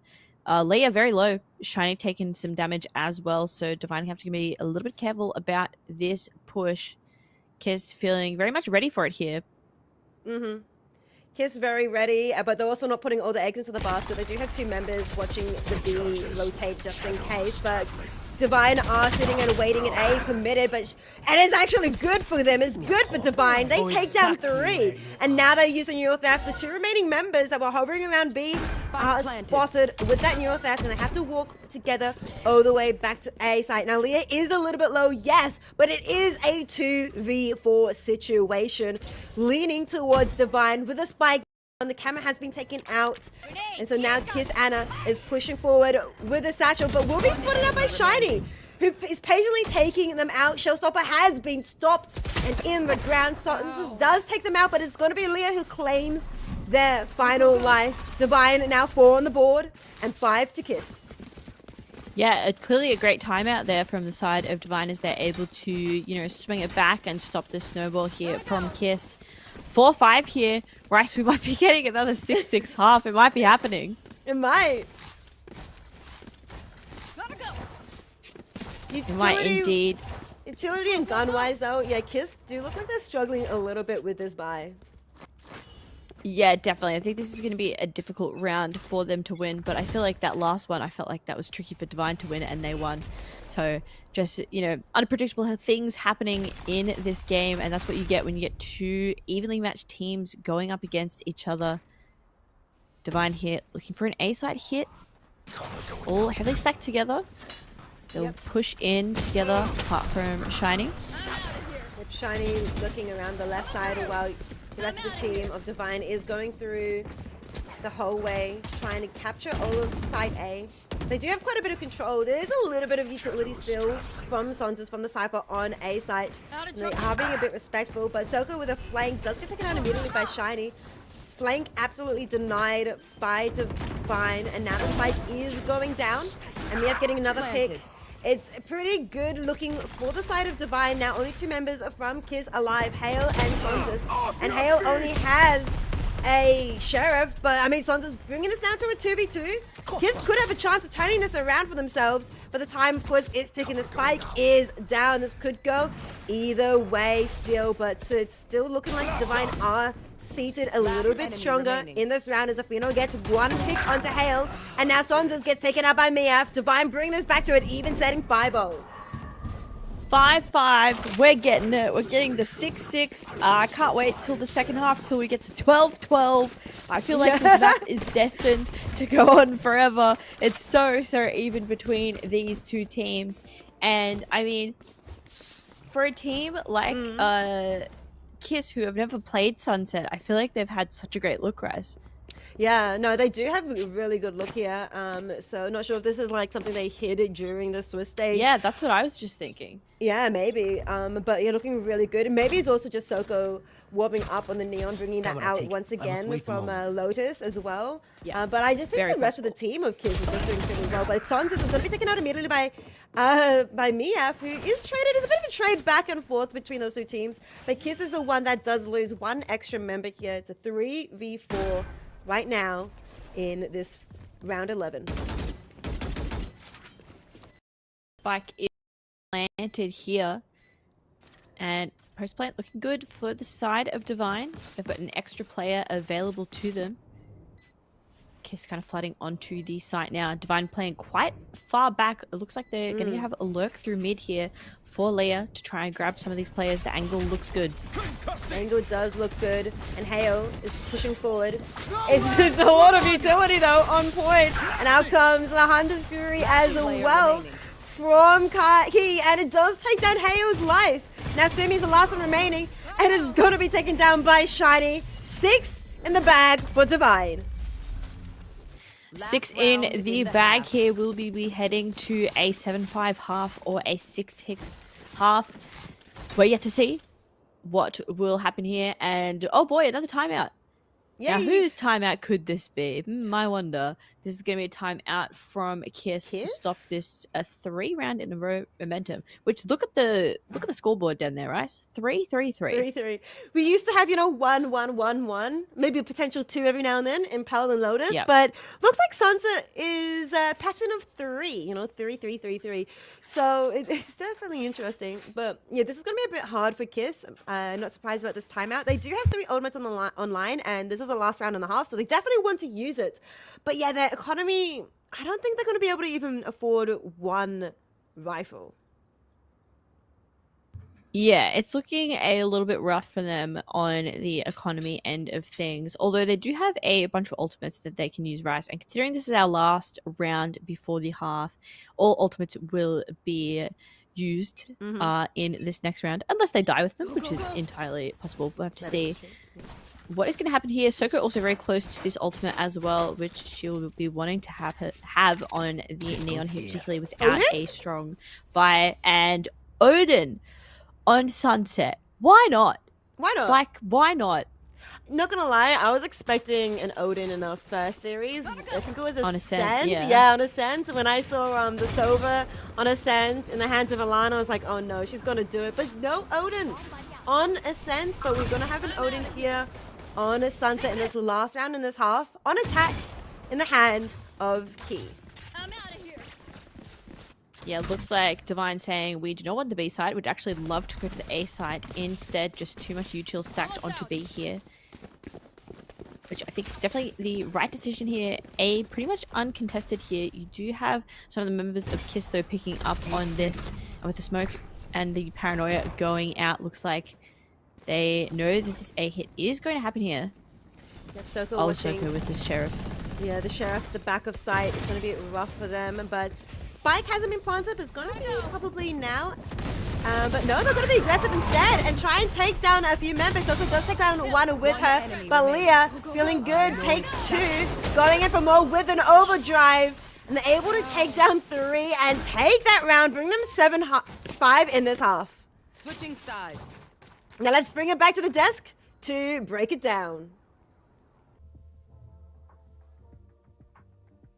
Thank you, Rice. Another 7-5 finish here, Pilski, as we get to the end of our first half on the final map of our second series of the day. Bit of a slow one, unfortunately, for Kiss, given that we talked about the composition might struggle a little bit with a double duelist on their defense, and it does seem like that was the case. Yeah, I think, look, you got to either be active and proactive and then be able to have some really organized kind of bursty retakes with the Raze Neon. I don't think that they necessarily always had the right coordination to be able to pull those off, but they still got some decent success and got enough rounds across the line to be able to make something happen on attack. If they can have some, like I said, similar kind of approach, good bursty sight hits or things like maybe some early elbow control and then, Neon wall and burst with the Raze, then they can definitely still make this game work. And I think particularly Sansa's, we've already seen her be able to lurk quite well on the attacking side of Pearl on the chamber. That's definitely something where you can find some gaps on the Cypher on this map as well. I start to see more swingy rounds come through as well, multiple 3-round streaks in a row, but most of it be a 4-round streak for Divine at the end there, particularly that final round 12. Just no more money remaining for Kiss. They had to essentially force into the final round with minimal equipment, played through as best they could, rolling thunder in hand, but couldn't quite make it work. Soko and Anna are 2 duelists this time around, unfortunately at the bottom of the scoreboard, not yet able to sort of activate on those two duelists yet. yeah, so I think now that they're going to have to potentially close this game out from behind on attack, necessitates a pistol win. If you can get some momentum rolling for yourselves, not only is that going to get you some big impact ults, which can really help you kind of carry the game away if you start to string the showstoppers together and Ana gets involved in the game. Soko gets going on the Neon as well and puts on a Lotus-esque performance, then that's definitely a recipe for success. But particularly if the pistol doesn't go well, the defense economy starts to build up. I think the better defensive comp is the one on Divine, then there could definitely be some issues here. We do see that Kiss was able to win the pistol and anti-eco in that opening half there as well. They strung together a 5-3 at one point during the first 8 rounds, but couldn't quite get it done in the last 4 here. So we'll see if they can turn it back for the second half now. Let's get back into Sunset. Back in Sunset, 7-5 on the board at the moment in the second half now. And I'm pretty excited to see which way this ends up leading towards, because we've been seeing these two teams battle it out and bring us pretty closely. But I don't know, maybe Gem and I, we're on a different team altogether. We kind of want to see overtime. Yeah, we're on the team of more rounds in Valorant here. And I mean, I wanted to kind of talk about the last time that Divine played this map. So the last time that Divine played this map, this is the one time that they actually lost Sunset. They won all the other times that they won Sunset here. Oh, and it looks like they did really well in their defensive half. So maybe this could be their time. But 3v4 here for our second pistol round. Divine on the defense, Kiss on the attack here. Plant is going to come out from Hale. Yep, but Hale does that successful plant. Key at the back of B side is hopping around, but Hale is going to try and push forward into B main. Mia wins that 1v1 duel, and Key wins their own. It's now a 2v3. Divine are coming back. You mentioned very strong defense, and now it's just a Soko 1v2. Shiny's going to sling it, and Mia is going to try and hold it as best as they can. And Soko actually clutches that round. That was amazingly well played by them. Yeah, that is absolutely nuts there. If there's anyone who can, if there's anyone who can win that clutch, oh, it's going to be Soko. As soon as I saw it as a 2v1, it was Soko, I was like, all right, let's watch, because I think this is happening.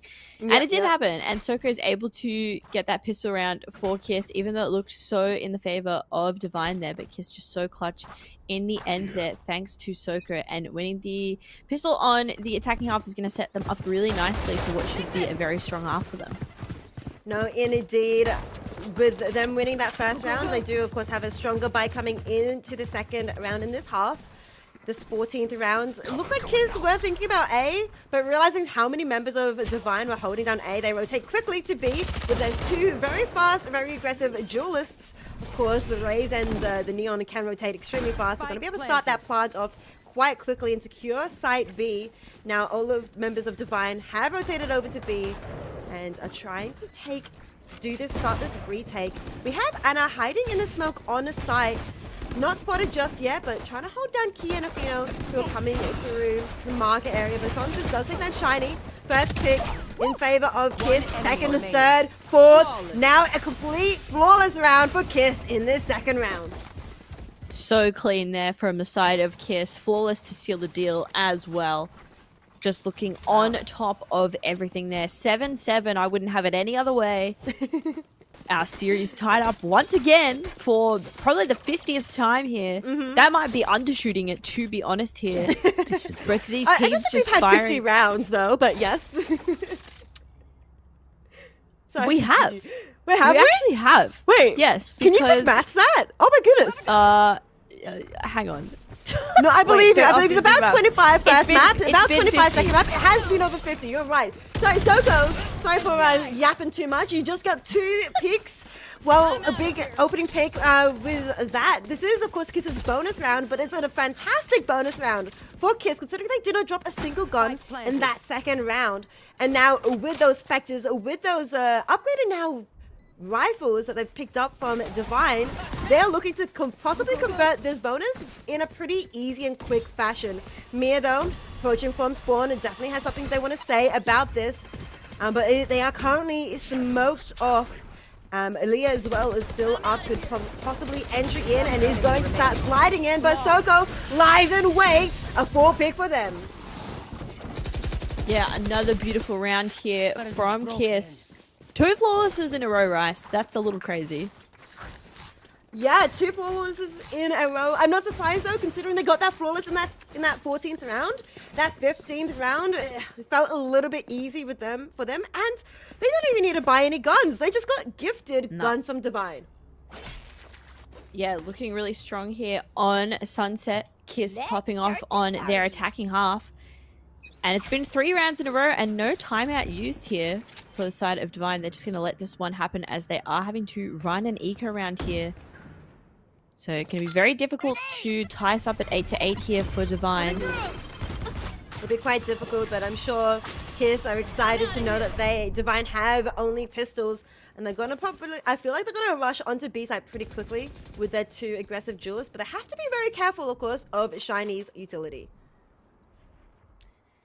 Yeah, indeed. Indeed they will. 110 remaining here for the plant. Looks like they're thinking about an A push at the moment as Sonzu just kind of lurks around B at the moment. Kind of see what's going on, maybe make some noise, make some confusion. Is going to throw out the cage. But not looking very convincing, I don't think. As Zafino sticking onto A, it looks like Leah will be heading on towards A as well. So 40 seconds remain here for Kiss to get this plant down. Yeah, and Divine, realizing that was just a lurk from the Sentinel, have decided B is probably not the go. They're also heading over towards A. And Kiss still have not got control of A side just yet, which is fascinating in this eco round. Anti-eco, Afino takes down Soko immediately. 2-3. Things are going completely awry for Kiss. In this round that was meant to be theirs, it was meant to be an easy round for them, a flawless one, and now things are crumbling as Divine now are able to upgrade their guns. The guns that they got stolen from in the previous round have been gifted back. Sumi, last one left, last one remaining, does survive, but at what cost? Dude, a thrifty for Divine to be able to tie us up once more. I mean, like, who wins? You have perfectly played Valorant with full buys, or just 5 silly guns? Silly guns in the hands of Divine.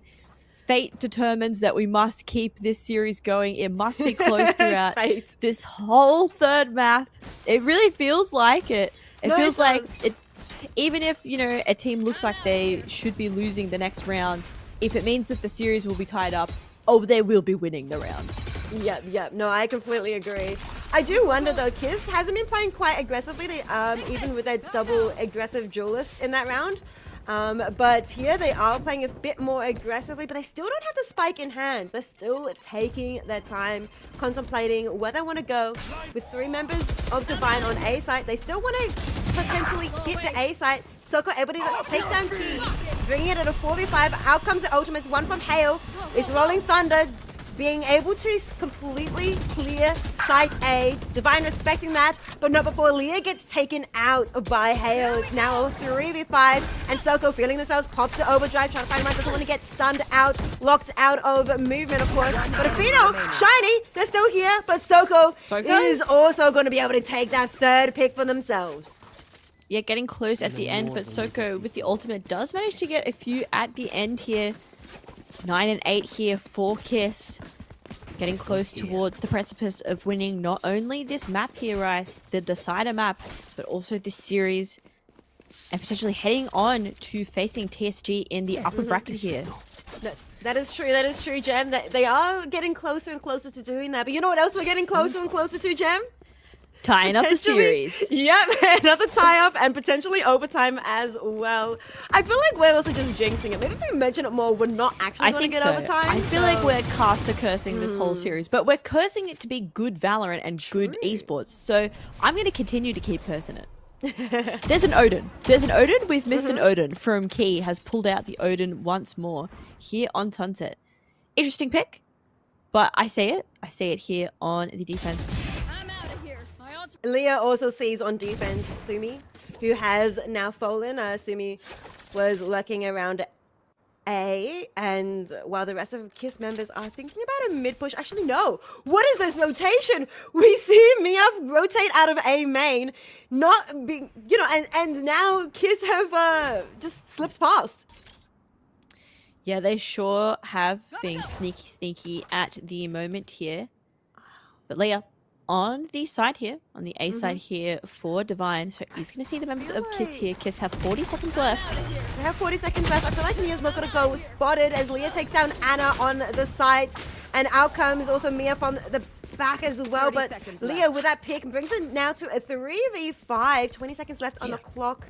Sonsus is spotted with that barrel. And so Shiny takes that advantage of that and takes them out with that Sheriff gun. And once again, the stars have aligned. Meaning the scores are even. The stars have aligned, the scores have aligned, the players have aligned. The Odin is still in the lobby. What a series. 9-9. Anyone is able to take it here. Key still on the Odin for this next round. We have 2 ultimates here for the side of Divine. Sonzu with the Neural Theft on the line as well here for KISS. So Neural Theft be Neural Theft here. And Leia, who's been slowly warming up here on the Neon, I think has been playing really well. It's difficult because we look at Soko, who's been just absolutely ridiculous here on the Neon, but Leia coming into their own as well. Yeah, Leah looking really strong on this Neon, as you mentioned, playing, I think it was Raze and Jet in the previous 2 maps, not looking as strong, but now really strong. But the tripwire is going to catch Anna off guard, gifting that kill to Athena. Out comes the Neural Theft. But it's going to be not shot down, but Shiny does get shot down themselves. Now it's a 4v4. Neural Theft has been completed. Sonzu still has theirs online if they want to try and get that. But Lily takes down Soko. Soko now eliminated. Both Neons now down. 3v3. And no Duelist online. Where you are. Yeah, Neural Theft, we will be committed here by Sonzu. Neural Theft not was used by Shiny earlier in the round. Athena with the Rolling Thunder online. 40 seconds left, and the plant has not been made, but Sumi should be able to get this plant down, no worries, as Divine are very certain it's B, and I've got news for them. It's A. So they're going to realize this pretty quickly here, and they should flood onto the A site here as KISS are kind of uncontested at the moment, get the plant uncontested, and should be able to set up for a very nice post-plant defense here. Well, Fino does have Rolling Thunder, but it doesn't matter as that was a very fast cleanup by KISS. Yep. KISS bringing themselves now to 10 on the board. 10 on the board here for KISS. It's been back and forth the last few rounds. Maybe KISS can get some further momentum going here. Although I say that, and there are 3 ultimates online for the side of Divine for these next few rounds. Should get keys, Rolling Thunder online as well. I'd also like to see the Odin, because I feel like the Odin has not done much. I feel like maybe it's the threat of the Odin, you know? Fear of the unknown here. But KISS looking great here. Should get a couple of ultimates online for this next round as well. They're going to be looking towards B side. Soko, very fast, aggressive, trying to push through mid. Able to get quite a lot of space for themselves. In the meantime, Leah does take Sonsu's out. And a second one for themselves. Definitely stepping up into this Neon role, Neon agent here as Leah, though a little bit low HP, does have that spike. The defenders have claimed the spike for themselves, and KISS now have to try and retake the spike. Yeah, this should be difficult for the side of KISS, but quite a few members of Divine are low now, so KISS just needing to tickle just a couple of them, but it's Shiny who actually gets the Sheriff. 2 Sheriff headshot kills! That's absolutely ridiculous. I'm never doubting a Sheriff ever again. I feel like this series has taught me you don't need nothing but a Sheriff. 10-10. It really does feel like fate here, especially because we're going back and forth between these 2 teams. A timeout. I'm not surprised. A timeout. Whose timeout is it? It's KISS's timeout. KISS, surely KISS, yeah. Looking at the economy as well, they should be able to buy up here still, both teams, but I'm liking the number of ultimates as well. Seeing that Rolling Thunder in Hayo's hands, like Athena did use that Rolling Thunder in that round, and that really helps them get that 10th on the board, but I'm excited to see what KISS does with theirs in this round. Yeah, absolutely. looking very interesting here. 3 ultimates for both these teams here. Sumi should get their teleport shortly. But a lot to work with here for both of our squads coming into our 21st round. So if you're counting at home, that number is a lot of rounds throughout this series. It's been very, very close between all of these teams. But we are currently on course to potentially see another... We've had 13-10. We've had 13-11. But we can't do a 13-12. No, we can't. Well, So... we could repeat history. We could repeat one of the previous scores. Or we could have a 12-14. Go to overtime. This is true. It would be fitting for these teams to go to overtime on the last map. But we'll have to see if that is going to be the case. Kiss here on their attack. They've been good on their attack. 10-10 though, but these teams even. A site uncontested at the moment here as Kiss are recognizing this. And we do have Anna just blast packing on over. Boombot does come out, making a lot of noise, and Divine knows that this is going to be an A hit, so they do flood back to the site here. We have a lurk as well from Sontus, but going to be taken out by Shiny. Yep, Lurk is down, and out comes now the Hunter's Fury from Key, who's trying to prevent the spike from going, but actually takes out Anna, who was using the Showstopper. I was going to say, you know, we didn't see much Showstopper from Lee earlier in the previous match, but I think just Showstoppers are cursed in this series as well. 2v5. And it's leading towards Divine. Divine looking to try and claim this map, but Hale has something to say, taking down 1 now. Just Hale versus the world. Hale versus 4, but the defuse has been started by Shiny, and Hale gets taken down by Leah. Yeah, 11-10 here for Divine on this last map of Sunset. And for Divine, wanting to continue their streak of this being a pretty good map for them. I mean, 75% win rate across GC here for Sunset. Kiss having never played Sunset in GC before. So coming into this, I feel like Divine, this is so difficult for them to know what Kiss is going to be able to play here. No footage to work off of, no stats to work off of, no composition to work off of. They've done a really good job at taming Kiss and their Sunset ideas here. But Divine, 2 rounds away from taking this. Ooh. 2 rounds and only 4 players in this round to go through now as Leah opens this round up onto Hale pretty well in that mid area, getting that beautiful headshot, but Kiss have Spike and are heading towards potentially B. Leah just isn't spotted as the smoke does separate them from view, and with that smoke, Kiss are kind of reconsidering things. Yeah, definitely. I think they've seen what's going on here, and they are going to head towards A here, but they're going to be greeted by Shiny here, who's watching with the cams. Watching with the cams, trying to figure out where they want to go, but it looks like Kiss still thinking about A as they are now meeting Divine closer towards their spawn. They're all 4 members. A heavy stack is basically in the defender spawn now, and decide they want to head towards A, where of course Shiny is lying in wait with a lot of utility, as you mentioned. They have left Sonsus over for the flanks for the rotates, but Divine are not interested in that sort of rotation. And now Spike down. Leah is about to go onto point, is walking towards point through the hallways to try and get on site, but in the meantime, Shiny pushing forward, trying to find one, and that is going the way of Kiss. But Sonsus does, with that flank, gets another couple members. 1 HP and a Dream. It's a 1v3 situation. Fuse will go through as Mia cleans that up and claims that round. We are on series point. Divine almost able to take this 1 round away from victory. Continuing on through the upper bracket, having to face TSG. Kiss, though, not out from it yet. Although it's 3 rounds in a row here from Divine.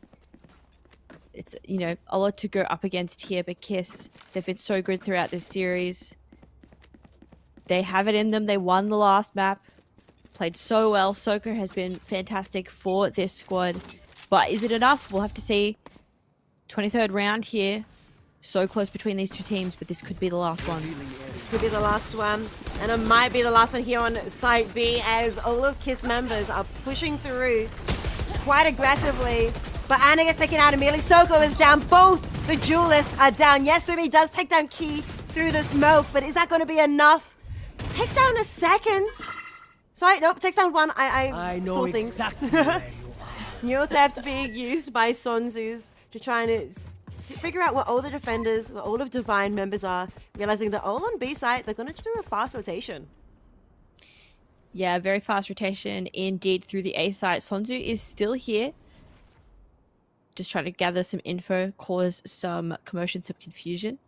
Is going to get out with their life. They know that Sonzus is going to be here, has to make a move now that Neo theft has been used by Divine. And now the TP coming out from Sumi brings them back. Wow. Wait, what what? a kill.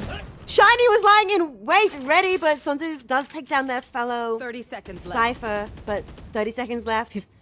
30 seconds left try and get back. 50 HP remaining for the side of Sonzu, and the spike is down on the floor currently. Will be picked up by Sonzu, by the members of Divine. Around the corner here. Massive pick for Hale. Brings it back to a 2v2, but look at the HP of the attackers. Look at the HP of KISS. But Hale doesn't care. Takes down Leon. Now it's a 1v1 and Sonzu claims a life despite the 5 HP. This is now 11-12, Gem. One more round and we get the overtime dream, or one more round and Divine go to face TSG. Yeah, this is getting absolutely crazy here. Just so close between these two teams. Truly down to the wire on all of these maps here. KISS so close to taking us to an overtime, but Divine so close to winning this map as well. No ultimates here for this next fight, Rice. This next round. Hale might get the Rolling Thunder online here. That is a win condition they will be playing for here. Yeah, potentially wanting that ultimate orb that's on the ground there at B main. Watch out. Yep, being able to claim that. I'm gonna probably play, as you mentioned, Gem, around this Rolling Thunder. But I mean, Divine have how many members on B side? That's 4. So My camera is KISS might be destroyed. rotating. Yeah, they are going to rotate once again through the spawn onto A, but Divine have read this beautifully. But Sonzus, But there's still look at his quite a lot position. of time to play with here. Sonzus Smoke able to go take out. down Leah, but will be traded out. That's a 1v1 each, now 4v4. But they are able to claim the point. But Shiny now taking down Hale. Spike holder has fallen. They are going to try and plant once more, but Isoko's still alive. Zooming around on point. Anna pushing forward, does get spotted by the drone. Now Mia pushing through, doesn't matter that you can see the outline. Mia gets taken out by Anna with a beautiful headshot, 3v3. Soko getting one as well. This could be overtime. We could be heading there, but Key doesn't want it, but Anna and Soko do. 12-12, overtime. Switching sides. Overtime.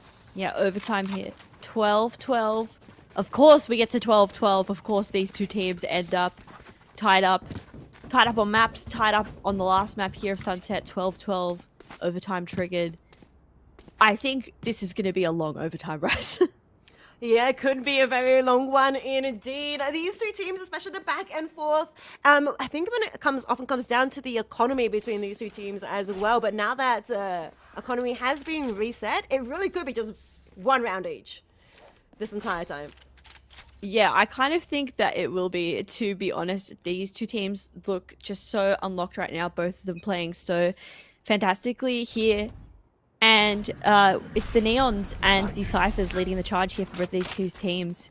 No, that's a good point. Yeah, the Cyphers with their lurks and their flanks are being pretty strong, but the Neons opening up the floor for both teams. But Soko has been spotted and been tagged. Does get out, of course, with the slide. It woes off as well to give a bit more protection and delay a little bit more time as Divine wants to try and push onto A side. Zuby is on the side, ready to try and get somebody. And Leah is the one that wins that duel but takes a lot of HP for their efforts. 33, Soko at the back of site. wants to try and stop the plant, but can't with the cages, with the smoke, everything in the way. And Leo, though, gets taken out with the paint the shells? nade, with the paint shell. So low HP. And now it's a 3v4 as Sumi also got taken out too. KO as well. Plant is going to go down. And Kiss trying to come back on the side to try and retake. They are able to take down Shiny, but it is traded out. One more for their efforts. 2v2. Camera also taken out as well. But Key also taken out by Soko. Now it's just Miaf with a dream. And the two duelists working together in coordination win them the first round in overtime. Yeah, 13-12 here. 4 Kiss, 1 round away from taking it here. And Soko being the one to complete this round for them feels correct. Soko feels like the main character, not only of Kiss right now, but just in the lobby in general. Not at the top of the scoreboard overall, but it feels like Soko is kind of what Kiss live and die by. But now a timeout here committed in overtime. This should be a Divine timeout, I would assume. I would assume so too. Yep. Yeah, I like correct. how There we go. when our assumptions are correct. But yeah, Yep. Divine timeout coming through. Not surprised, of course, because they are 1 round away from being sent to the losers bracket, and yeah, it's just going to be like this for the rest of overtime, however long it lasts. We could be stuck at overtime for the rest of time. Think about that. Good. What is the? I was wanting to ask you this earlier, Jem, but I don't Yeah. know if you'd be able to have an answer for me because I don't have an answer either. But do you remember what our longest map has been in Game Changers OCE from last year? Do you have any memories? Honestly, I feel like most of them were not particularly close. I think we had I feel like I think we had one. I think we had overtime. one that was really close. I don't I just remember. don't remember it. Yeah, I don't remember what the actual scoreline was. So I'm excited to see. This if one is- feels very this- close. This It is like does. been such a close series because I feel like sometimes you'll have a close map, but the rest of the series won't be close. Literally Yeah, every yeah, single yeah. map has been ridiculously close. Mhm. And the These two Odin, teams Key has made picked for up each the other. Odin here on Divine on the defense here. Soko with the flank, being able to catch Mia off guard and able to get through that door before it shuts as well over in mid. The Neon zooms. Definitely doing a lot of work for Kiss as they're able to get in to the marker area of a B site and stake their claim further and further into B. Now Sonzus has pushed up as well.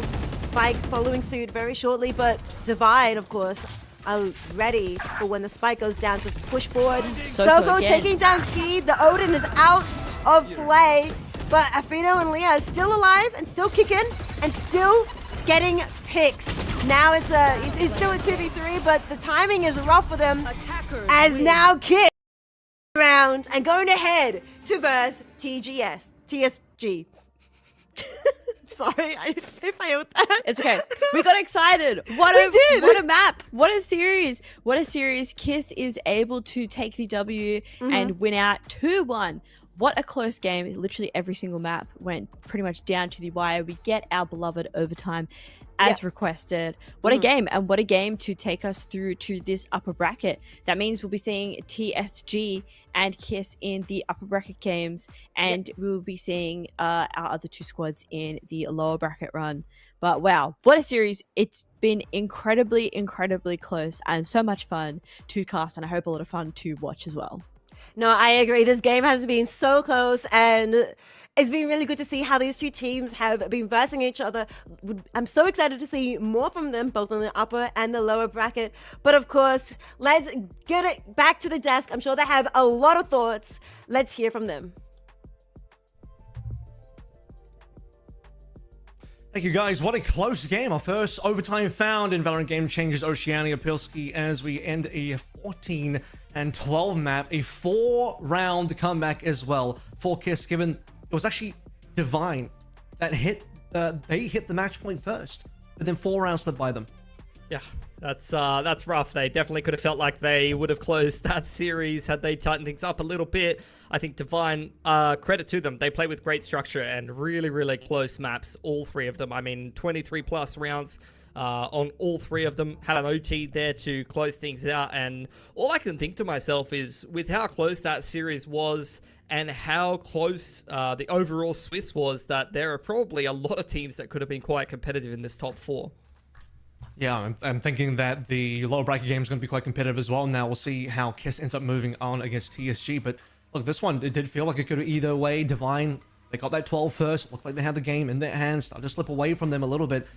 And we start to get this Kiss composition where on the second half, Pilski, before, we looked at the first half, maybe a little bit more of a struggle given the double dealers composition. Come back in the second half, they're now the attacking side. Soko picking up MVP again after starting out a little slow, I want to say, in the first half. We went 7-11 in the first half, ending the entire map at 23-19. Yeah, it would have been an insane series. Like, I don't know if we're going to get the series stats overall for Soko, but really dragging Kiss, kicking and screaming through this game. Although, to be fair, it was a pretty well-rounded performance from Kiss overall, and particularly when we went to OT. You did have a couple of really, really good reads, like that fast market play with the breach time to catch that player off guard, sliding underneath the door. They had some really, really clutch calls to really get them across the line in a very, very tight game. And like you said, they were kind of pinned into a corner there, facing 2 map points, dragged it all the way into OT, and once they were there, they just ran home with the momentum. 80-53, I did the calculations for you, is what Soko is going to end our maths. series on today. So 3 maps, 80 kills over 3 maps, 53 deaths. Neon, 2 of those maps as well. We started out on towards Pearl for Soko on the Yoru, and that was even top frag as well at 22 and 18. So consistently, all 3 maps top fragging, including that 35 big drop onto Lotus. Yeah, you can see just how tight this game was. Streaks of rounds from both of these teams. Divine winning the first kills overall, and I think Divine as well, maybe winning 1 or 2 thrifties or half buys in this game. So, look, honestly, had Kiss tightened up the openers and some of the thrifties, then maybe it could have been a more convincing game for them. But I think Divine, that really undersells what they were doing this series. I think they, honestly, on all 3 of the maps, played with pretty good structure. I like their approaches overall, but you cannot go past Soko for the MVP here. A fantastic play on the Neon and on the Duelist overall today. Yeah, just outstanding performances. Again, maybe a little slow in that first half of Sunset, but we expected things to heat up definitely in that second half. Instead, that's where the double duelist is going to shine. It's where Soko is going to get her best, and we saw Soko's best today over the course of the 3 maps. Even the loss onto Pearl, you start to see the potential, you start to see the capability, the mechanics shining on through, and then throughout the entire series, just absolute superstar. Like I said, 80-53 was the final KD score there, and I don't think any other player would have come on close. Although on the Divine side, we did have some very nice performances from Mief and Shiny. Maybe a slightly slower one from Mief this time around, but Shiny performed, I think, on all 3 maps, and good to see that Leah was able to pick up a little bit, considering the slower start on the earlier maps in the series. But we'll get a little bit of a chat now with one of the members from Divine. I believe we have Key on the mic. Hi. Hi. Key, how you doing? Doing really good. close series. You guys played so well, but it just barely slipped away from you guys. You hit the match point on the final map of Sunset. You're up to 12 rounds, and then we hit the OT, and then they just kind of got a couple more in the OT, and the game slipped away. What happened from your perspective there? For us personally, it was just our comms were getting a bit slow. It's normal. Our util usage was also a bit iffy, and our spacing, but other than that, yeah, it was just unlucky for us. Yeah. Yeah, definitely a winnable series. I really liked how you guys played today. So I wanted to ask you, do you guys have a coach, or do you guys have like a dedicated IGL that like comes up with a lot of the setups that you guys do, or makes a lot of the calls? Because you guys play with really good structure today. Yeah, for sure. We have our wonderful IGL, Mia. She's our IGL. And we also have Poseidon, who's our coach. Yeah. She definitely helps us a lot with like first round calling, micros. She does a lot of it. She's really, really a great IGL for us. Yeah.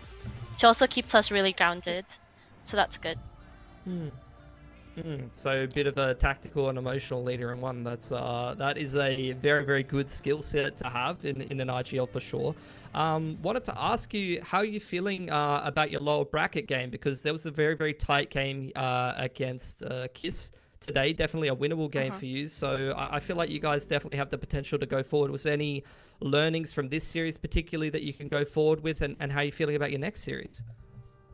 For sure. We learned a lot more about how we should space better. That's one of our weaker sides to us, and a lot of it is this is our first time in playoffs, so it's a lot of nerves for us. Like for a few of us, it is our first time. So yeah, a lot of nerves. Thankfully, we got that all out today. Day 1 nerves all gone. So hopefully the second game will be a lot better. The final question here before I let you go. I noticed that I think if I've got this correctly, correct me if I'm wrong, this is your first time playing in Game Changers Oceania, because you're usually part of the Southeast Asian scene. Instead, this might be your first Oceanic team. How's it been sort of moving into this region and playing with Divine? It's been really different. Obviously, the vibes are different.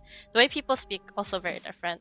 Thankfully, my team was really, really easy to get used to. They're all easy to talk to, and I'm close friends with Shiny, so it was just really, really easy to speak to all of them, and they've been really nice. So yeah, adapting wasn't too hard. Right. Yeah. Sounds amazing. Well, best of luck for your game, the lower bracket tomorrow versus Eve, and we'll see you again soon. Okay, thank you so much.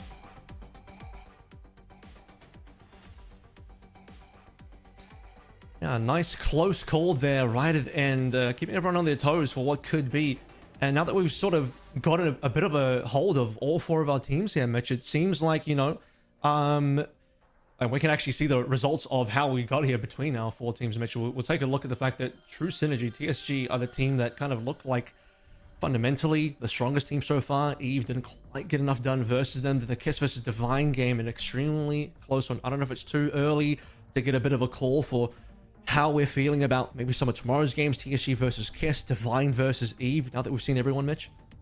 I think it's going to be quite hard to tell. I think definitely True Synergy looking like the favorites that we expected them to be. A bit of a slower start in the first map might have been explained by subbing in a different player and maybe not having the same level of match fitness, as they did qualify all the way back towards Split 1. So not as many reps as some of their opponents, maybe just getting warmed back into the officials. I think Kiss and Divine was a banger series. I honestly think that's going to be tough to top going through the rest of this bracket, but we'll see how Eve do shape up against Divine. I think that's really their test to show what they're capable of as a team. Mentioned many times by the casters that they've been grinding, and we have seen them playing in some other tournaments as well. They played their way through the Swiss, so I think a tough opening match for them. They'll definitely want a little bit of redemption in that lower bracket, and there'll be plenty of tape on Divine, who have had to play their way through pretty much a whole best of 3, all 3 maps, all of the rounds, showing all of their strats. So if there ever was enough tape to kind of take a prep into that lower bracket game, then it would be off the back of today.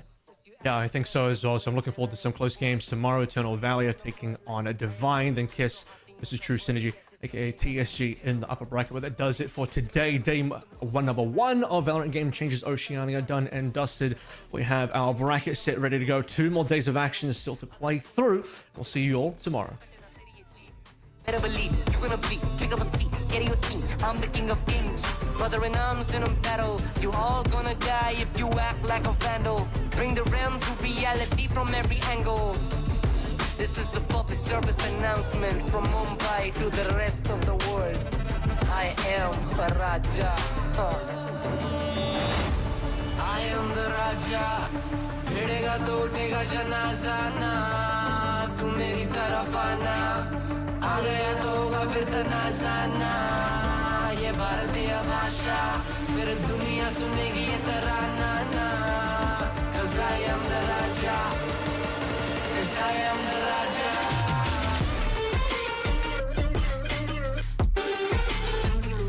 I am the 'Cause I am the Raja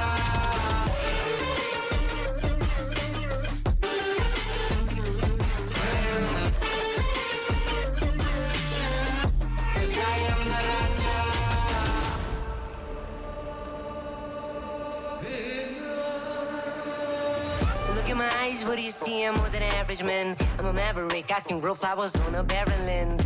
Break a mountain with my bare hands and step back and cause a literal avalanche. Should've been about is traveling. अष्टभुजाएं मेरी जैसे में टरेंचुला ना है कोई तोड़ मेरा जब से पूर्वजों का ज्ञान मिला. मेरे जैसा मिलेगा कोई ना तू और चाहे जो भी था सबकी